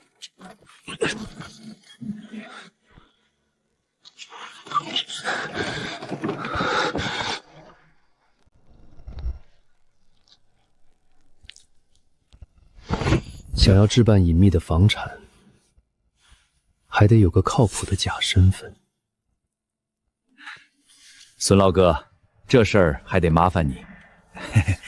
你是鲁大壮介绍来的朋友，换做别人我肯定不说。这事儿啊，说难也难，说易也易。难在何处，易在何处？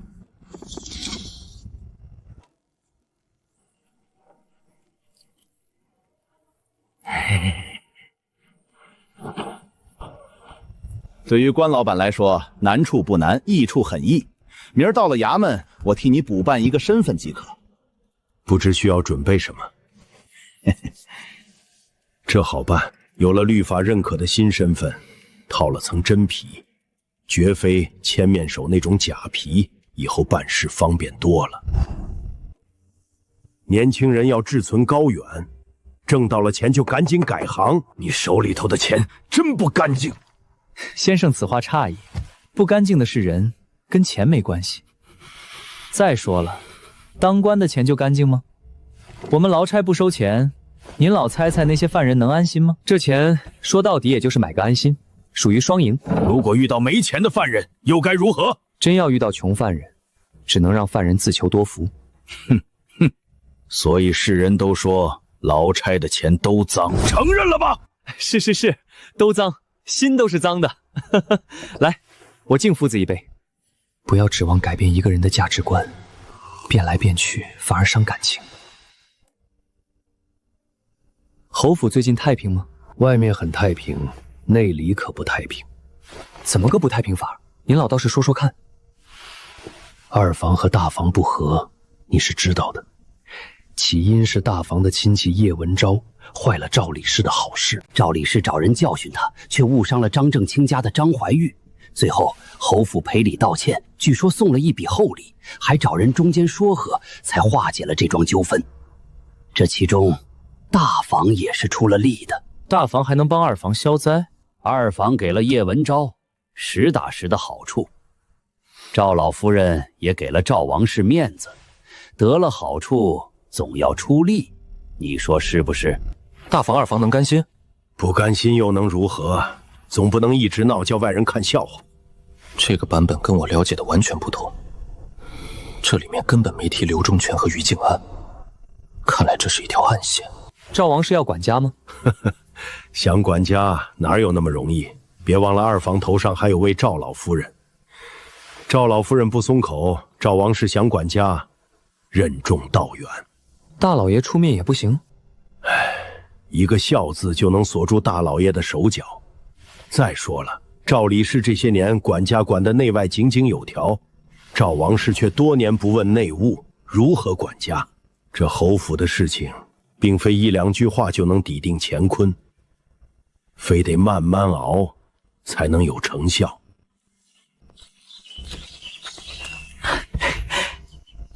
林头虽是劳差，可他也是正经读过书的，才学不弱。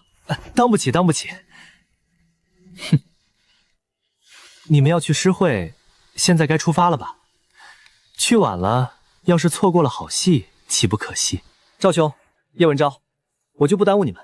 衙门那边我还有事忙。赵兄何必自降身份，同一个劳差来往？若是叫人知道了，反过来连累赵兄，岂是不美？林头也是林家人，姓林的人多了去，并非人人都是侯府林家人。哼，正经的林家人，谁会自甘堕落到黑牢当劳差？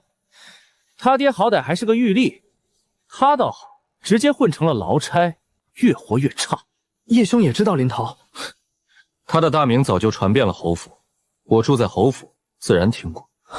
他真的很有才学。既然有才学，为何甘当劳差？品性如此低劣，纵愿真有才学，也该离他远远的，免得污了自己。哼哼，这种人看不起我，我也懒得理他。自此井水不犯河水，黑牢才是我的地盘。不好了，千面手越狱了！案子刚判了斩立决，收钱的人没办成事儿，打饭的时候才发现牢里根本没人。1年接连3起越狱，这可如何是好？黑牢并区全完了。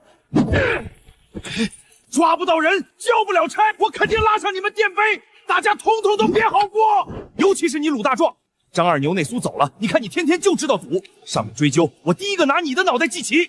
许头，还有2天就是行刑的日子，就算要拿我祭旗，也得先度过眼前的难关。不管怎么说，我多少还有点用。有个废！你看你脑袋大屁股大，有什么用？头，我真的有用，真的。李代桃僵，绝对行。我行你祖宗！好，你听我说，前面手那贼最擅长的就是易容。谁敢说自己见过千面手小贼的真容？谁又敢说过去见到的千面手小贼是真容是人？大家都知道千面手小贼的易容术十分玄乎。既然没人敢说见过千面手小贼的真面目，这就方便了，找个人顶替，反正没人分得清那张脸是真面目。我们说他是他就是，就算是天王老子来了，他也是。因为这里是黑牢，有一群负责又能干的劳差，犯人插翅也难逃。此事能搞，肯定能搞。上官可不是好糊弄的，要是遇到一个较真的斩监官，一旦事发，你我都要掉脑袋，家里人都要受牵连，流放3000里，3000里啊！一个关押了快1年的黑牢犯人，身上有多臭，许头你比谁都清楚。上面的人个个金贵的很，不会亲自验身。全京城待斩的犯人这么多，问一个在其中，谁能辨别其中真假？我们自己人守口如瓶就好。尔等意下如何？我们都听许头的。大壮哥的主意肯定是许头，干了吧，绝不能让上面人知道。此事你来办，必须做到人不知鬼不觉。需要多少银子？你报个数出来，大家凑一凑，没意见吧？没意见，全听许头的吩咐。主意是你出的，你不干谁来干？你放心，事成之后少不了你的好处。该你拿的银子只多不少。许头，不是小的不知道好歹，这事儿有点难办啊。这会儿你给我说难办，鲁大壮，你是故意找茬吗？之前可是你信誓旦旦的说这个办法可行，老子答应了你，你又改口，你信不信我第一个办了你？许头息怒，这事儿银子好办，难的是从哪里找合适的人。必须得让对方心甘情愿闭嘴吧，万一找了个棒槌，临行的时候突然改口嚷嚷起来，那可不得了啊！那你说怎么办？干脆把人弄来后直接用药毒哑算了。这是一个办法，最好的办法还是找个心甘情愿赴死的人。哼，上哪里找心甘情愿赴死的人？你这不是开玩笑吗？但凡能活，谁想死？有软肋，有人质，有好处，这样的人还是能找到的。这事儿果然非你莫属，你赶紧去办，时间可不等人。明日午时之前，务必将事情办成。要多少银子，你尽管开口。先准备500两，多退少补，退少补。真敢开口啊！暂且忍着，等事情办成后再论。行，500两就500两，我让大伙凑一凑。你可得抓紧，你不会拿着钱跑了吧？许头太小看我，区500两，我丢下一家子老小跑路不至于。只要小的还在黑牢当差，迟早能赚回来。你能这么想最好。怎么回事？千面手真的越狱了？你听说了？莫非是真的？千面手那贼怕死，利用易容术，人不知鬼不觉的跑了出去，害得我们所有人都要人头落地，我非将他扒皮抽筋不可。你上哪儿抓人？还有2天就要行刑，商量出解决办法了吗？此事我们会想办法，你就别操心了。大壮哥同我说实话，你们是不是想历代桃僵，瞒天过海？嘘，你这脑瓜子怎么长的？此事你知道就行，千万别说出去，这种事情说出口就不灵了。你们可真是……小林哥，你和我们不同，这事儿你就当不知道行不行？黑牢丙区几十口人，脑袋全都系在我一身，我也不想，可是不这么做，大家都得死。你不会说出去吧？我不管你怎么做，别牵连无辜者，别强迫。是，你放心，我早就想到了。京城不乏苦命人，我给足价钱，总有不怕死的。找个有软肋有负担，愿意用死换取家人好生活的人，不难也不容易。这事我就当不知道，我也会管好我手底下的狱卒，叫他们不许往外乱说。你赶紧去办事吧，别耽误了。临死前，好歹给人家吃一顿饱饭，存一点点良心没坏处。小林哥放心，这些事情不用你吩咐，我们也会办好，定不会亏待了对方，一定选那心甘情愿的人。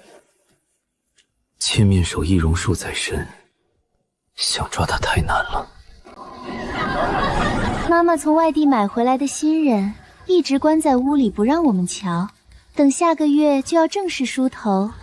关老板若有兴趣，到时候一定要来，肯定热闹极了。你家妈妈这是打算走上层路线吗？那你呢？就没点想头？妾身已是残花败柳，岂敢生出妄想？承蒙关老爷不嫌弃，次次来都点妾身，让妾身好生感动。妾身敬老爷一杯。本老爷就喜欢素素你这股味道，慵懒中自带风情。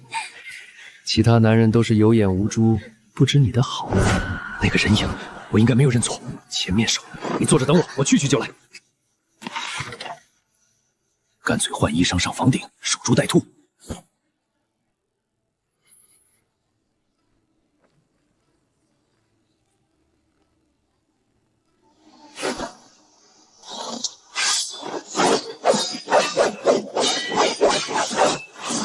我只用了3招，他关押1年没恢复巅峰，我10招内就能杀他。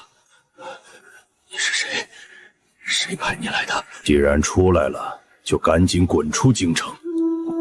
仗着一点微末本事，还敢在京城逗留，当真不怕死？那我现在就送你去见阎王。干净了些。此事许头放心，明儿你再来，保证和其他犯人没有任何区别。靠得住吗？千万别在临行的时候喊一嗓子。许头放心，100%靠得住，自愿服药。哪儿找的人？不说就对了。以后任谁问你，你都要不作声，不知道，不了解。善后工作都做好了吗？会不会有隐患？那人是个病秧子，拖累全家，给了银子随便编了个缘由，一家人感恩戴德。那人得知能换银子改善家里生活，也是甘愿的。为防万一，回来的路上就给喂了药，一个字都不会往外吐。将后续的事情办好了，办牢靠了，一定要让他看起来像千面手小贼。等行刑的日子过了，到时候我给你论功，银子我也不问你花了多少，总之功劳都是你的，银子也是你该得的。谢谢许头。500两银子，这货至少贪墨了1半。等此事一了，我非得找个由头将这笔银子榨出来。我买马，开眼了！今晚上迎客楼吃酒，我请客。里头威武，里头大气，也算我一份。无论开销多少，都算在我账上。林头大气，林头豪爽。劳差们喊我大气是真心的。李大红说请客，到时候肯定让下面的人凑钱，老硬币一个。哼。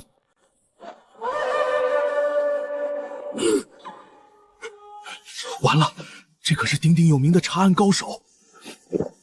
去年劫狱案就是他负责的。都给我表现得自然点，别让孙大人看出丝毫猫腻。谁要是心虚紧张，现在就滚，莫要牵连大家的脑袋。大壮哥放心，我们没什么可心虚的。孙大人，你看是不是该醒醒？验明正身了吗？验了，刚来的时候就已经验了。这是勾标，请孙大人过目。孙大人这是何意？是在怀疑我们的工作没做到位吗？林大人何必急躁？我身为斩监官，身负皇命，做样子是应该的吧？我要是全程坐着不动，又该有人骂我们尸位素餐。那么孙大人可否快一些，莫要耽误了时辰。天气这么热，大家难熬啊。放心，我很快的。大壮哥，怎么办？镇定，不管他做什么，我们只需要做好自己的事情。只要我们问心无愧，他休想栽赃到我们头上。千万别在关键时刻掉链子，还好提前喂了药。抬起头来。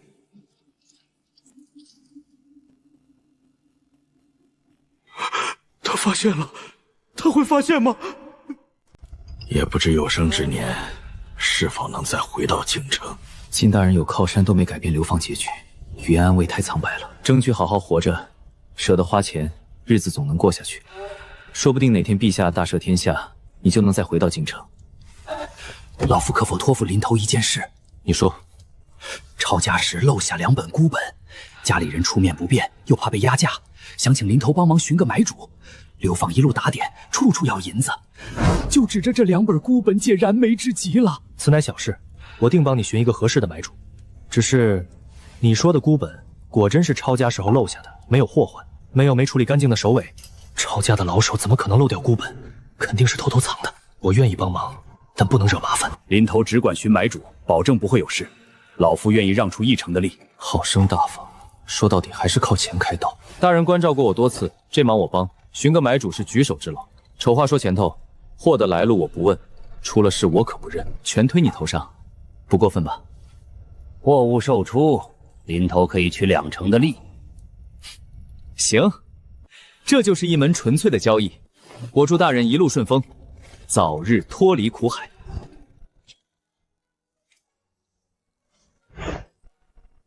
林头派我来的。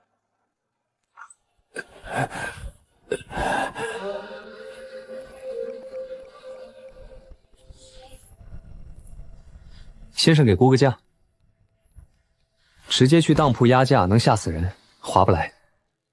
这2本古籍善本，若是遇到喜欢的买主，3、5千两不成问题。只是你既然是帮人，急着要钱，肯定卖不上价钱。大约能卖多少？估摸着能卖到2500两。先生可有认识的买主？你也知道，我干的差事接触不到合适的买家。合适的买主远在天边，近在眼前。先生要买？一直以为他经济拮据，没想到竟然是个富豪。误会了，老夫哪有财力购买如此贵重的古籍善本？老夫虽然无力购买，但是老夫认识有钱且愿意购买的人。是谁？大老爷。我要是没记错的话，大老爷是武将吧？大老爷虽是武将，却也是正经读过书，能文能武。大老爷爱好书画，喜欢收藏前朝古籍善本。据老夫所知，大老爷特意建了一间书房来收藏他的藏品。那感情好，此事还得麻烦先生，能否帮忙牵个线？今儿晚了，明日老夫替你走一趟。这2本古籍善本放在老夫这里，你是否放心？放心，我肯定相信先生不会哄骗我，就放你这里。书是好书，老夫买了，但只出2000两，这定是从黑牢里犯人手里搜摸来的。若非他姓林，老夫1000两都不给。他也只是帮忙。哼，帮忙，他能没好处？你告诉他，以后再有这类好东西，尽管拿来，走后门，老夫亲自跟他谈。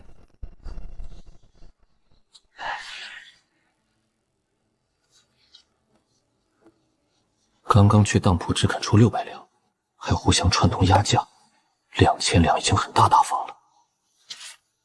而且搭上大老爷这条线，以后专门往他这销赃解制完美，哪个衙门敢查当朝1等侯？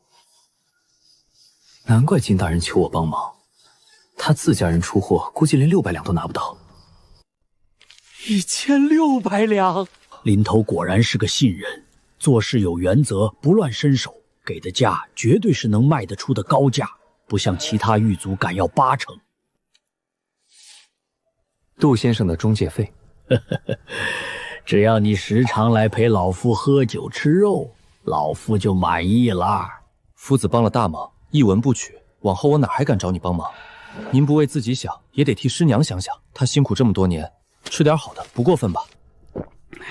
大老爷对你有了印象，下次你再有这一类好东西，直接走后门进侯府，大老爷要亲自见你一见。见我做甚？我一个小人物，出了5服。能入得了大老爷的眼？你也不要妄自菲薄，大老爷亲口说的，你比你爹强。你爹以前就不懂这些，以致遇难处都没人帮忙。我爹在黑牢就是个边缘人物，管文书档案，屁油水都没有，发钱都想不到他。空有玉立的头衔，却没有相匹配的收入。你也看不起你爹？我认为我爹入错了行，他就不该去黑牢那种污秽之地，随便一个衙门都比黑牢强。也不知当年他怎么选的，竟然跑去黑牢当差。你爹的脾气的确不适合黑牢，反倒是你小小年纪处事圆滑，懂得随机应变。夫子认识我爹？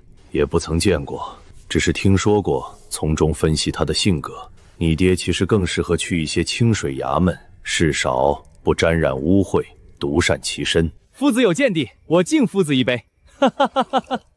以后我们常合作，我缺乏眼光，你替我长眼。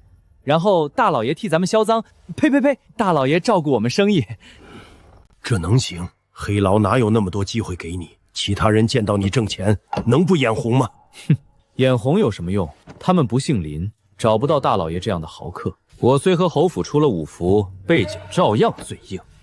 万墨林被范铁山警告，还不是忌惮我背后的林家？你这叫扯虎皮做大旗。万墨林若是知道林氏一族内情，也就不必顾忌侯府。他上哪儿打听林氏族人内情？侯府一天没有败落，林氏族人做事就得顾忌点儿。我听说二少奶奶名下有家首饰铺子，也做回收买卖。到时候我找刘忠全，说不定还能多开一条生意路线。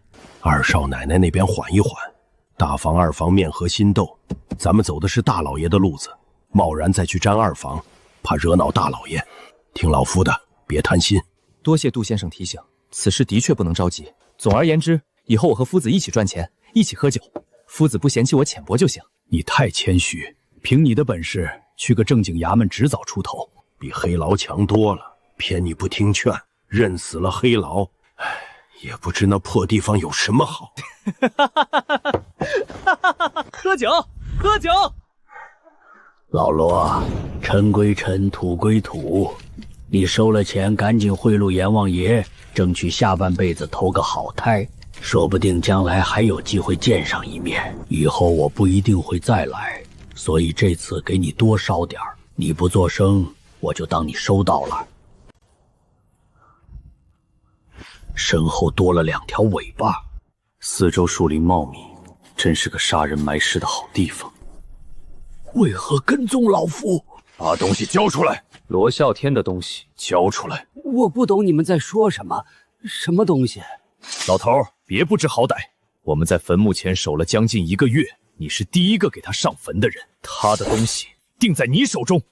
我不知道你们在说什么，我手里头没有罗啸天的东西。死糟临头还敢装糊涂！罗啸天骗了我们，私吞了东西，你最好识趣点儿，少和他废话，直接动手，叫他知道点好歹。2个2品武者，哈哈，让暴风雨来得更猛烈些吧。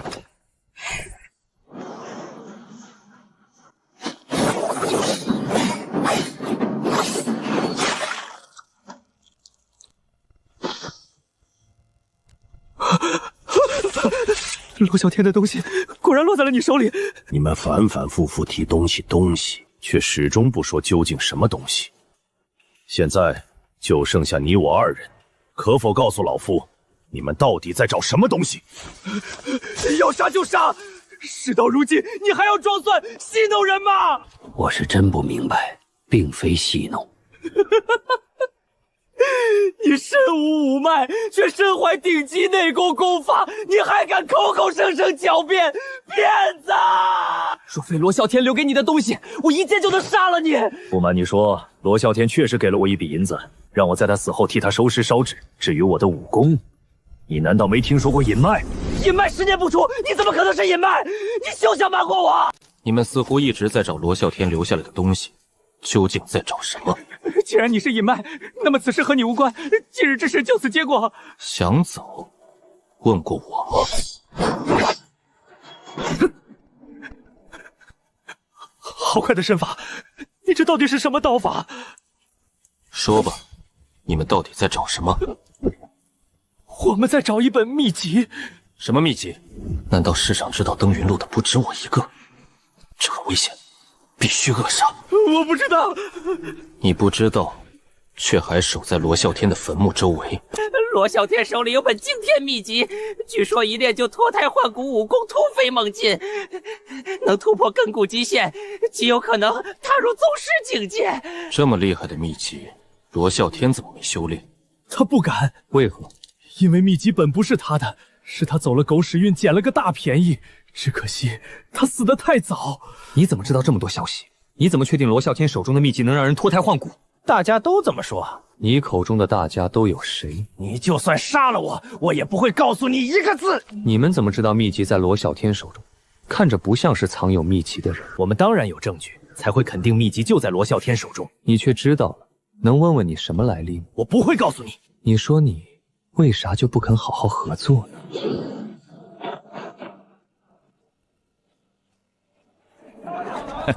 小兰出去回来了。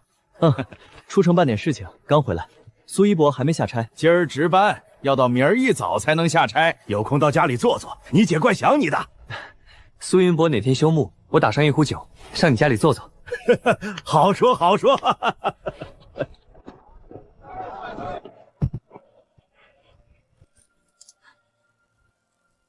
挣钱容易也得省着点儿。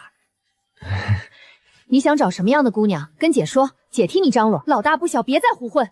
你姐夫说你常跟那帮狱卒逛青楼，不听，偶尔应酬罢了，哪能常留恋？还是娶个媳妇儿回家才正经。我的事大姐就别操心了，暂时还没有成亲的想法，晚几年也不迟。成亲只会耽误我拔刀的速度，有了老婆，我身上的秘密就保不住了。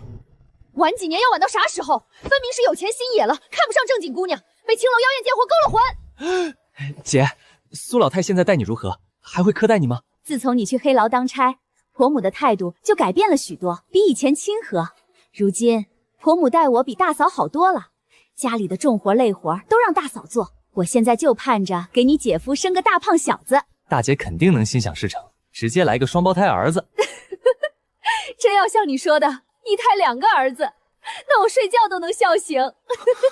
你也该早点成亲，早点为林家淡下血脉。我知道，衙门有事儿，我先走了。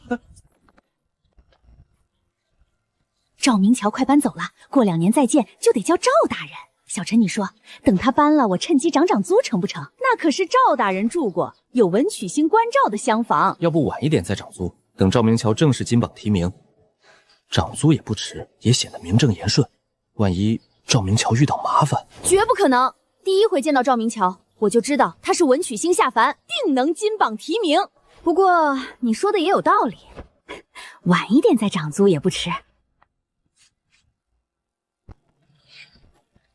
衙门的买卖，你外地来的，肯定做不了。你先守着你的老本行，等你有了本钱后，再考虑其他。陈头言之有理，不来京城不知道京城有多富贵，来了后才晓得自己是个井底之蛙，以后还要承忙陈头关照。好说，若是有人故意刁难，你别强出头，事后你再来找我。陈头可是嫌少？你误会了，你刚来京城做正经生意，正是需要本钱的时候，你好生做你的生意。等将来再说。是，多谢林头。不知林头何时有空，不嫌弃的话，我想请林头喝酒。喝酒有的是机会，还是那句话，等将来。他给你钱，你咋不收？你不收钱，赖万金多慌啊！我一个小小的狱卒，我收他的钱做什么？能帮的忙有限，也就是帮着打听打听消息，给人当保护伞的本事我可没有。你可真谦虚。你爹要是有你一半的本事，也不至于担了骂名还没钱。我爹给我攒下的经验教训，我当然要吸取。没有我爹的前车之鉴，我也不能有今天。怎么说都是你有理。改明儿钱振彪回来，我置办一桌席面，你可一定要来。钱振彪要回来了吗？算时间，差不多也该回来了。我去镖局问了，说是这一趟镖走得很顺利，路上平平安安。平安回来就好。一会儿还要去衙门当差，当差不喝酒，你忘了？也就是你整天守着那些破规矩。你可悠着点儿，别哪天猝死了。呸！你可别咒我！又输光了，这回输了多少钱？别提了，我怀疑赌坊里面有人出老天。你现在才知道？我不赌的人都知道，你在赌坊眼中就是行走的金元宝，可可爱爱。你可别恶心我，总觉得今年运势不好，就没赢过几回钱，到哪儿都是输，很不爽。你到底输了多少钱？30两。300两！我靠，你哪来这么多钱？上回那事儿，我截留了一部分银子，徐满仓默认了，事后又多给了我50两。哼，才给你50两，徐满仓未免太贪了点儿。还是你运气好，去了黑老甲区，收入至少翻倍。你打算歇多少天？怎么着也要休到下个月发钱为止。活该你发不了财，够吃就行。等你老了吃什么？到时候我儿子接我的班到黑牢当狱卒，我这辈子到死都不愁吃喝。你真有心，就花点钱送你儿子去读2年书，到时候我来想办法将他弄进黑牢甲区当差。当真？送儿子读书，这话就撂这里，如何？那就一言为定。下个月少读点，留点钱读书，3个月内不送，承诺作废。你可以找苏父子，1年10两。小孩读个书，1年竟然要花10几两，太贵了。输300两不心疼，读书舍不得。你这样当爹，儿子没造反真是大孝子。我儿子要是敢造我的反，我现在就打断他的腿。两位，眼下造反2字可不敢乱说。听外地客商讲，荆州大旱，有人揭竿而起，杀官夺城，破了好几座，带头的自封楚明王。这阵子兵马伏寻的凶，听见这2字要招祸的。荆州年初听人说闹起来，貌似是越闹越厉害了。官面上自然往好里粉饰，客商说荆州早打烂了，反贼越剿越多，地盘越大，好多穷人去投楚明王。荆州造反的火已经烧红了半边天，京城依旧歌舞升平，看来很快就会人满为患了。林头，上面催得急，要求按照定例交钱，可是新来的姓蒋的连一点油花都榨不出，如何是好？姓蒋的还欠了别人几10两银子都没还，家里穷得叮当响，吃饭都是借的钱。听说衙门半年没发俸禄，没饿死都是命大。按照定例，至少600两，把它卖了也不值。万莫林肯定是故意把这穷鬼分到我的管区去，就是为了恶心我。让姓蒋的去借高利贷，黑牢的规矩不能破。姓蒋的说了，杀了他也不借高利贷，借了他也还不起，迟早是个死，不如死在黑牢博个名声。他总认识些有钱同窗吧，让他想办法找人借钱。他是茅坑里的石头，又臭又硬，结交的人都穷得叮当两。一口气能借他600两的人，貌似没有。这也不行，那也不行，你们说怎么办？不如带他到刑房走一趟。就这么办。姓蒋的本是个穷京官，软硬不吃，说不给他一点厉害巧，他不可能交钱。不如万大人多宽限几日。别把丙区那套破规矩带来甲区，这儿关的都是朝廷犯官，没定罪1天就还是官。没我发话，你哪来的胆干大钱？别以为范铁山看好你就有靠山。给你3天，弄不到钱我撤你的职，滚回丙区去！万莫林这是杨某打明牌，明摆着借机搞走我，多说无益。蒋大人初来乍到，可有不习惯的地方？哦，你就是他们说的林头，多谢来看望本官，本官一切安好。他们和蒋大人说了规矩吧？我知道，不得大声喧哗，不得。蒋大人同我开玩笑吗？入牢就要交600两，这我没有啊，我是真没有。你有没有我们不管，我们只管收钱，有钱才有饭吃。蒋大人，你也不想大家因为你饿死吧？可是我真的没钱，那就去借。借不到。饿着，水也不给喝，先饿他几天再说。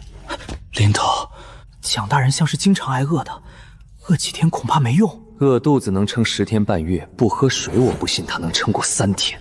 万一3天后他依旧拿不出钱来，怎么办？到时候再说。万莫离，你等不及了，解决蒋文豹，后面必有手段针对我，不能坐以待毙。万莫林又给你找麻烦了。你消息够灵通的。黑老甲区也就万莫林和你不对付，需要帮什么忙？万莫林有什么把柄？你真打算动手？有备无患，总不能被挟制，得有反制措施。我和他小舅子周辣子来往过，同在一个赌坊赌钱。真小舅子？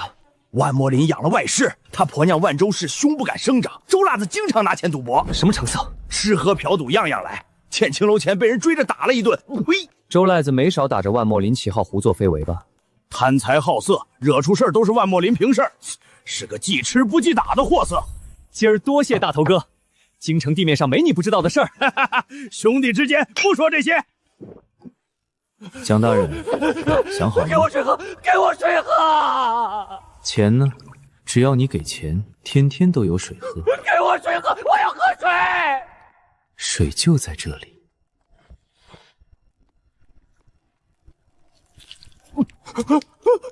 你们要我做什么都行，可我真的没钱。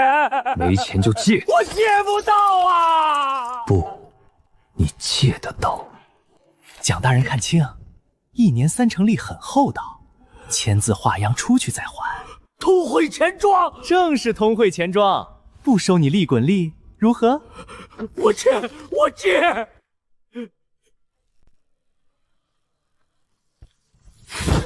给你5天时间，如果交不上钱，我只能将你交出去。你别怪我无情。多谢万大人提醒，我一定守着黑牢的规矩。林头，要不要找李慕白想个办法？不能总找李慕白，人情关系要用在刀刃上。若这点小问题都解决不了，范铁山如何看我？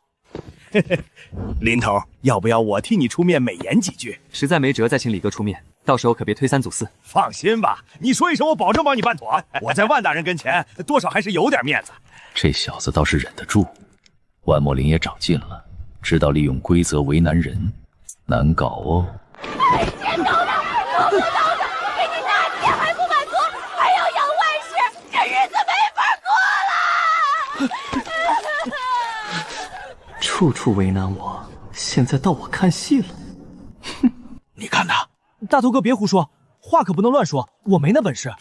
六扇门差役属狗的，鼻子灵得很，你当心些。多谢提醒，我行得正，坐得端，不怕查。都住手！成何体统？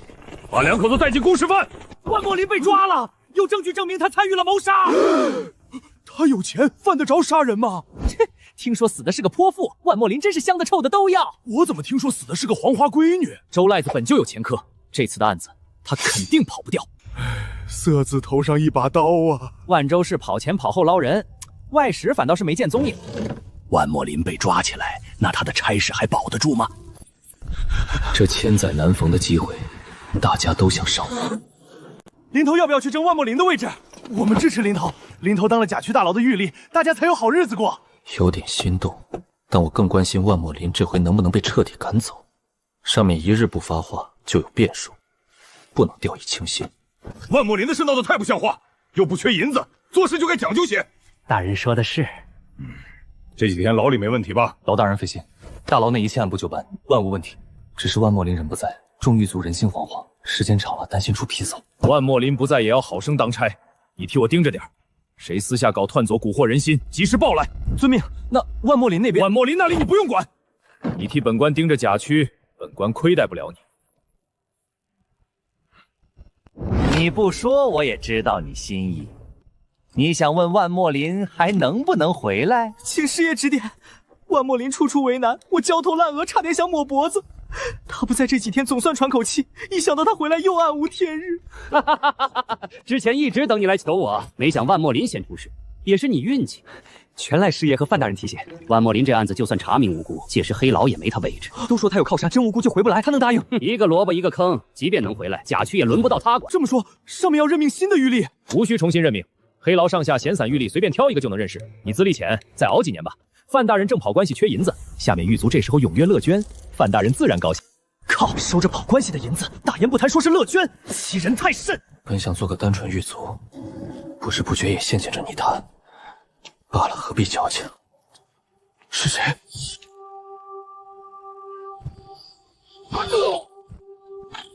锦衣卫办案，无关人等闪避，大半夜在街上闲逛。是他，在黑牢杀段宏远的男人，原来是锦衣卫跟班。我刚喝完酒，这就回家。我是劳差，这是劳差腰牌请过目。哼，赶紧滚！是。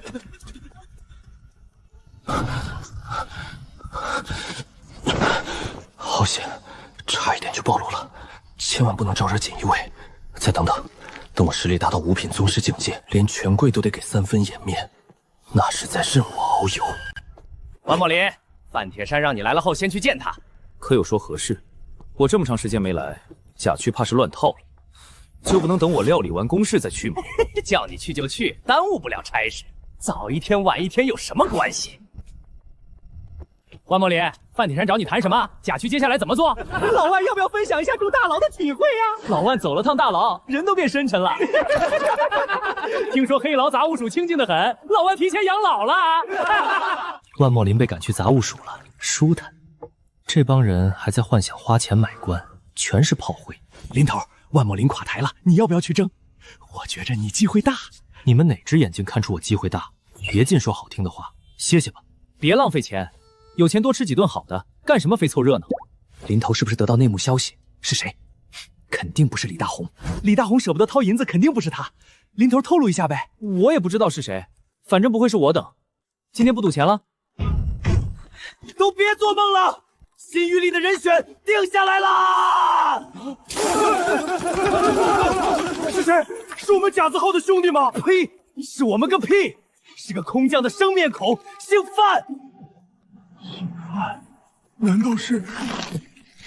就是范铁山的组织，直接担任甲区管事儿。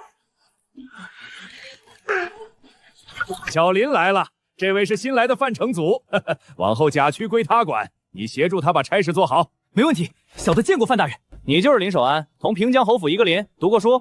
初入职场的新人，迂腐死要面子，读傻了拿枪耐调。回大人的话，小的读过2年书，没读出个名堂。读书的确太难了。以后你们同在甲区当差，有的是时间交流。小林，你介绍下情况，捡重点说。甲区共有牢房100，共有狱卒，其中班头分别是规矩就是。想问钱怎么分？当族正面显眼批钱，还是等会儿单独问？花20亩水浇田球的差事，每月交2成，必须捞回本。你刚来别急做事，黑牢最好天天没事才太平。那些犯官千万别动投机心思，当心引火烧身。记住，没事就是好消息。谢谢族叔，在黑牢叫我范大人，记住了，不要再叫错。谨遵大人吩咐。如此甚好，去吧，先熟悉熟悉周围的环境。不知范大人晚上是否有时间？我和另外3位班头在醉香楼预定酒席，恳请赏脸。上任第1天就有人送礼，不错。醉香楼是什么地方？那里姑娘又美又风骚，最喜大人这样的青年才甚。有空，随我到范铁山公事房细说，本官还有许多不明之处。去醉香楼订豪华包房上等席面，再订几个最有风情的景儿，保证办好。可是，万一景儿被人定了，如何是好？总之要漂亮的，懂事知道伺候人的，一定要有一个名气大的。账单。迎客楼不行吗？为什么非得去醉香楼？花钱多2倍，吃喝都差不多。这老东西每次都想占便宜，必须找机会在范铁山面前给他上点药。万大人很得意吗？是挺得意的。别得意太早，能得意一时是一时。万大人若是不服气，你可以打我呀。你，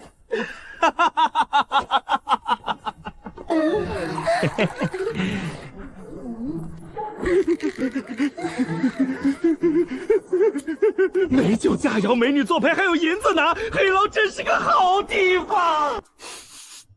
读过书就是不一样，不像我们这些糙人拍马屁拍到马腿上。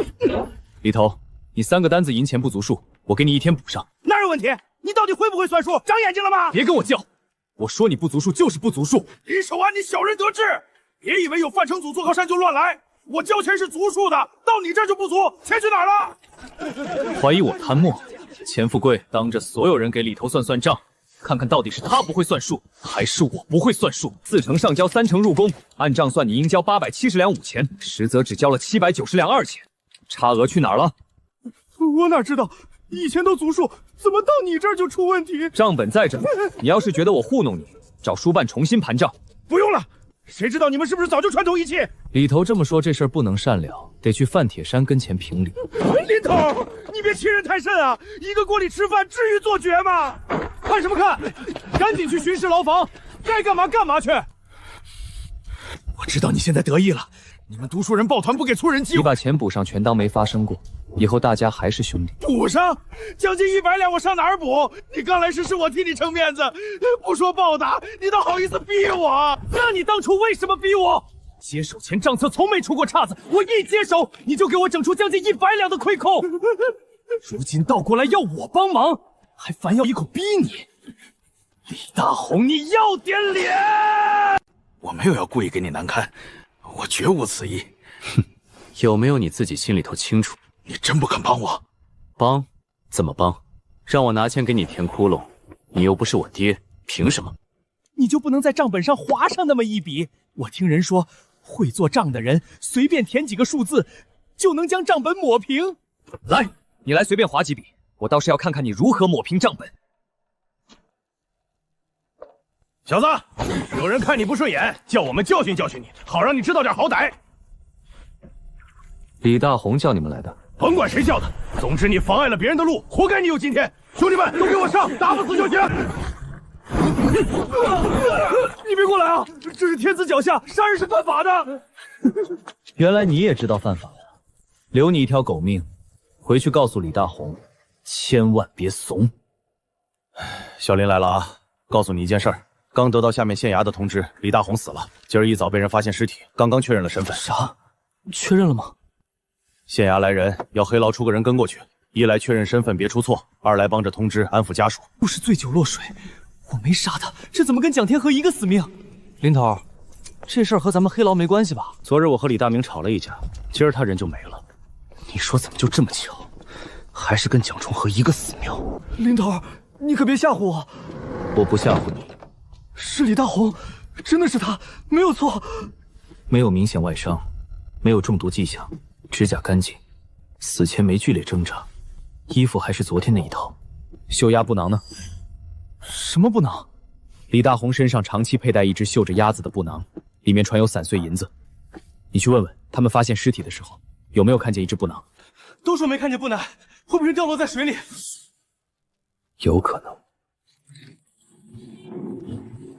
你们黑牢的人娶媳妇儿都这么高标准，我们差役收入也不低，怎么娶不到这么漂亮的？你之前知道吗？我连李大红什么时候成的亲都不知道，只知道他有家室。嫂子，你节哀。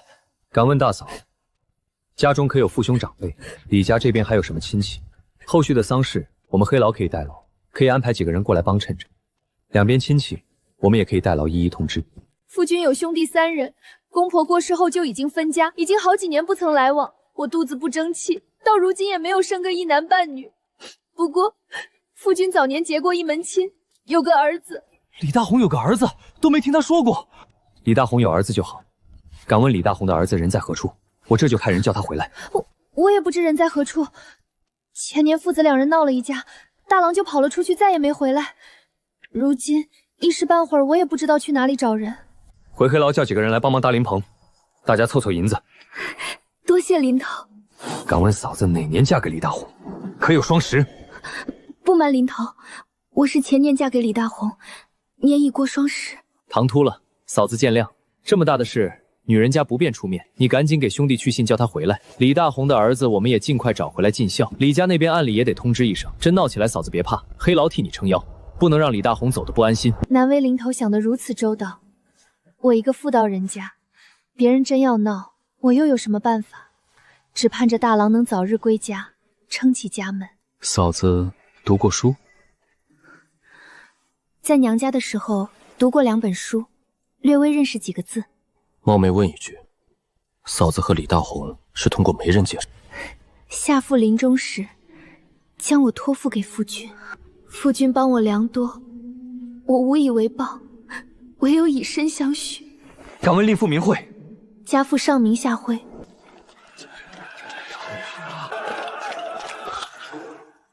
大壮哥，有没有认识的仵作？嘴巴严实，经验老道，技术过硬。你找仵作干什么？蒋长河醉酒落水，李大红醉酒落水，这时我琢磨着，你别琢磨了，听你这么一说，怪瘆人的。你想找仵作，何必舍近求远？我们黑牢就有现成的，黑牢刑房的张石根。张石根竟然是仵作！你想检查李大红的尸体？你怀疑他是？你不觉着他死得很突然吗？他家有个貌美如花的老婆，怎么舍得半夜3更不回家，还在外面浪荡？对了，你听过柳明辉这个名字吗？没听说过。李大红真娶了个新媳妇儿，我怎么没听说过？前头老婆死了，他竟然不声张，不趁机收一笔礼金，很反常。人死如灯灭啊！我听大壮说，是你怀疑李大红的死不太正常。李大红无病无灾的，家里还有个漂亮老婆，我就想确认一下，他是不是真的死于醉酒落水？还请张叔帮个忙。你也算有心。听说你和李大红前2天才闹了矛盾，他一死你反倒想查真相，你这人有意思。只是你想过没有，真查出他死的有问题，那后果你担得起吗？张叔或许是误会了，我并不想声张什么，我只是想知道真相而已。可是很多时候并非因为你不想如何，别人就会放过你。现在回头还来得及，就算查清楚了又有什么用呢？如果黑牢的人避免不了死亡，总得知道自己为什么死吧。罢了，这世间总要有几个做事不问前程，只凭本心的人。嫂子赶紧去歇会儿，明儿还有更多人来。这里有我们几个人守着，你放心，不会有事。辛苦领导，辛苦诸位。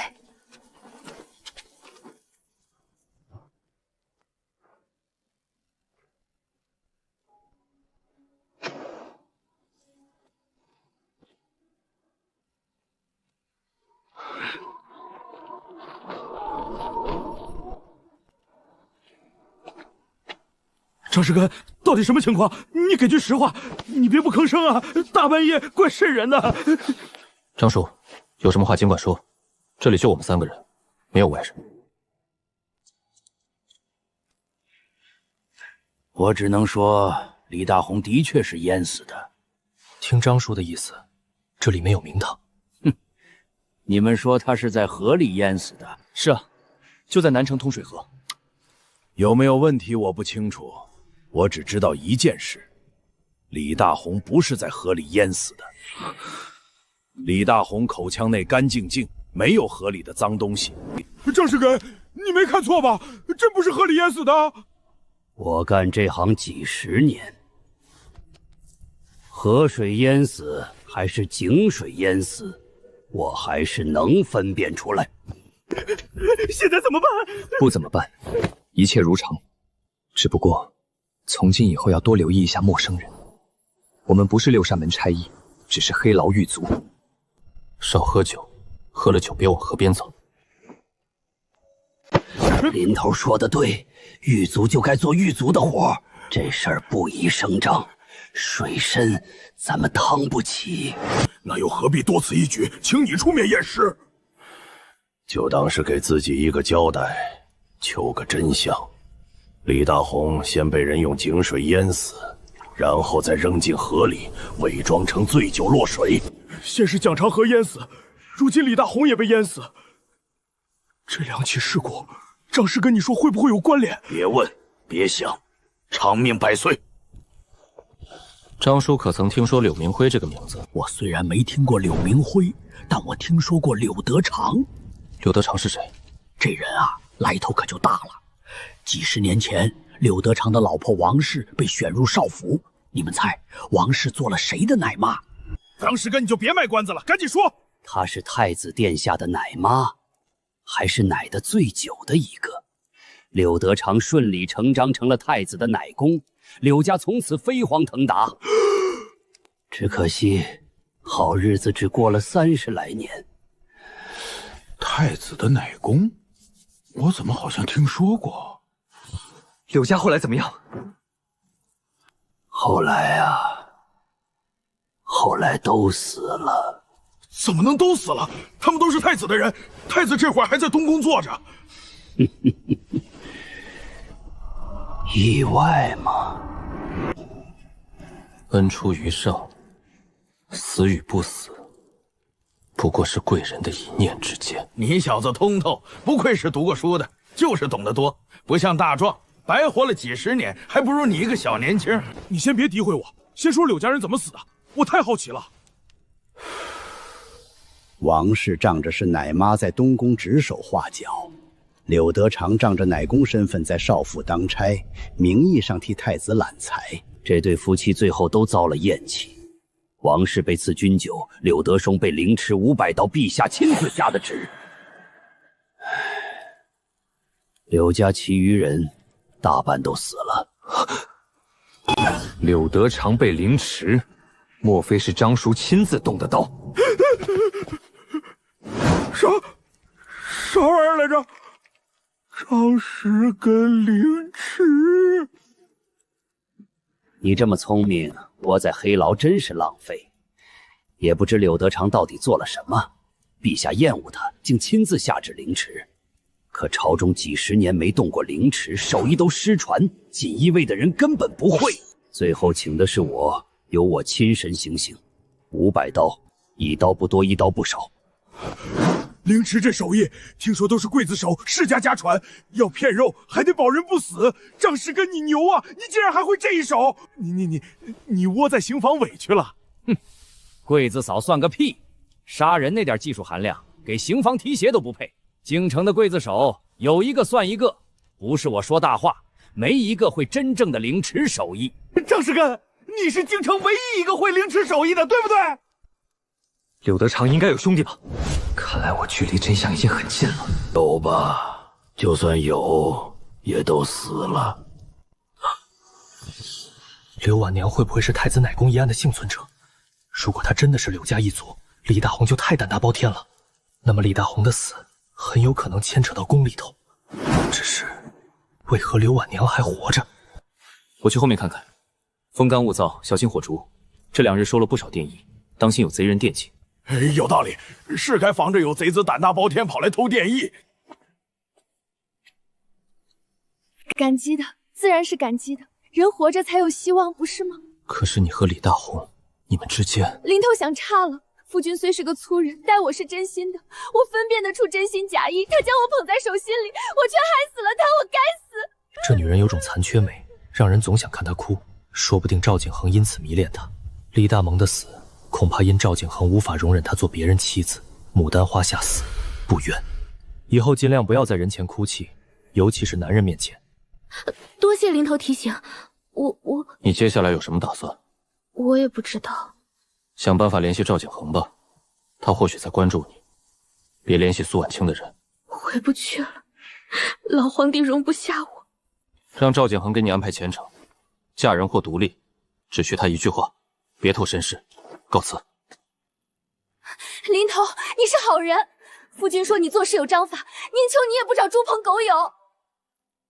好人不长命，别做好人。我必须远离这个危险的女人。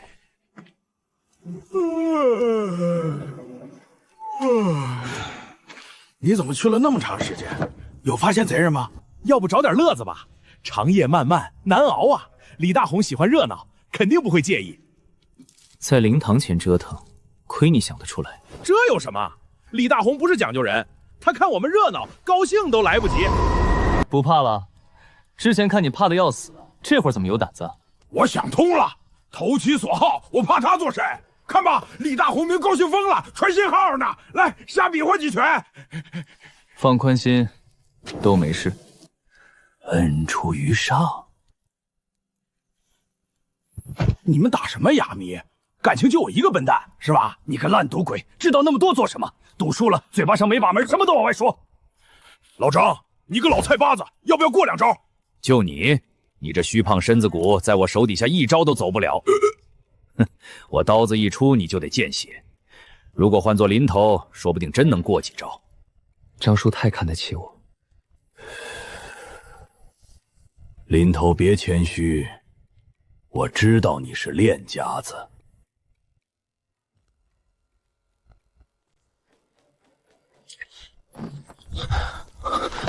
林头，快去李家老宅，李家纠集了一帮人大闹灵堂，要你过去主持公道。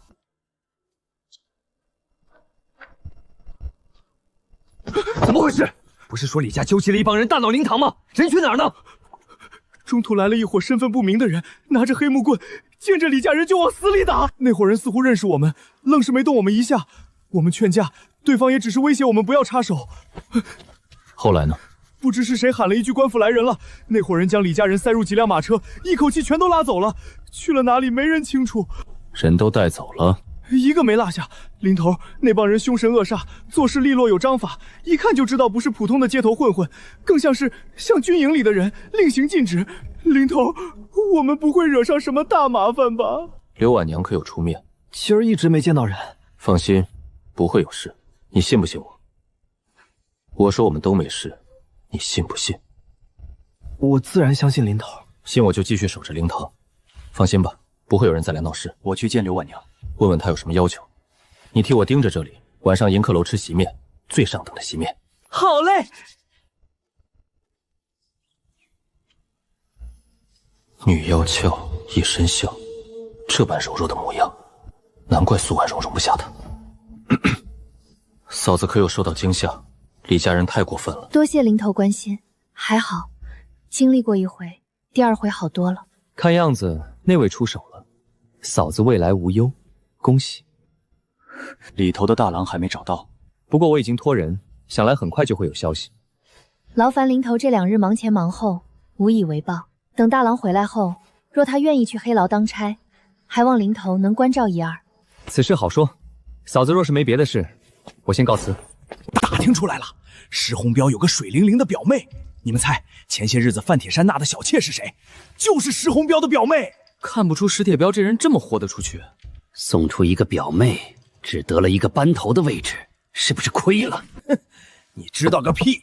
先当班头搞钱，等有了钱再提拔上去。我要是有妹妹，我也送给范铁山做小妾。你要是有妹妹，就你这模样，你妹妹给范铁山倒洗脚水还差不多。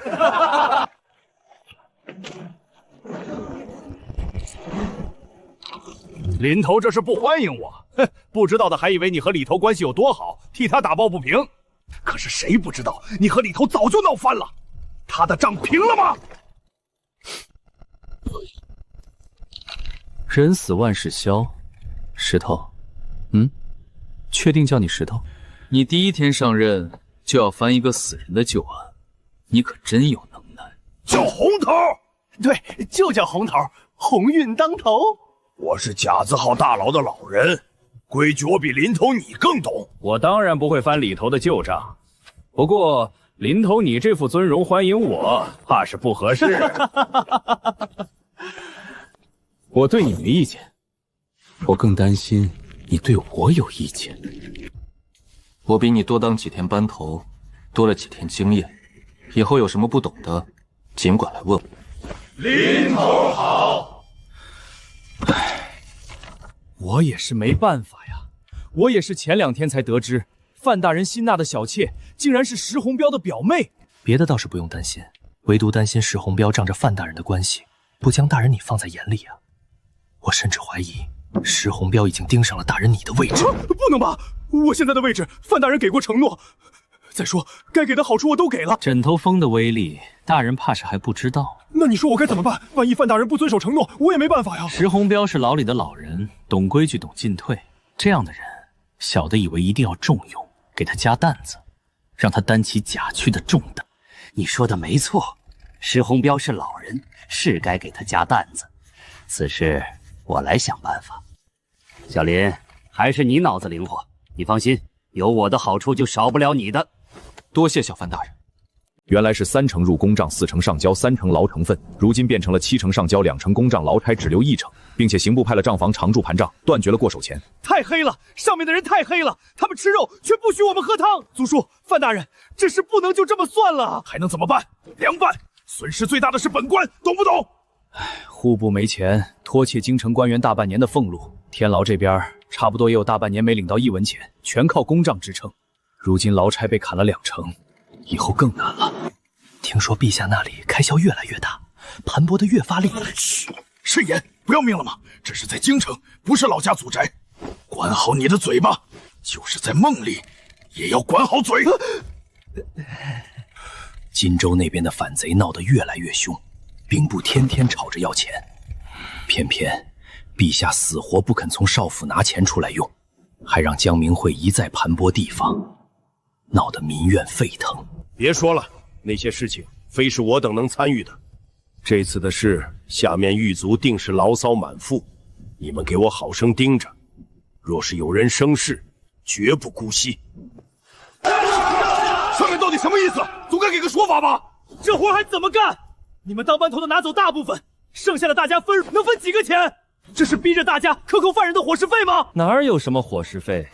今年开年至今，上面就没有拨过1粒米的钱款，反而从黑牢捞钱，太过分了！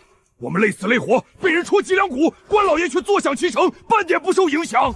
就是钱都没有，凭什么还要我们守着规矩？这破规矩谁还说守着？不伺候了，反正老子不伺候了，不伺候了。有2位老资历班头在，绝不抢这个风头。都听我说一句，你们堵在直房门口闹不出任何名堂。真想要个确切的说法，就去外面公事房找小范大人，找范玉成他们。老王，你这是看热闹不嫌事大呀！我们能怎么办？只能服从。至少还有钱拿，还有吃有喝，别不知足啊！万一闹起来，丢了差事，到时候可没有后悔药吃。五头别怂啊！你这些年攒够了钱，你当然不用担心。我等都还等着拿钱回家买米下锅，可不敢跟你五头比。我真心实意替你们考虑，你们不领情就算了，怎么能说我怂？我这是怂吗？都是狱卒，大家的困难我能不知道？当心拿咱们的人头杀鸡儆猴！照这五头的意思，一句牢骚话都不能说，还得继续守着黑牢的破规矩。家区关押的都是犯官，这些犯官家里家财万贯，那就多榨取钱财出来。我们劳差抱成一团，谁敢吐露，谁就是叛徒。放肆！荒谬！找死吗？你们若是不信，就问林头。他管着账本，你们问他，他需要亲眼看见，才能确定谁亏空了钱财吗？私下打钱肯定不行。刑部派来的几位账房师爷，我接触了一下，全都是经验老道之辈。别说偷摸打钱，就算是1文钱的亏空，他们也能一眼查出来。陈头的意思就是，我们活该只能拿1成分润。暂且只能如此，但我相信，任何政策决定只能前期严格执行。过了前期，到了后期，你们都懂。我们听林头的。林头言之有理，读书和不读书就是不一样。林头读过书，果然清楚那群当官的心思。林头和那群当官的一样心黑。呸！怎么能这么说林头？林头那叫洞悉事情，不会说话滚一边去。还是陈头有办法。我说破了嘴皮子，也劝不动这帮傻缺。老了，不中用了。跟你们年轻人比，我们这群老家伙只配喝稀饭。王班头莫要取笑我，都是为了黑牢。为了甲区，你们也不希望场面闹僵，不好收场吧？林头怎么确定政策会松动？我可是听说了，宫里头用钱厉害，户部拿不出1文钱。京城是根本，弓弦长时间绷得太紧，会断的。此话言之有理。那万一呢？你最好祈祷不要有万一。林头说的没错，你最好祈祷没有万一。什么意思啊？能不能说清楚？你自己想想，什么样的情况下会有万一？我哪知道？不，你知道，只不过你没往那方面去想。王头，能否将话说明白些？我没读过书，就认识几个字儿。你们说话都含含糊糊，我是真不懂啊。晚上我请喝酒。天牢这地儿。只有一种情况会出现你所说的万一，那就是外面开始杀人了，懂了吗？头疼啊！小林，下面的劳差没闹吧？黑牢一区那边已经闹起来了，御仇大人很生气。大人放心，黑老甲区目前一切正常，大家的情绪都很稳定。现在朝廷艰难，我等劳差也有一颗公心，替上官们分忧，责无旁贷。小林啊，你有一颗公心，不过在本官面前，你用不着如此。我们就随便聊聊，无需拘束。大人说的是，我这人有时候容易紧张。我跟你这么大的时候也容易紧张，好几次同生试，就是因为过于紧张，连题目都没看破就急着下笔。大人不必失望，纵然身为吏，也大有侧为。下面关押着许多官员，大人若有看顺眼的，不妨多接触接触。你的意思是，稷下学宫背景出身的官员，通常都有极大概率官复原职，他们身边也需要心腹几个自己人。你说的没错，只是我又如何确定哪位值得投资？人家未必看得上我呀。大人只需耐心等待即可，小的会替大人留意，遇到合适的，第一时间通知大人，届时大人再投其所好。小林，你真是我身边最忠心的铁杆啊！最近大家的日子都不好过呀，有人要倒霉了，准确的说是快要死了。你要死了吗？纵然这牢里的犯人都死光了，也轮不到我，其他人可就难说了。说来听听，说的有理，我就服你。你们劳差为了钱的事情闹腾得厉害，你猜什么人会丧心病狂动黑牢的钱？贪财的人。错了，是想做大事的人。去打听打听，其他衙门待遇是不是也降了？如果是，会是什么情况？如果是，看样子有人憋不住了，想要逼宫！逼宫？你可别胡说！胡说！你见过朝堂吗？见过皇帝吗？你这辈子见过最大的官有多大？你一个小小的劳差，你要当心哦。就算你说的是真的，我要当心什么？很快，这牢里就将人满为患，3品以上的官员，甚至可能皇亲国戚也会关进来。你说该不该当心？你就这么确定会有人逼宫？我太了解那群人的尿性。多长时间上面没有拨款，没有下发米粮？快1年了吧。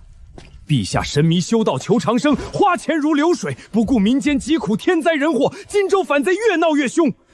唉，可惜太子太着急了些，盼他别被野心家拉拢，安心旁观就够了。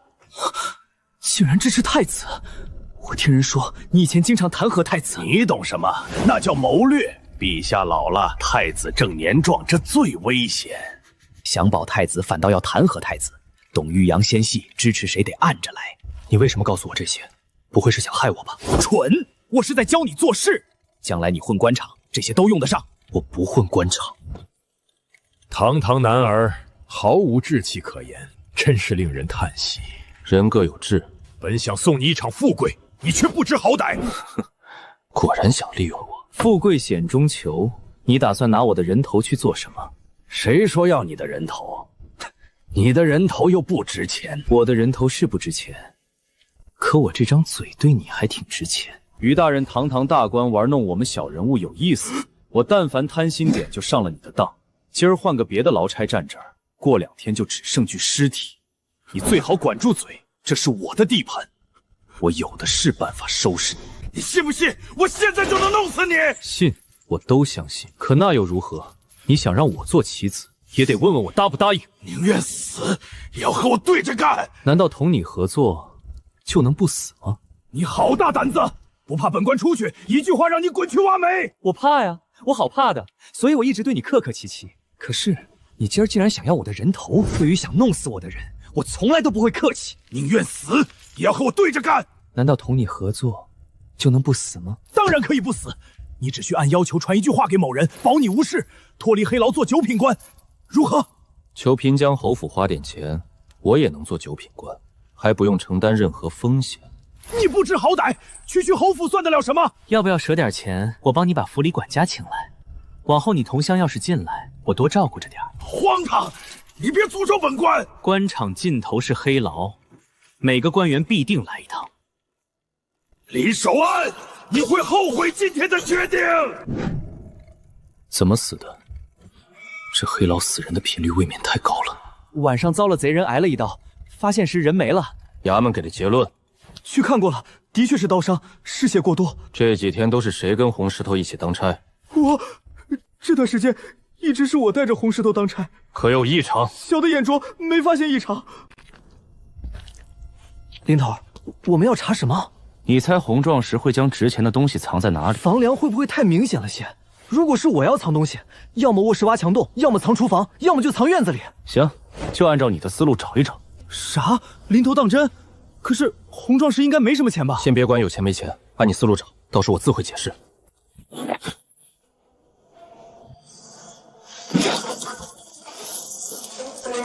找到了。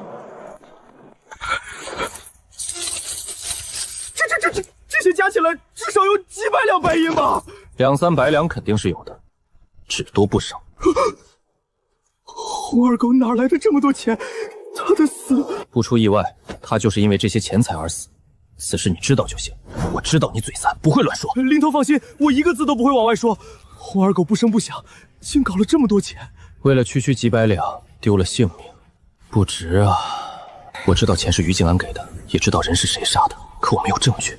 于静安身在黑牢，却能操控证据，阴险狠辣，现实就是如此残酷。林头，这些钱怎么办？都给洪家人，该怎么说你知道吧？肯定办妥。洪二狗的案子要继续查吗？不用。改明儿到了洪家，我给他多烧点纸。这是我店姨，帮带给洪家，我不去了。最近出事的人太多，也难为林头。写的什么狗屁文章！老夫定是前世不修，今世才会遇到这帮不成器的玩意儿。有钱就行。不改了，没有一篇文章能入眼。侯府这一代年轻小辈真的不行啊，一个会读书的都没有。侯府那几位公子哥也不行，行什么行？全是高粱子弟。大老爷说侯府靠军功起家，军功才是根本，读书不过是为了上朝堂听得懂文官那套，吵起来也好引经据典回两句。大老爷果然是个实用主义者。所以啊，杜先生，你的要求可以适当放宽松些。当初天真了，还以为狱卒这行老好做。狱卒想混好，混到老也不容易啊。听你的意思是个心胸狭窄、睚眦必报的人，你可要当心了。杜先生认识于静安？老夫哪有机会认识这等人物？唉，不过有一回在大老爷的书房，老夫曾见到过于静安这个名字，一点都不意外。刘忠全私下跟于静安勾结，大老爷肯定也给自己留了后路。夫子是不是在想，于静安有没有可能和侯府勾兑，暗中策划着什么？这话可不能乱说，万万不可乱说。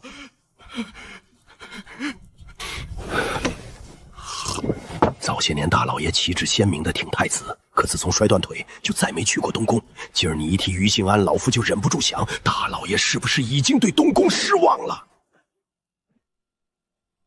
为什么失望？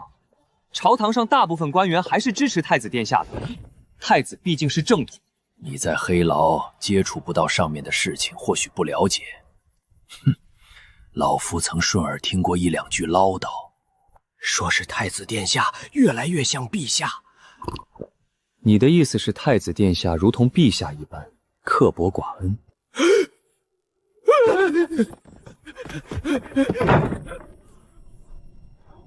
你不要命了！你这张嘴啊，真是没个把门的，什么话都敢往外说。你知不知道，今日谈话要是传出去，你我都没机会进诏狱，直接就被人咔嚓了。先生放心吧，我不是什么都不懂的莽撞人。老夫嘴严实的很，哼！你怎么确定周围没人？我练武这么长时间，别的不敢说，武感还是很敏锐的。这宅子里就咱们3人，那就好。京城里锦衣卫的办案差员无孔不入，私下说话做事都得当心。你既认定于定安危险，就离他远点，别逞能跟这些当官的斗，多加小心总没错。杜先生老成谋国之言，晚辈敬先生一杯。可惜先生如此大才，却没有当官。我哪有资格当官？你说你明明见识非凡，常有警示之言，怎么就想不开在黑牢混日子？黑牢日子好混啊！现在黑牢钱少了，你不嫌弃？只是暂时的，迟早收入会恢复以前的数目。于静安这人人品不行，但他的分析有点道理。那些犯官仗着身份，平日里有事没事都要闹腾一番，最近却出奇的配合。此事如此反常，必有大事即将发生。真会发生逼宫这等大事，会不会牵连到侯府？先生是想知道大老爷会不会参与逼宫？放心吧，就算大老爷一时间想不开，最多就是安排下面的人。摇旗呐喊，表个态度。最好如此。陛下不知怎么回事，早些年英明神武，人老了反而越发糊涂，竟然迷恋修道长生。世间哪有长生可言？活生生的长生者就在你跟前，可惜你不知道，无敌是多么寂寞。老皇帝是被人忽悠了吗？怎么会突然迷恋修道求长生？不太清楚，听过一些传言，说是老皇帝有一晚梦见了神仙，然后就开始修道求长生。就做了个梦，然后就开始修道求长生？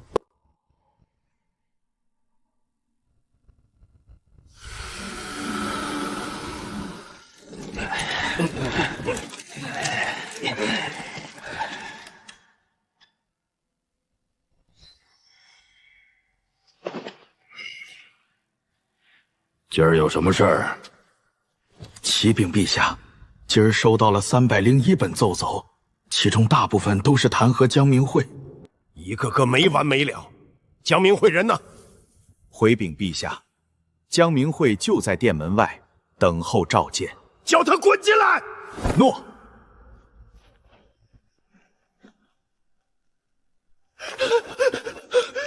微臣死罪，请陛下责罚。混账玩意儿！你自己看看，这2箩筐的奏折全是弹劾你的，这还只是今天的奏折，明儿更多。你是将天捅出了窟窿吗？满朝堂都恨不得你去死。陛下，罪臣千错万错，但是对陛下的忠心日月可见。朝臣就是嫉妒罪臣一介无名小卒能得到陛下的重用。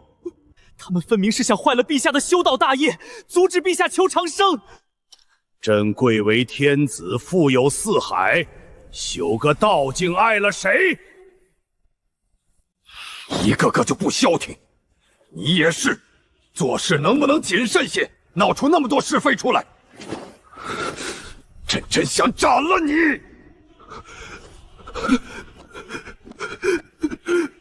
若斩了罪臣，能让陛下安心修道，求陛下赐死便是。只可惜罪臣一死，往后谁替陛下营造宫殿园子，搜罗天下奇珍异草？一想到陛下身边没了使唤的人，罪臣死不瞑目啊！狗东西，你死就死，少在朕的面前哭哭啼啼。哼！你个大男人，哭什么哭？把嘴巴闭上！既然底下人办事不力，统统该死。陛下，他们办事还是……你还敢替那群无能的人辩解？莫非你想替他们死？罪臣该死，陛下说什么办就怎么办。不要舍不得，办事不力就是该死。邱德全，你旨让锦衣卫把江南抗税、荆州涉案的人统统拿下，该杀就杀。对了，之前是不是还抓了一批不明是非的官员？启禀陛下，的确抓了一批官员，他们联合署名弹劾江明慧。都砍了吧！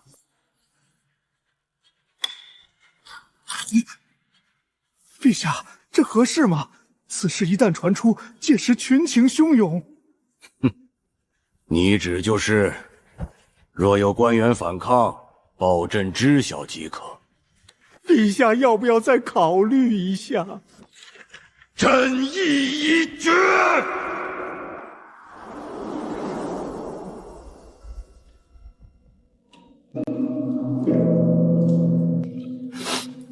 蒋大人，你有什么未了的心愿，尽管说出来。来到京城10几年，不曾回家一头，只有书信来往，本官不孝啊！可需要文房四宝，我现在就命人送来。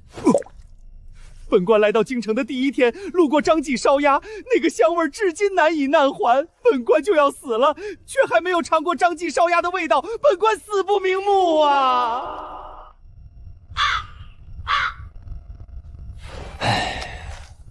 不就是张记烧鸭吗？安排，今晚上就给你安排，保证让你吃到撑。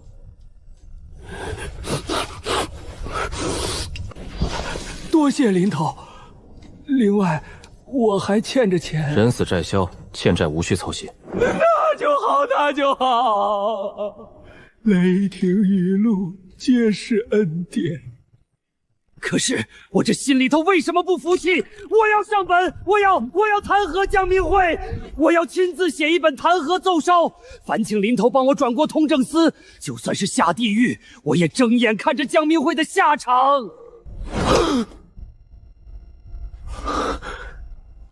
蒋大人果真要弹劾江明慧？陛下亲自下的旨意，旨意到了刑部，刑部努力了。蒋大人，你可有什么心愿未了？若是有话给家里人交代，我为你准备文房四宝，帮你寄出信件。一个穷京官，就因为署名弹劾江明慧，丢了性命，老皇帝简直毫无底线。蒋大人，你有什么想吃的？罢了，等你想到的时候叫一声，尽量满足你。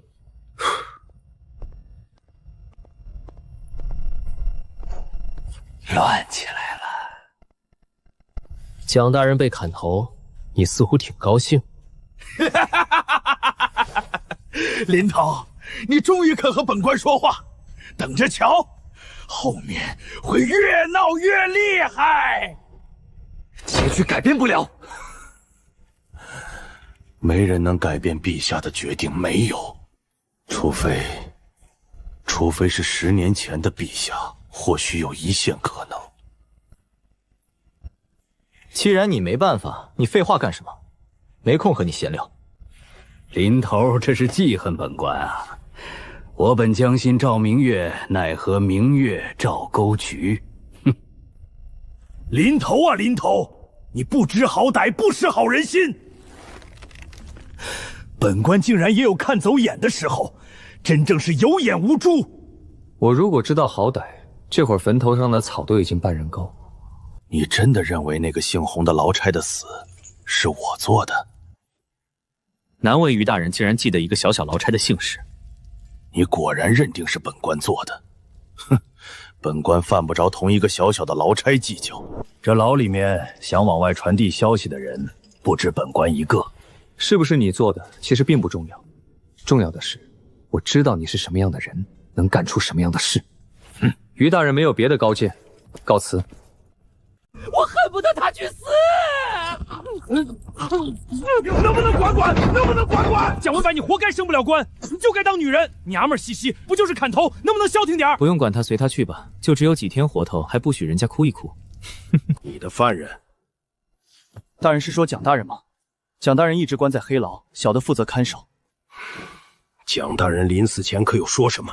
蒋大人执意要弹劾江明慧，小的不知如何处置，求大人教我。奏书本官转交，这5两银子，把几位大人收解安当。够了够了，大人心肠真好。好吗？好生办差。谨遵大人吩咐。孙道安体内有一股力量躁动不安，他极度愤怒，却又在克制。身躯里竟有个4品武者，那股力量像缓缓流动的溪水，平和却源源不断，仿佛随时在修炼。我肯定无法挑战他，那溪流瞬间就会变成滔天巨浪，将我吞噬。是时候找个3品武者，掂量下自己的分量了。林头，大事不好！天没塌下来，慌什么慌？坐下，有事慢慢说。这事儿跟天塌下来也差不多，通汇钱庄来要账了。何等荒谬！通汇钱庄要什么账？谁欠了通汇钱庄的钱？没人欠通汇钱庄的钱，可是有人欠了。谁？林头忘了，就是刚被砍头的蒋文白蒋大人啊！当初万莫林逼着打钱，如今他死了，钱庄跑来问咱们要账。放屁！钱是蒋文白借的，凭什么找黑牢要账？通汇钱庄活腻了，敢跑黑牢撒野，抄家伙出去混一混。林头息怒，小的已经和钱庄的人聊过，叫人打发走了。你怎么打发的？小的答应他们今晚在迎客楼见面，就这事好生谈一谈。荒唐！有什么好谈？欠钱的人都死了，通汇钱庄连死人都不放过。可是钱庄说，当初是我们出面担保，他们才答应借钱。担保人？要钱要到黑牢头上，真当黑牢是软柿子好捏吗？林头有所不知，钱庄背后有大靠山，据说王府甚至太子东宫也有分人。你怎么知道东宫有分税？这么隐秘的事情，你能知道？小的不敢胡说说。东宫参与分税，这事是通汇钱庄自己捅出来的。陈头若是不信，可以亲自去打听。除了东宫，还有哪些王府参股？小的知道的有晋王府、齐王府。晋王、齐王加东宫，全是我惹不起的。难道真要替蒋文柏还钱？这世上竟有如此荒诞之事！这钱绝不能出，否则威严何在？叫上手底下的兄弟，都带上家伙，今晚随我一起去迎客楼赴宴。真要带家伙？废话！不带家伙怎么谈？拿嘴巴谈吗？陈头，要不要花钱请几个打手？就我们这群人，是人家对手吗？钱庄打手都是专业的，我们没经验啊。有我在，怕个屁！晚上都带家伙跟我去。哼，谁不想去，就把分的银子吐出来，再补30两。为啥是30两？交工的钱拿得回吗？拿不回就分摊。坚决捍卫黑牢尊严。跟我走。林头，到了直接开干，不讲究战术。打群架要个屁战术！狭路相逢勇者胜，看我眼色行事。事情解决，我请大家醉香楼吃酒。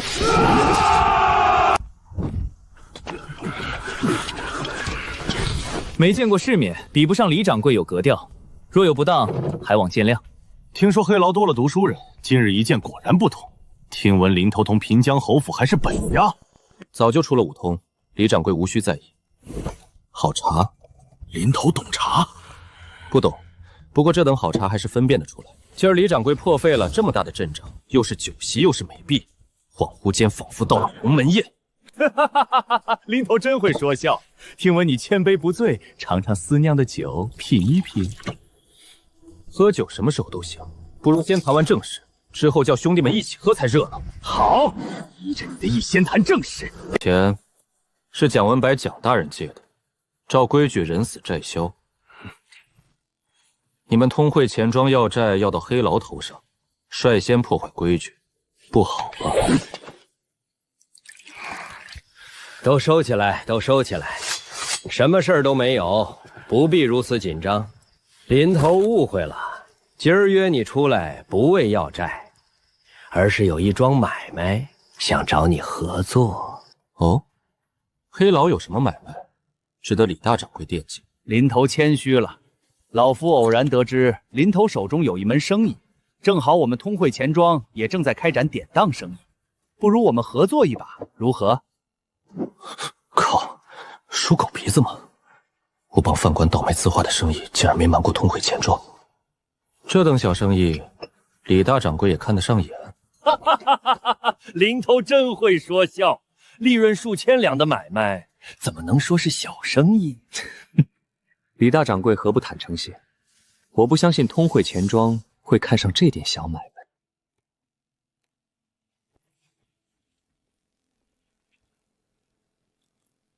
不愧是迎客楼的上等席面，非常好。李大掌柜别客气，敞开吃，敞开喝。我们通汇钱庄时常收到一些用来抵债的名品孤本，其中一部分来路不太清晰。若是能走林头的路子，过一遍黑牢，佣金好说。你们手中那些个来路不明的玩意儿，走黑牢的路子，是不是有点异想天开？是不是异想天开，林头何不先做一单再下结论？为什么是我？黑牢大打的人选，其他人根脚太浅，没资格染指这等买卖。唯有林头你背靠平江侯府，方有资格。我只是姓林，并非平江侯府正牌子主人。若是有人想借我算计侯府，我和侯府早就出了五副。你们打错了算盘。没人想要算计侯府，我们的货物只需走一趟黑牢，只是账本上需要有这么一道手续。总之，佣金好商量。你越这么说，我越不敢答应。什么货物非得费心走黑牢过账？想来想去，莫不是天底下最至高无上那地方的买卖？你干脆只说要拿我的人头几天得了。最近惦记我人头的人还真不少。林头是不是误会了？区区600两，你却想要我的命？感情在你李宝峰的眼中，我的性命连600两都不值。李宝峰，你不妨华下道来，该怎么解决？是文斗还是武斗？一句话的事情。和气生财。2到3品巅峰武者的气息正在靠近，外面那群打手只是充场面，真正的杀招是他们圈养的高手。这世上并非人人都包藏祸心，有钱不赚是王八蛋。你在黑牢见惯了安撒，把谁都当坏人，老夫理解。可你只要肯跟通汇钱庄合作，我保证年底前让你当上管事，独管一座大牢，如何？有句话，夸大过往功绩，许诺美好未来，叫你牺牲现在，俗称画饼。我虽年轻，好歹有点脑子，天上不会掉馅饼，上面的人分润都不够，怎舍得把这么大利润让给我？换你站我这位置，你会怎么选？老夫会选择抓住眼前的机会，即便掉人头。对，即便掉人头，但是掉人头只是你的猜想，不一定变成事实。你可以认定老夫是在画饼，也可以认为老夫是在给你机会，只看你能不能抓住机会。我为什么要你给的机会？你有选择吗？2个3品巅峰，我可以全身而退，但我的身份就彻底毁了。大姐会牵连，外面的兄弟也得等死。李宝峰啊，李宝峰，难怪都说钱庄掌柜个个是老狐狸，软的硬的你都备齐了，我一个小劳差，何至于让你这么费心？罢了，说吧，多少佣金，怎么操作？丑话说前头，钱少了我可不干，打死不干。钱的事情好说。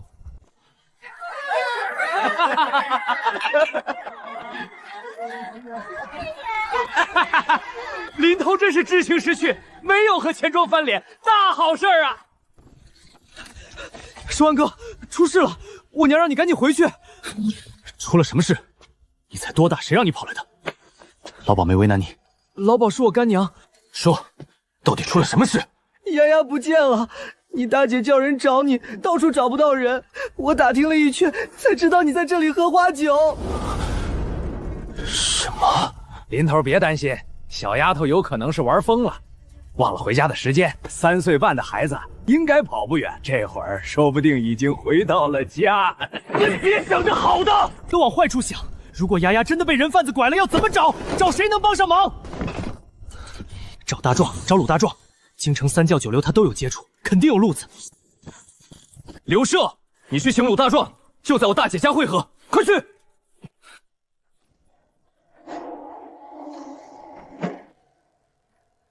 作孽呀！连个孩子都看不住。林念丫不见了，下午还看见她和其他小姑娘一起玩耍。林念丫一定是被拍花子抱走了，我可怎么办啊？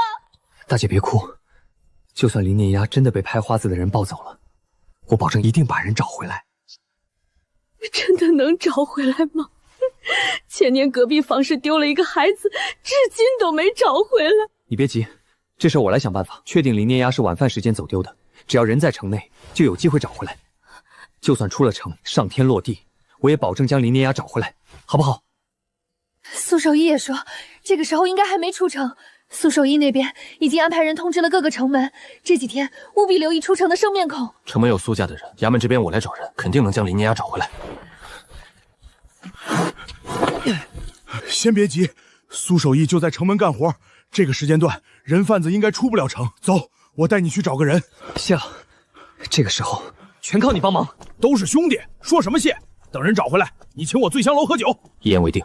这家赌馆的陈老掌事是从宫里出来的一位老太监，京城地下见不得光的人和事都逃不出他的双眼。想要找到林念丫，只要人贩子还在京城，问陈老掌事肯定好使。如果陈老长师这里真有线索，我定被重金感谢。我找陈老长师。陈老长师不见客。别啊！都是老熟人，帮个忙。家里小孩丢了，10万火急的事情。行吧，我替你们通报一声，看在是熟人的面上。不过我不保证陈老长师会见你们。请你转告陈老长师，我们丢了个3岁闺女，若能得到陈老长师的帮助，定有重谢。这是我兄弟过命的交情，上回我欠的钱就是我兄弟帮我还的。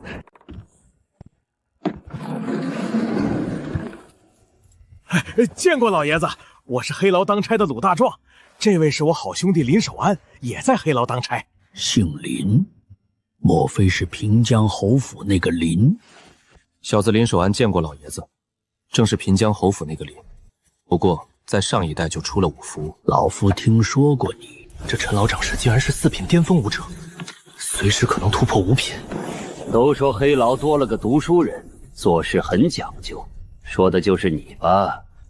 承蒙老爷子记住小子，小子只是秉承黑牢规矩办事。这年头能秉承规矩办事的人不多了。遥想当年，老夫在宫里头当差，就靠着守规矩，才能活到如今这把年纪。你的事，老夫已经了解，那帮拍花子是越发下贱。不过，你们家小孩遇到的拍花子，很有可能是一群外地客。敢问老爷子，何为外地客？所谓外地客，就是路过京城，顺手干一票的人。这些人多是以家族或是同村为一个团伙行动。冒昧问一句，老爷子可有确切的消息？老夫的消息，至今还没出过错。是小子莽撞，还请老爷子指一条路，我们该如何找人？100两铜灰钱庄银票，只求一条线索。前朝太祖本是个修房建屋的包工头，建立大禹朝后亲自监督营造京城，连地下世界也一并造了。朝代换了几轮，这地下几百年来却没怎么变过。老爷子说的是地下暗道？京城的地下世界可不止地下暗道。前朝太祖设计营造京城时，是将地下当做了堡垒来建设。没有人比老夫更了解地下世界。老爷子的意思是，那群外地客躲在地下世界？这是必然的。一群外地客跑到京城做买卖，任何客栈房舍都不如地下世界安全，方便逃跑。据老夫了解，这段时间京城丢的孩子可不止1、2个。京城何其大，地下世界何其复杂，还请老爷子给条明路，我们该从哪里着手寻人？跑不出这个范围，一旦捞过了劲儿，本地拍花子会联手收拾他们。记住，这2条道是他们逃跑必经之道。赶在他们出城前找到人，孩子还有救。真让他们出了城就难了。你们还有2个时辰，快去。是。今儿多谢大壮哥帮忙，烦请叫上黑牢的狱卒兄弟们，守住几个路口，我得去地下世界会一会那帮人贩子。你一个人去，那可不行，那帮人贩子逼急了是会杀人的。放心，我不会有事。千万别逞能，保命最重要。只要人还在，总有找回来的时候。我有分寸，放心。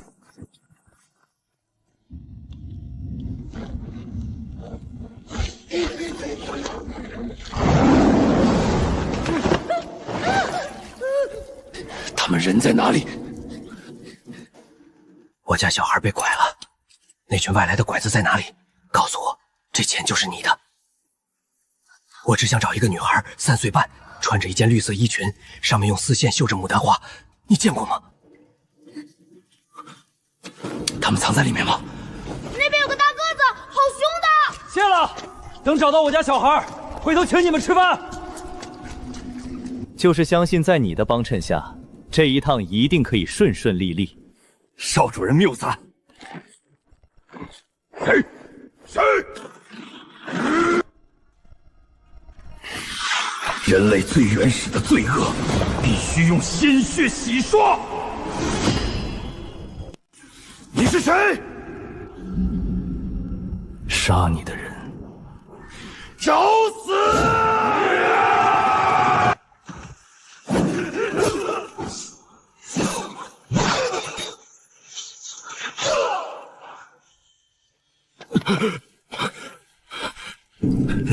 你究竟是什么人？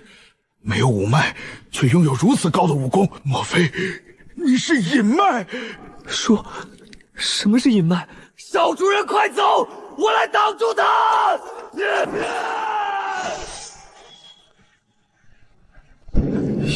脉，隐脉！别过来！别杀我！人在哪里？什么人？我不知道你在说什么。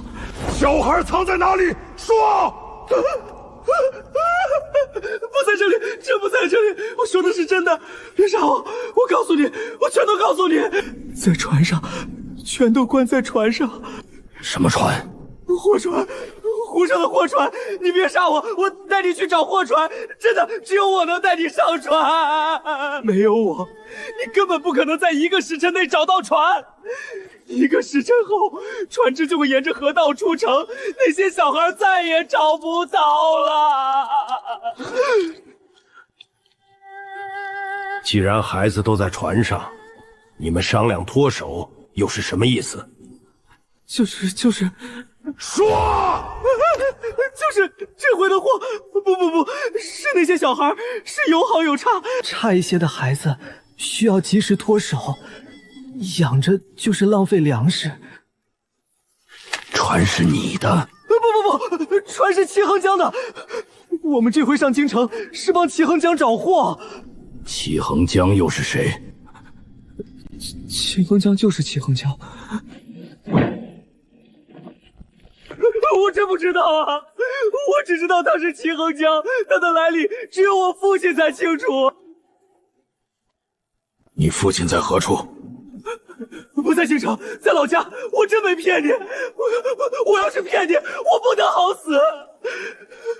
你别杀我，我真的还有用吗？齐衡江武功高强，身边还有一群护卫，他性子多疑，不亲眼见到我，你根本上不了船。你很能打，可是齐衡江更能打，我是说真的。我的手！告诉我，你叫什么名字？老家具体地址。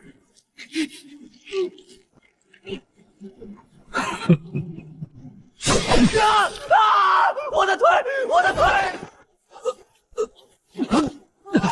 放心，我不会让你死。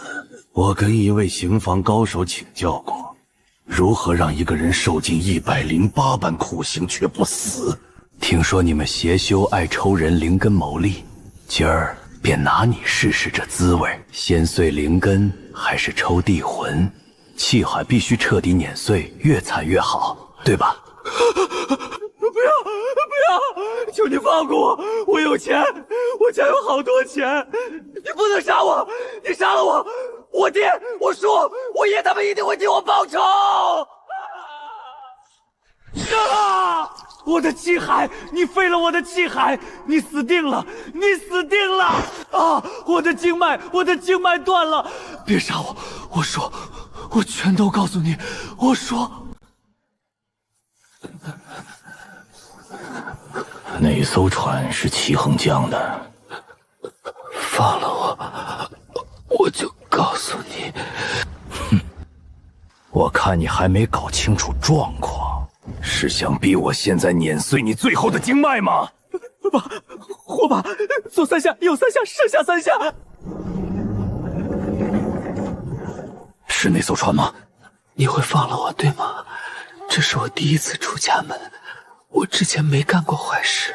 没干过坏事？哼哼，小小年纪对酷刑门清，天生坏种，到时候知道怎么说吗？别逼我杀你！是胡少爷吗？你来晚了，我们马上就要出城。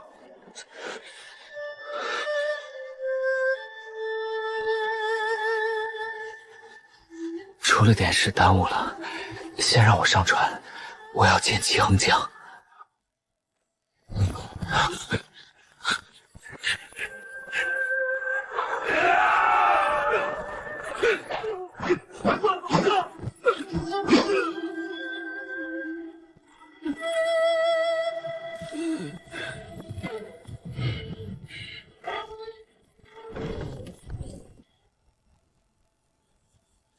救我！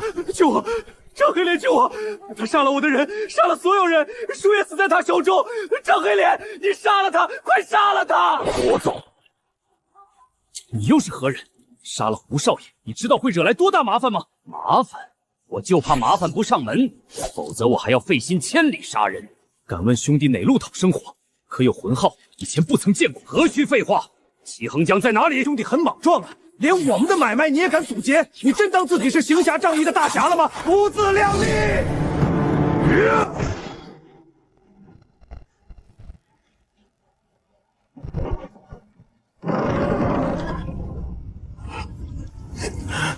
哪怕见惯了砍头杀戮，这惨绝人寰的一幕依然让人绝望。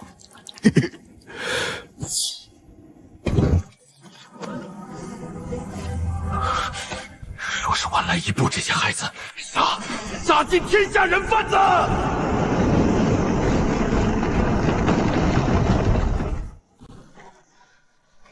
主人，河道开闸是否现在出城？查清楚究竟是谁做的。无论是谁，杀！出城！务必亲手将孩子们送到衙门，这是酬金。大侠，官府问起来，我们该怎么回答？大侠，丫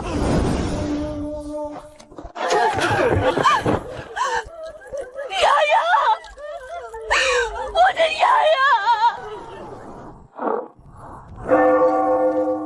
林年丫，喜不喜欢舅舅？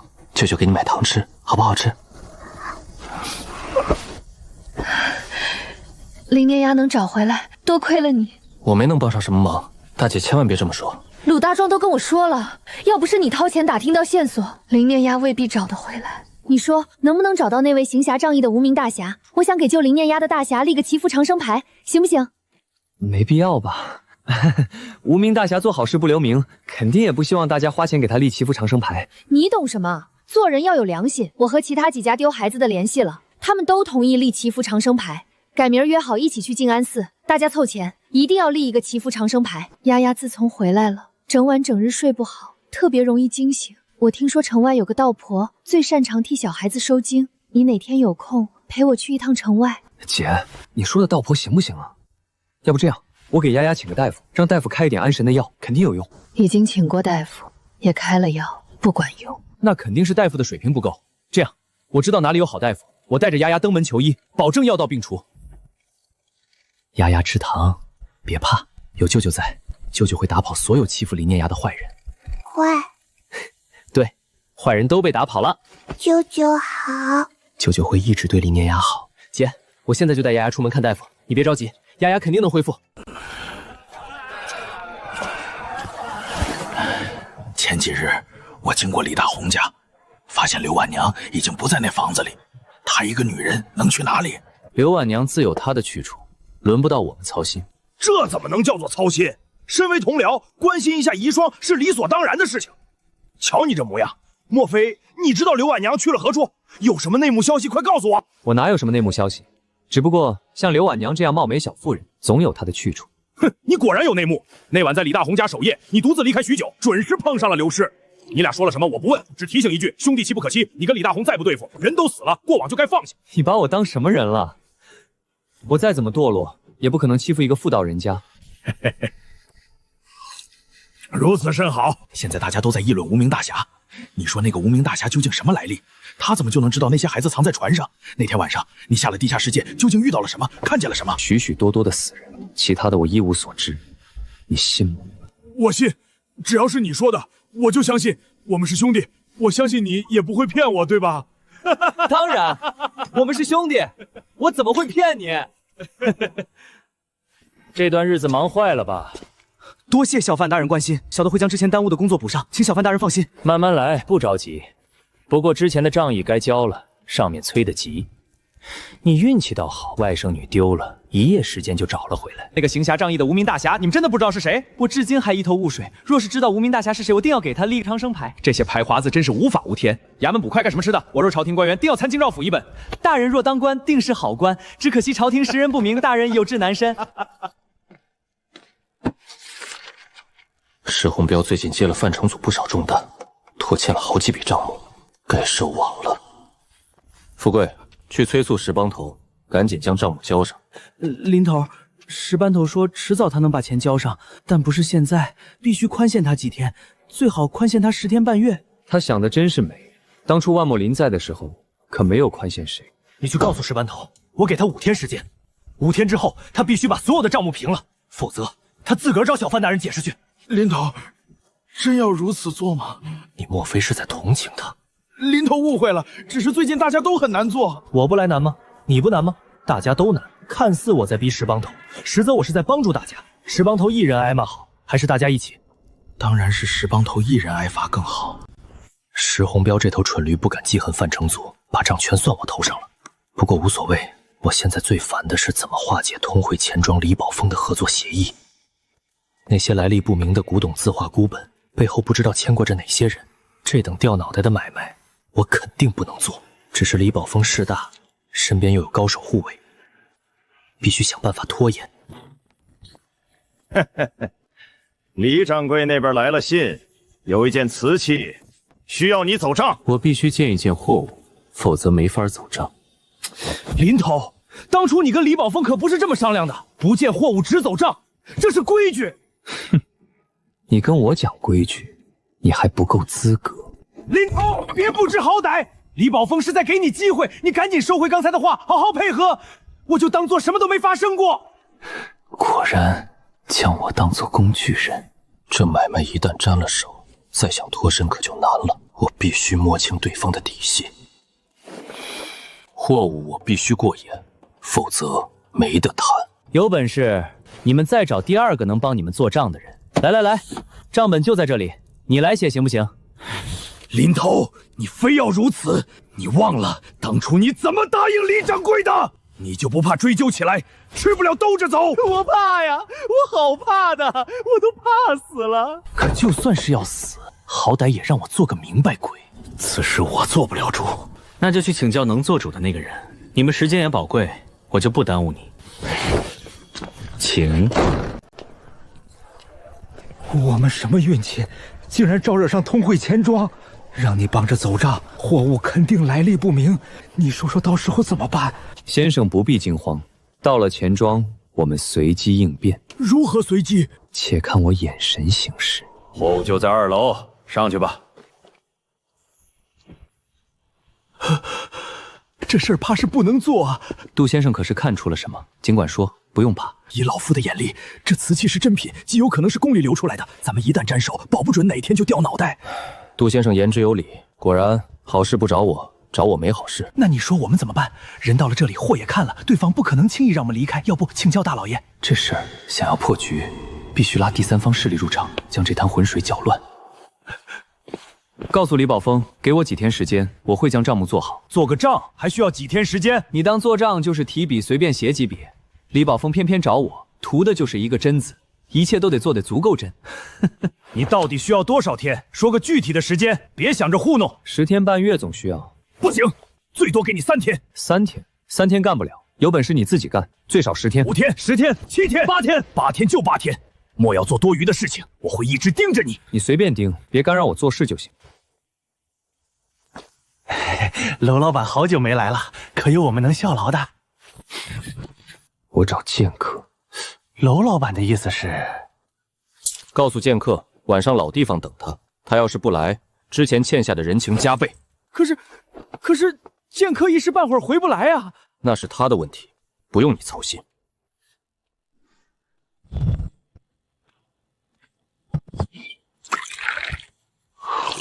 你找我，齐云鹤。最近忙坏了，都没时间喝酒。说吧，找我何事？我要你杀了通汇钱庄的李宝峰。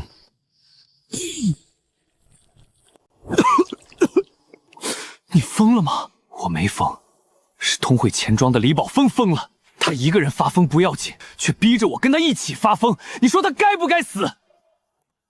你先把事情说说，杀人可不是儿戏。通汇钱庄的背景你知道吗？明知道货来路不明，甚至可能是宫里流出来的，你说我能怎么办？同流合污简单，就怕哪天脑袋搬家反抗。我一个小狱卒又斗不过通汇钱庄。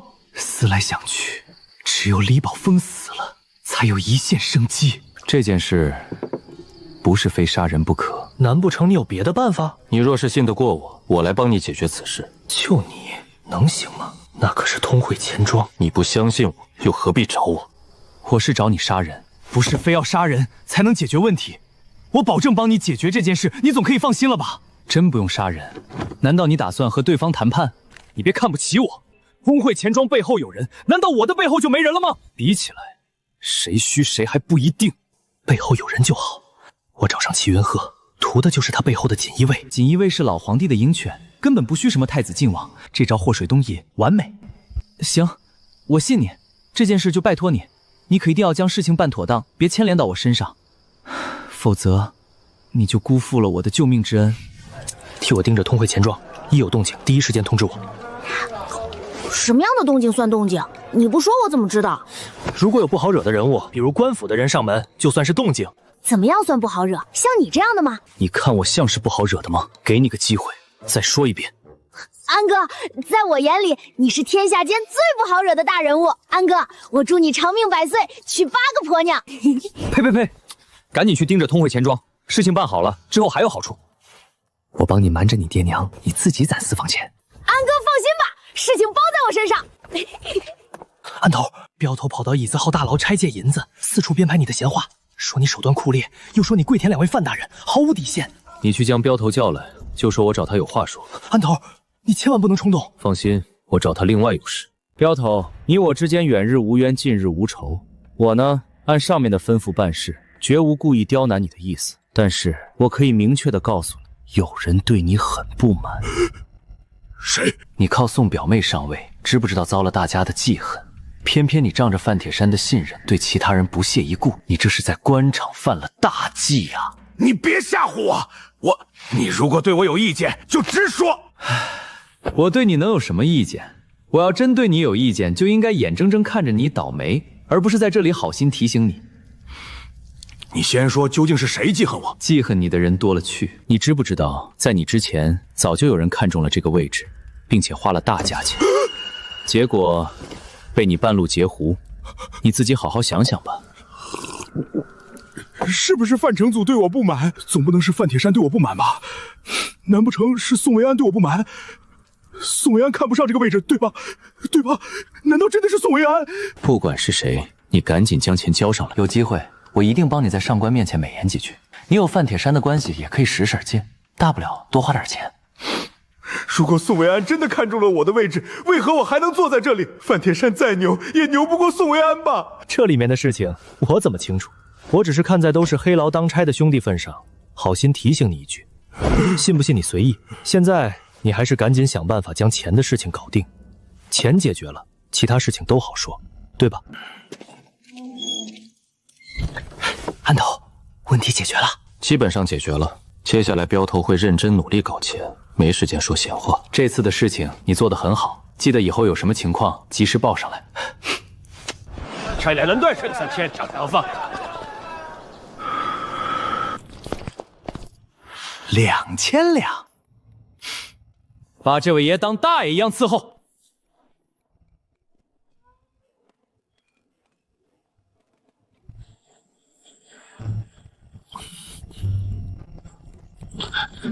本官同样给了钱，为啥没有热水用？懂吗？于大人要是肯给钱，你要热水肯定有。本官给了钱，你给的那是门槛费，想要更好的待遇，得主动啊。于大人自己想想，这1年来，我和手下狱卒可曾找你要过钱，暗示过你交钱？没有吧？做人要学会主动。多少钱？我也要热水洗漱。100两。你怎么不去抢？你怎么不去抢？这话我就不爱听了。明码实价，你要是嫌贵，可以不买。我们绝不会强逼着你购买这些服务。意思是还有别的服务？需要搓澡吗？专业的搓澡师傅，不贵，50两半个时辰。奸商，妥妥的奸商。还有没有别的服务？专业说书人说书，半个时辰50两，1日3餐外卖，1餐10两，同走不亲。在丙区黑牢，外卖起价20两，贵了1倍。趁着少府阔老进黑牢，我推出这些天价套餐，范铁山拍板4、6分成。狱卒们伺候这帮官老爷比伺候亲爹还卖力，都是行走的银子，谁不爱？连隔壁赵狱的狱卒都馋哭了。没见到官府的人，不过这些天钱庄没人上门，钱庄的伙计也少了1半。不错，很好。提醒你别嘚瑟，当私房钱存起来。还要继续盯着吗？不用了，8天已过，钱庄那边没来催账，我的危机解除了。齐云鹤背后的锦衣卫效率真强，几天就让通惠钱庄焦头烂额，这金大腿抱得直啊！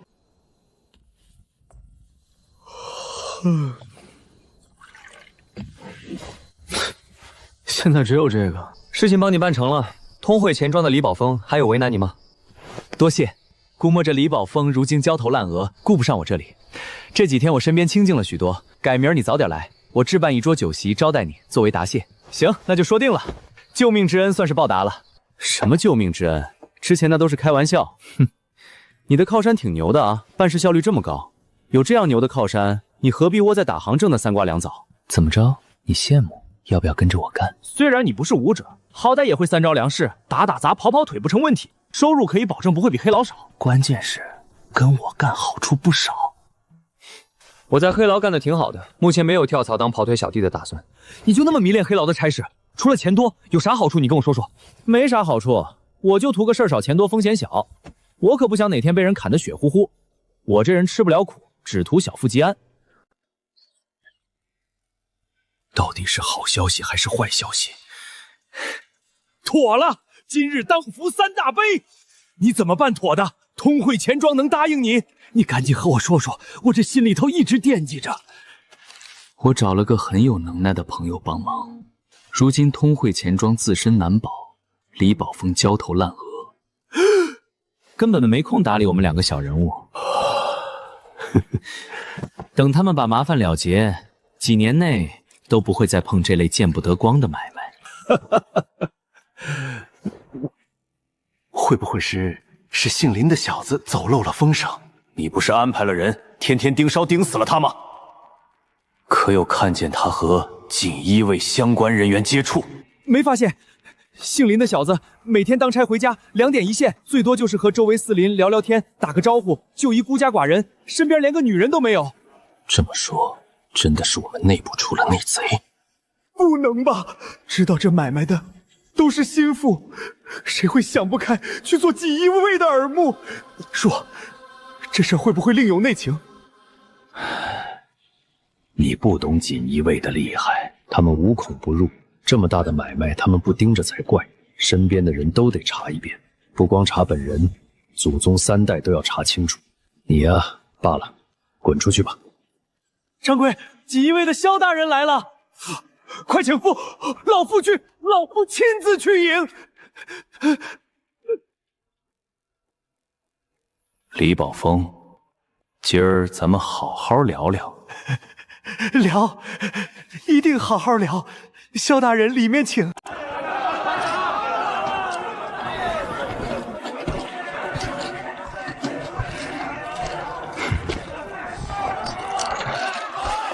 我要见陈老掌事，烦请通报一声。陈老掌事见不见，都烦强通报一声。你告诉陈老掌事，我想买他的消息。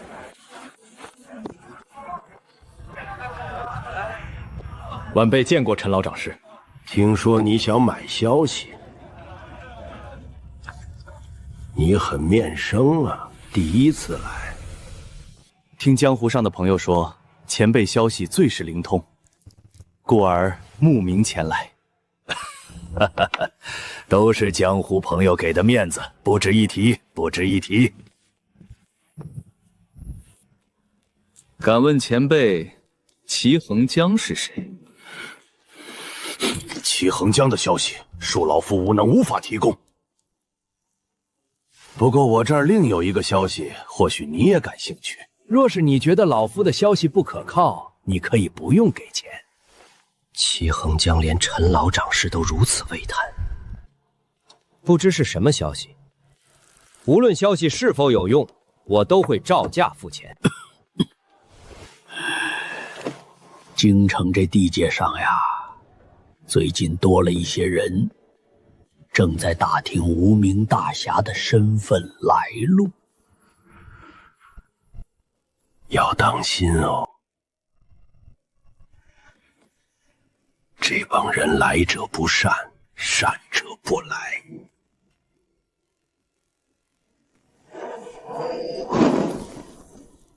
不管怎么说，我死活不会承认自己是无名大侠。我也听说了，齐衡江前阵子被人坏了一桩生意，传言是那位无名大侠干的。老夫也是最近第一次听闻齐衡江此人，应是外地来的过江龙，旁的一概不知，请见谅，老夫给不了消息。前辈这儿当真没有齐衡江的消息，钱我可以加倍。朋友误会了，这不是钱的事情，而是老夫真的无能啊，手头上没有齐衡江任何消息。今日就当交个朋友，前辈何必拒人千里之外？我只需要一个消息。老夫无能，给不了消息。还请老先生指一条明路，该何去何从？之前老夫说，京城最近多了些人，朋友何不从此处下手？或许会有一二收获。祝愿朋友能心想事成，千万小心，莫要误了青青性命。多谢前辈指教，我是生意人，只做买卖，不干打打杀杀的事儿。如此甚好，如此甚好。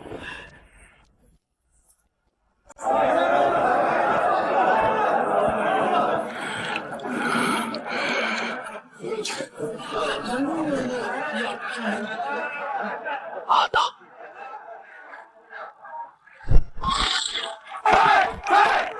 赢了！我翻身了！人呢？刚才给我出招的高人呢？好人啊！明儿我干脆请林守安喝酒。林头好，多亏林头想出的妙招，我们一定好好办差，不负林头的期望。少废话，去干活。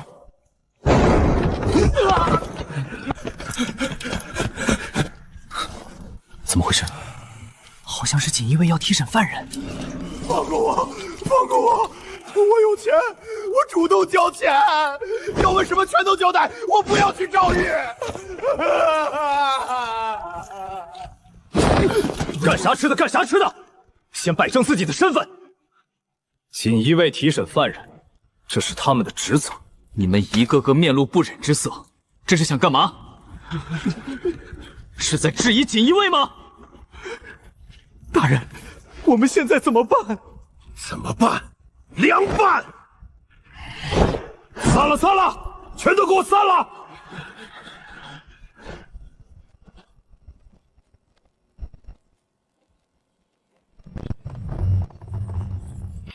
唉，小林啊，这日子刚刚好过2天，锦衣卫就来截胡，你说说，这日子以后该怎么过？回禀大人，这事儿啊，暂时无解。小林，你最近的工作进度不太满意呀？这嘴脸未免太丑陋了，这就开始摆脸色要掀桌子。大人安心，好日子很快就会有的。此话怎讲？最近朝堂闹得越来越凶，荆州反贼也成了气候。陛下一发怒，黑牢说不定就会进来几个高官显贵，到那时候就轮到大人你上场。得了重视，一飞冲天是迟早的事。本官没有看错人，事情交给你，本官自会放心。这些日子大家手里头都宽松了不少，今晚本官做东，宴请大家一起到迎客楼吃酒，哪能让大人破费？蒙大人关照，今晚这顿酒还请大人给我等一个机会，请大人务必赏光。好，好。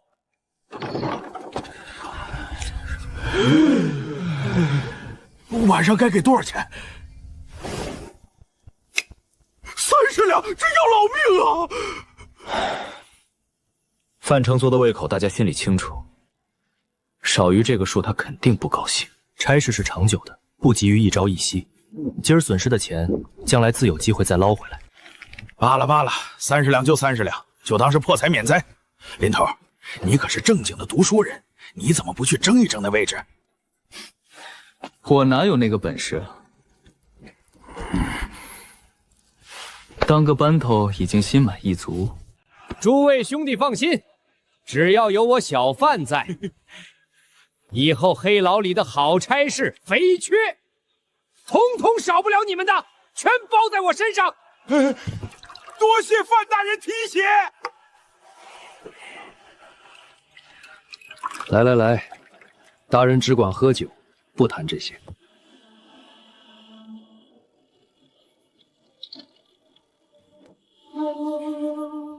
范大人何时调走？范大人一走，范承祖肯定也会跟着走。到时候，林头，你不如去争取一下。这可不是你的风格啊！你们聊归聊，可别牵扯上我。现在大家都在范御史手底下讨生活，还是安分些好。我一人吃饱全家不饿，有酒有肉有银子，我就满足了。谦虚了，谦虚了。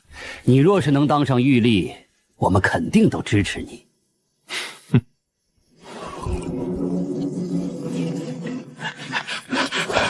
林头，27号牢房的李文元找你。李大人啊，你可要保重身体。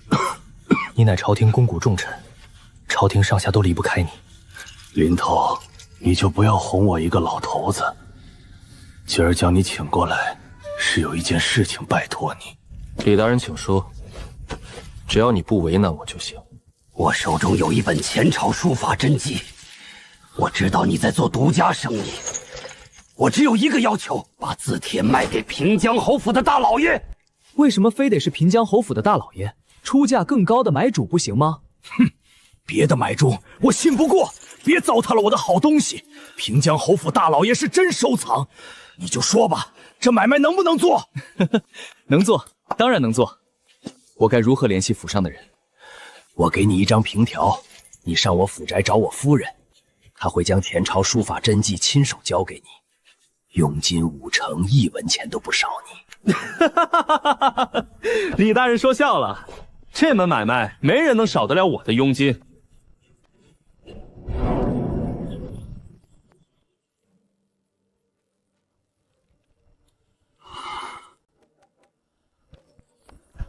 等着！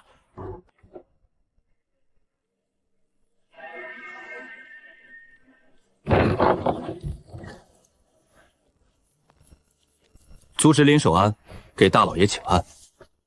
不必拘束，坐下说话吧。当差顺利吗？多谢大老爷关心，当差还算顺利。懂得上进是好事。东西呢？拿来我瞧瞧。真火！这本前朝书法真迹，你从何处得来？是从大理寺李文渊手中得来。竟然是李文渊！前朝书法真迹来历有问题吗？前朝书法真迹来历当然没有问题，本侯只是很意外，李文渊竟然舍得出手。这本前朝书法真迹，早就听说他很宝贝来着。他最近没受什么苦吧？大老爷放心，黑牢不是诏狱，官员们住在黑牢，日子都过得不错，除了不能出牢门，别的都还好。这前朝书法真迹本侯要了，给你1200两。李文渊那里你多多关照点。来之前估价800、900两已经是天价了，赵宏远一开口就是1200两，爽快！大老爷放心，我定会照顾好李文渊，不会让他有事。他有事无事，是朝廷的事。大老爷言之有理，晚辈谨遵吩咐。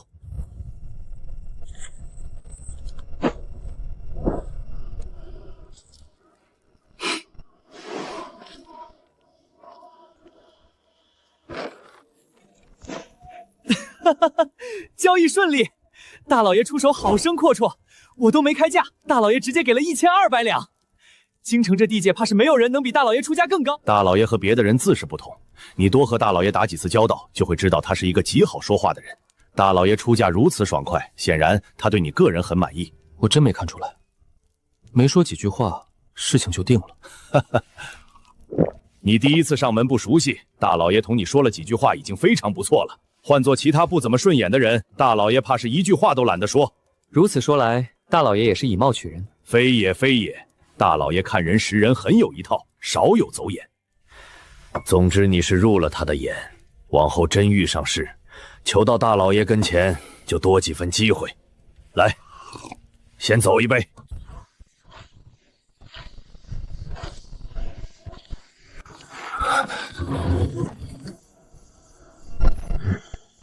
刚刚跟踪我的人会不会是齐衡江的人？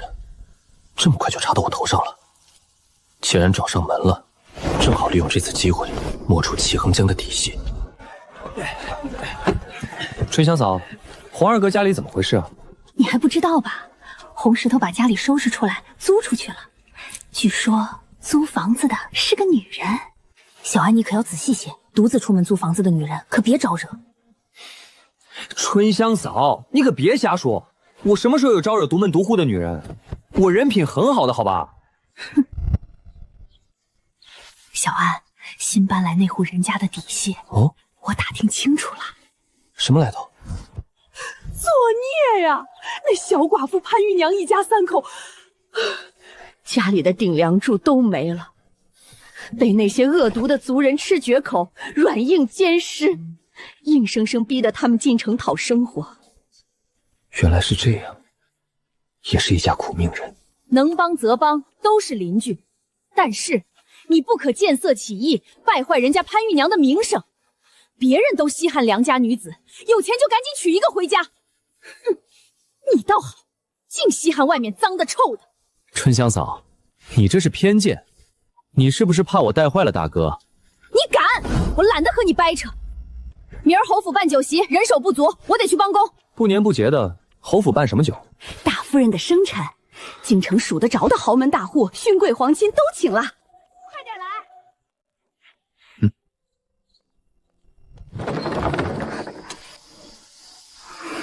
好一朵标致的无辜小白花，若是无根浮萍。你找我？你家有醋吗？能不能借点儿？切醋是吗？我还是去别家。等一下，我去给你拿。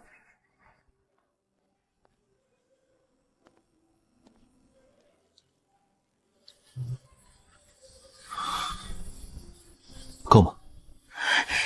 够了。都是邻居，以后有什么事尽管来找我。谢谢。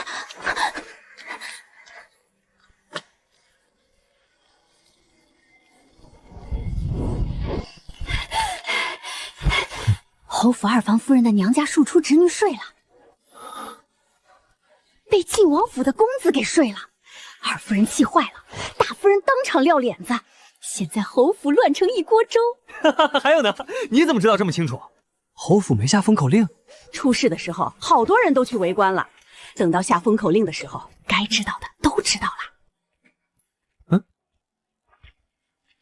你婆婆又骂你了？她年纪大人糊涂，你别往心里去。将孩子拉扯大，你的好日子还在后面。我知道，谢谢春香嫂。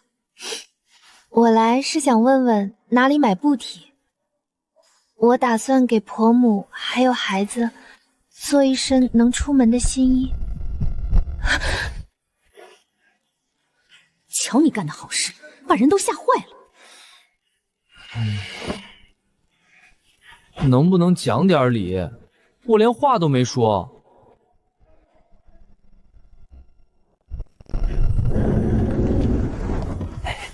怎敢劳烦邱公公？侯爷折煞咱家了。陛下正在里面等候，侯爷快请进去。微臣参见陛下，陛下万福。平身。这些年，朕忽略了爱卿，爱卿心中可有怨恨？雷霆雨露皆是君恩。再一个，微臣身有残疾，已经不适合继续为朝廷出力，为陛下分忧。非也非也，老介福利志在千里。朕了解爱卿，对爱卿的能力从未有过怀疑。如今荆州反贼闹腾得越发厉害，以爱卿之见，该当如何？微臣以为，朝廷应派一位老持稳重之臣前往荆州主持大局。爱卿和朕想到一处去了。那你说，该派何人去合适？微臣以为，可派兵部尚书前往荆州主持大局。兵部尚书另有差遣，除他之外，可有其他人选？爱卿不必有何顾虑，任何想法尽管说出来，朕保证，绝不因言获罪。微臣愚钝，实在是想不出比兵部尚书更合适的人选。陛下不如召见朝中重臣，共商良策。爱卿为何推三阻四？莫非爱卿心中对朕依旧有怨恨，故而不愿意替朕分忧？微臣有罪，微臣不能替陛下分忧，实乃老妹昏聩，请陛下降罪。爱卿是宁愿受罚，也不肯替朕分忧，是吗？不敢，不敢，不敢！哼！朕有意让爱卿挂帅，前往荆州平息反贼，不知爱卿意下如何？微臣身体残缺，早已无法统兵上阵，求陛下收回成命，另派贤能。微臣愿替陛下出谋划策，筹谋荆州战事，请陛下三思。朕已经考虑得很清楚，满朝武将，唯有爱卿能让朕放心。爱卿不可再推辞，更不可辜负朕的信任。求求！发生了何事？启禀陛下，大事不好！朝中众文官这会儿正在宫门外聚集，妄想到太极宫请愿，请陛下视朝。还说什么？还说必须处死江明慧！放肆！反了他们！这是要逼宫吗？宣锦一味彻查，到底是谁带头串联？有没有皇子掺和在里面？都给朕查清楚！无论查到谁，都不许放过！宫门外上百朝臣，又该如何处置？赶走！统统赶走！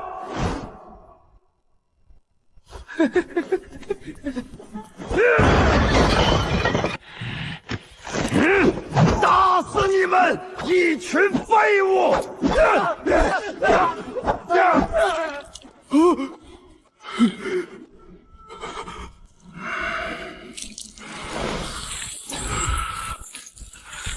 爱卿可有什么话说？微臣领旨。甚好，朕就知道爱卿乃是朝廷肱骨之臣。唉，国事艰难，然而朝臣不思为朕分忧，还处处跟朕对着干，真是岂有此理！真当朕老了看不动人头了吗？陛下要不要召见一二臣子，先让宫门外的朝臣散去？非得杀几个带头的，这帮臣子才知道害怕。锦衣卫呢？怎么还没行动？皇帝息怒，千万息怒！奴婢以为可下旨择日开大朝会，有话朝会上说。就算要弹劾江明慧，也该堂堂正正上奏。东宫有什么动静？启禀皇帝，东宫并无动静。没有动静，派人去瞧瞧。不，你亲自走一趟东宫，问赵景亨，朝臣聚集该当如何？将皇子们叫来，朕有话吩咐。选2位丞相，选兵部尚书。疯了！全疯了！一群狂人！朕当老皇帝的刀不够锋利吗？吩咐下去，自今日起，侯府闭门谢客，无论是谁求见，一律不见。区区几个乱贼，大军一到必打得屁滚尿流。大哥风声鹤唳了。经营早已腐朽不堪，这次出征绝不能轻敌。传令下去，速速赶往大营。朝臣聚宫门，求老皇帝处死江明慧。老皇帝妥协，答应后日大朝会。闹吧，闹吧！大人似乎并不意外。林头似乎很关心朝政，想知道有哪些官员即将下大狱，能捞多少钱？林头放心，很快你们就拿笔横财，足够潇洒到年底。程吉言，对了，平江江侯起复挂帅，即将出征荆州，平息反贼。哦，外面很热闹吧？早说迟早逼宫。赵景恒参与没？没听说关于赵景恒的传闻。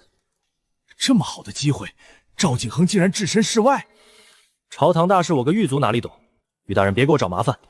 哼，哪里是给你找麻烦，我是在给你机会。大人若在朝堂，定能借着逼宫搅风搅雨出风头吧？大错特错，当官非为出风头。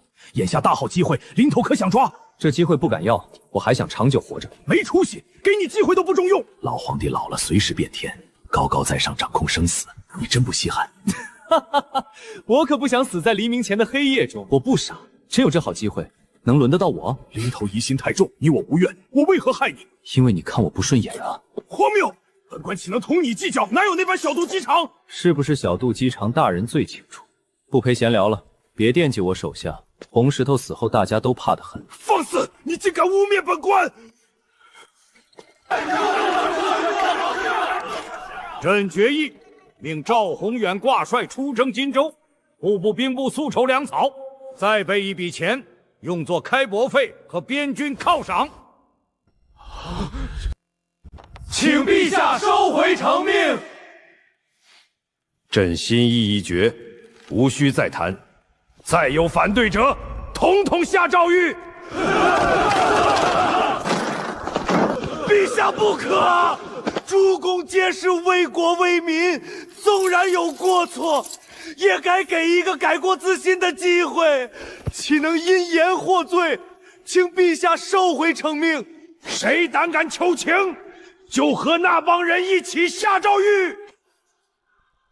老贼！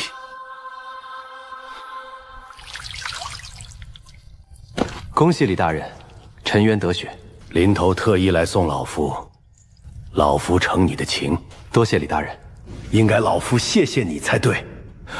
我什么都没做，哪里当得起李大人的谢？这次送来的人可不简单，是新晋王府二公子赵安和。听说因为睡了侯府二夫人的侄女，老皇帝大怒，直接扔进黑牢来体验生活了。等这位贵人来了后，你好生看顾。本官相信你的能力，一定能办好此事。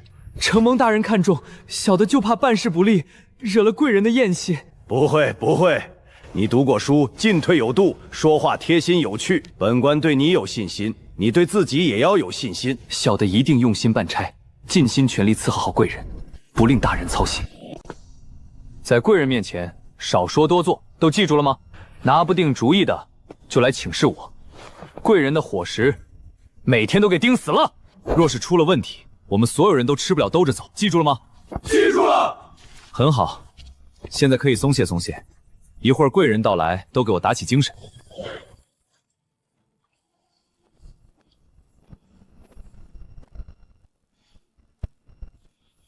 本公子是来坐牢的，尔等不必如此，照规矩办就是，无需特别关照。大牢在哪儿？前面带路。听二公子的。二少爷这边请。二公爷，地方到了，接下来你就住在这里，若有不满之处，还请告知一声。此地甚好，孙大人请转告皇爷爷，我一定会好好反省，不辜负他老人家的期望。还请告知我父王，我在这里很好，无需挂念。二公子放心，微臣一定将话带到。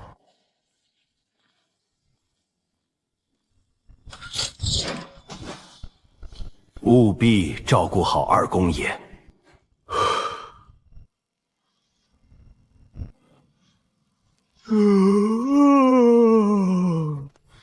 压力太大了，我得去伙房亲自盯着二公爷的第一顿餐。不如我们现在就去见范铁山，请范铁山将照看二少爷的重任派给你，如何？我又不傻。赵安和住进了黑牢，是不是真的？于大人这是做什么？你先告诉我是不是真的？真的又如何？甚好甚好，赵承和府上可有派人伺候？没有，他们自始至终都没有派人来过。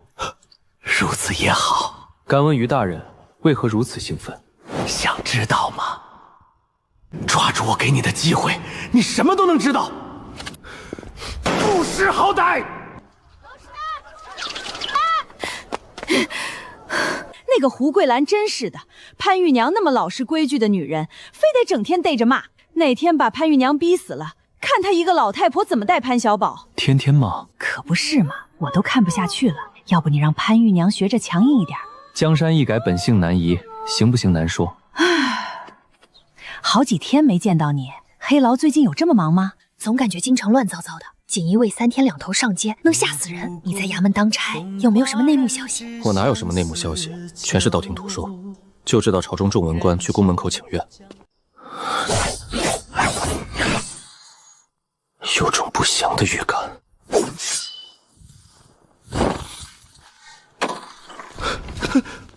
出了什么事儿？林头怎么回来了？赵安和突然发起脾气，将大牢内的物件都给砸了，那可都是真金白银买来的。发生了什么事？赵安和为什么突然发脾气？小的不知道啊，晚饭的时候还好好的，用过晚饭没多久就开始发脾气，厨子也没问题啊。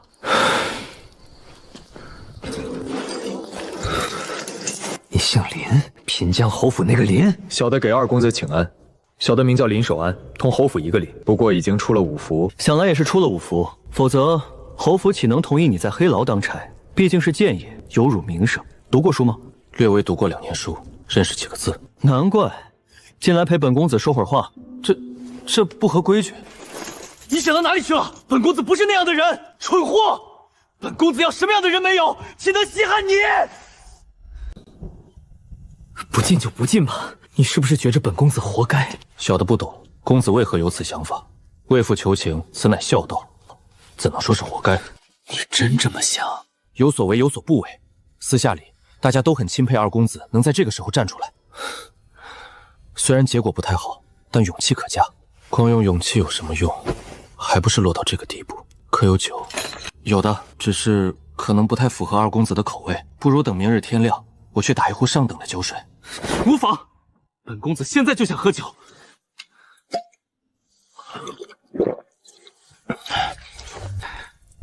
我是不是显得很蠢？二公子心里烦，就多喝点酒，晚上好睡觉。本公子这2天都没睡好，换了环境，不适应实属正常。那些犯官有的来了半年都适应不了，整日哭哭啼啼，是吗？本公子和他们比起来，恐怕也没好多少。公子多虑了，进了黑牢还能镇定自若的人，凤毛麟角。说起来，黑牢最有趣的是黑牢丙区。公子可还记得，去年有个千面手竟摸进了公主府偷东西，死了吗？死了，斩立决。可惜了，这千面手是个有意思的人。本公子若是早知此人，定要亲自见一面。有事叫我，明儿到街上买几本新出的话本小说给二公子送去，带插画的那种。有什么办法让二公子能重视我？你天天接触二公子，你和本官说说，二公子到底喜欢什么？黑牢有黑牢的规矩，很多事情外面能做，在黑牢却不行。思来想去，小的认为或许可以从吃喝上面入手。你说的没错，黑牢能做的事情有限，唯有吃喝2字大有文章可做。本官听闻二公子喜好喝酒，此事当真？二公子偶尔喝酒。小林，此事若成，你就是大功臣。你下去吧，好生照顾二公子。诺。